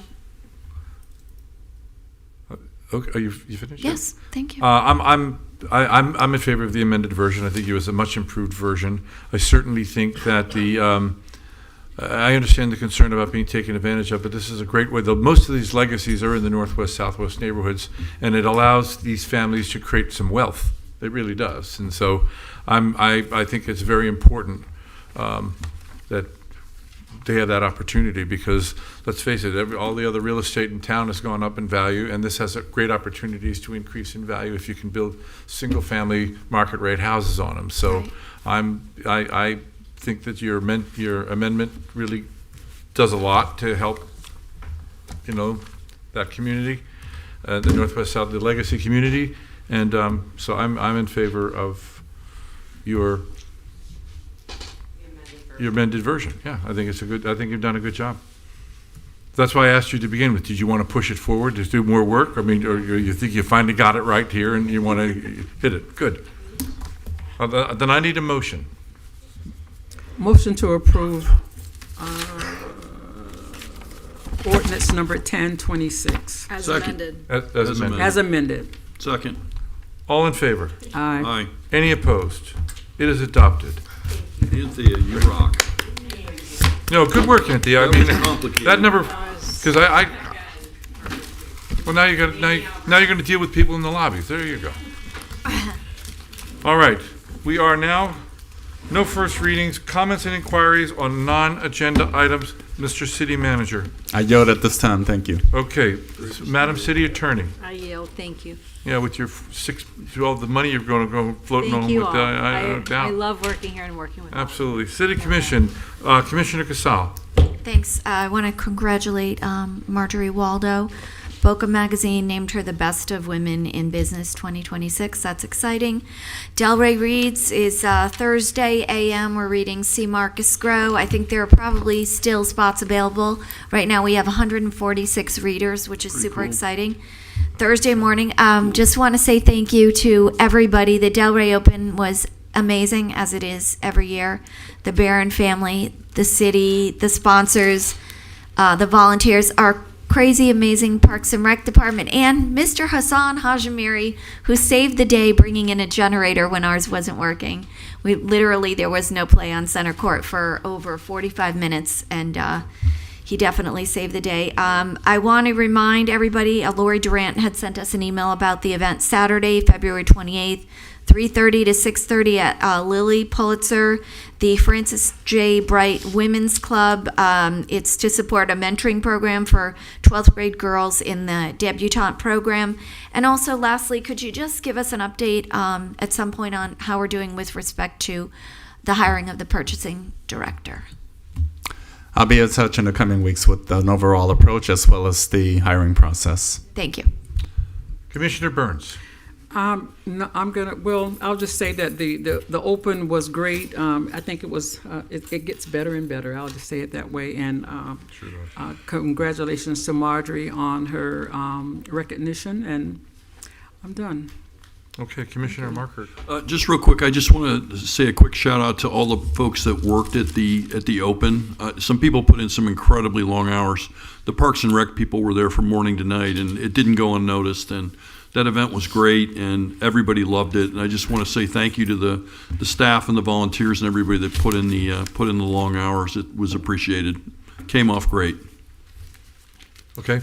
I actually have several comments here, mostly developed from the meeting today. I just want to remind, we talked about, I don't know if it's been scheduled yet, but there will be a new commissioner sitting in this chair at some point in the next month or so. We're going to be doing like when we all first got elected, a goal setting session, right? Somewhere we're going to be doing a goal setting so that we can regroup after 2 years. And I thought we forego the goal setting for the visioning. The goal setting is different from visioning. If I may, just to clarify, in 2025, the goal setting session was forego in order to support the Vision 2035 exercise. So the last time such an experience took place would have been in May 2024. Right, we did. So we did not have any in May 2025 because preparation and guidance was offered by the Commission to proceed with the Vision 2035 exercise. Given the potential interest and merit for a goal-setting session, this would not actually take place until sometime in May, commensurate with previous years in that regard. So prior to 2025, again, we skipped that for the reasons I've just mentioned. They did take place on an annual basis. And so for that reason, an opportunity to solidify direction to that effect can be made available during your organizational meeting, scheduled to take place March 26th, in which the new elected official will be sworn in, and from there we can go forward. Okay. Nevertheless, once that occurs, we can then accept direction to proceed with a goal-setting session, which I would recommend to take place in the month of May. I just want the new commissioner to have an opportunity to participate in that. I was going to bring up the seawall, but I'm not, because you're comfortable back there. I'll do that next week on the Marina District, because I know the contract is still underway, but I'm not going to put you on the spot.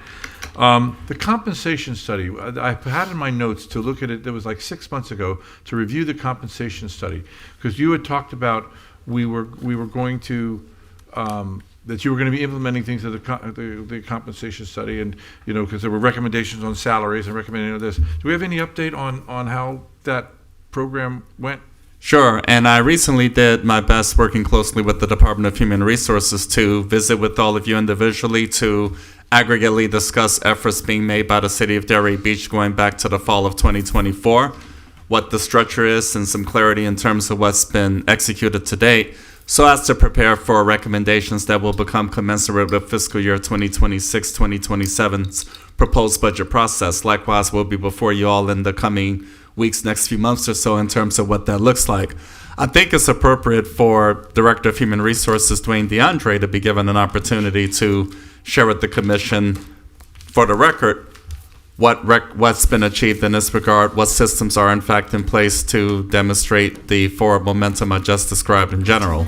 Again, at the beginning of fiscal year 2024-2025, a number of adjustments had in fact been made in response to the results from the comp study. I mean, the person over the weekend said, they didn't do any, they didn't adopt any of the stuff, and I'm saying, I don't think that's true, based on what the briefing that we had. So that was correct. So, Dwayne DeAndre, Human Resources, kind of a little bit caught off guard here, but just a little. I kind of just wanted to say, there was some things that were done, and we're governed by a personnel policy and procedures, PER4, class and compensation. I think when I met with all of you, I covered that, and I explained to you that we just, once the class and compensation study was done, we provided the opportunity for you to adopt it. There was no appetite to do that, no consensus to do that. So there was some direction from Mr. Moore to the directors to be able to incorporate that with their budget that they already had outlined, and we did do that. I think approximately just 30% of the general employees received a increase of some sort. I'm going off the top of my head here. I don't have those notes in front of me.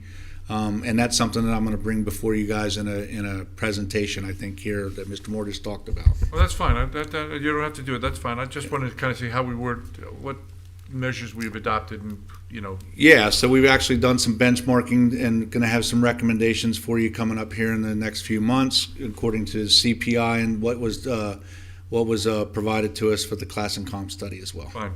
All right. I appreciate it. All right. Thank you, Mr. DeAndre. And would you be? I know we've talked about we're doing the zero-based budgeting things, but have you created a schedule yet for when we're going to be having the actual budget workshops? Because if so, I did. Could you send? I mean, do we all have them? You do. We do. Okay. I provided that via the information letter report February 13th. Okay. I believe, and the first workshop missed that. will take place during the first meeting in April. Okay. So your workshop meeting before your regular meeting, first session in April, will be devoted to this purpose, of which will outline what the structure, the cycling approach might look like in terms of that place. Perfect. Okay. I do think that the time has come to look at and I'm not saying we should expand it. I'm not saying we shouldn't expand it, but the entertainment district, the city has evolved certainly since we drew the map to create the entertainment district, and maybe it is time to review. I think the last time we discussed this, it was at the noise workshop, and I think you directed that when the set transformation plan comes before you, we would revive that conversation. Okay, Right, but it I'm would be saying, but also commensurate with that like, process. you have the Ray, you have others, which is second. So there is, I don't want one little street there, influencing this hotel against that hotel next door. That's all I'm trying to say. That's when I plan to. Okay, have that that's fine. conversation. The conversation on the Pride replacement to the Pride interchange. I went back. I actually looked at the meeting the other day. We talked about inviting a number of people to make proposals. So, I understand we have one proposal, which I happen to like the proposal, but I'm just saying. But I thought we were going to reach out to the community, so to speak, to have others come up with general ideas, because we weren't going to exclusively just choose one to go ahead and do it. Because nobody's been selected yet. So I'm just saying, what are the plans to do that?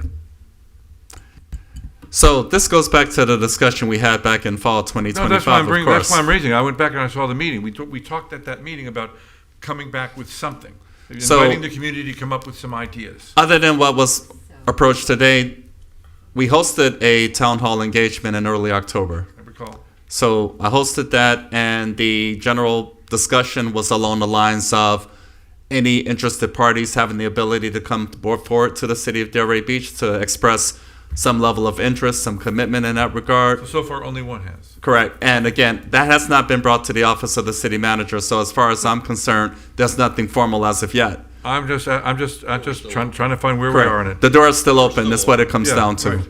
No, that's what I'm saying. I got all these from the meeting. And the last thing is, and there was a couple of very good points made. When people are filing applications to do an event, some of the speakers did, and they get a bill 3 months later, okay? Is the application very clear that they're going to be billed for something, or what are we doing that it's confusing to people? Then they suddenly get a bill 3 months later saying, well, why are we getting this bill? Generally speaking, it's a variety of reasons, Mr. Mayor. However, what I would like to do is follow up via the March 9th meeting, because, of course, by which time we would have had the meeting with the individuals who brought these concerns to our attention, to also include leadership from special events and others, so that we can clarify what the position is in this regard. So give us the March 9th meeting. We'll offer an update. It came up from the public. My practice is to get back to the commission as soon as possible. I anticipate being able to offer specific direction and clarity via the March 9th meeting. Okay, well, that's all I'm saying is that's two people, and I'm sure there are more. Mm-hmm. And so if there's something wrong with our procedures, it's a good time to look at it, is all I'm saying. And again, I look forward to the clarity and guidance March 9th regular meeting. Great. Okay, I have nothing else. Wait, may I add one more thing? Run with the Chief this Saturday, 9 a.m., Barwick Park. Is this the chief day? Everybody's saying, everyone's giving this guy awards all day today. Yeah, you can walk, or you can bring a walker, Look, a scooter. Scooter. He'll be on a hover around. That was a cheap shot, I'm Commissioner kidding. Casal. I'm kidding. I thought we were going to be civil up here. We were. We Here we lasted go. till 9:17. You are so jealous of my skill. It's just Your my athletic athleticism. It's prowess unbelievable. is It's killing me. unbelievable. We are adjourned.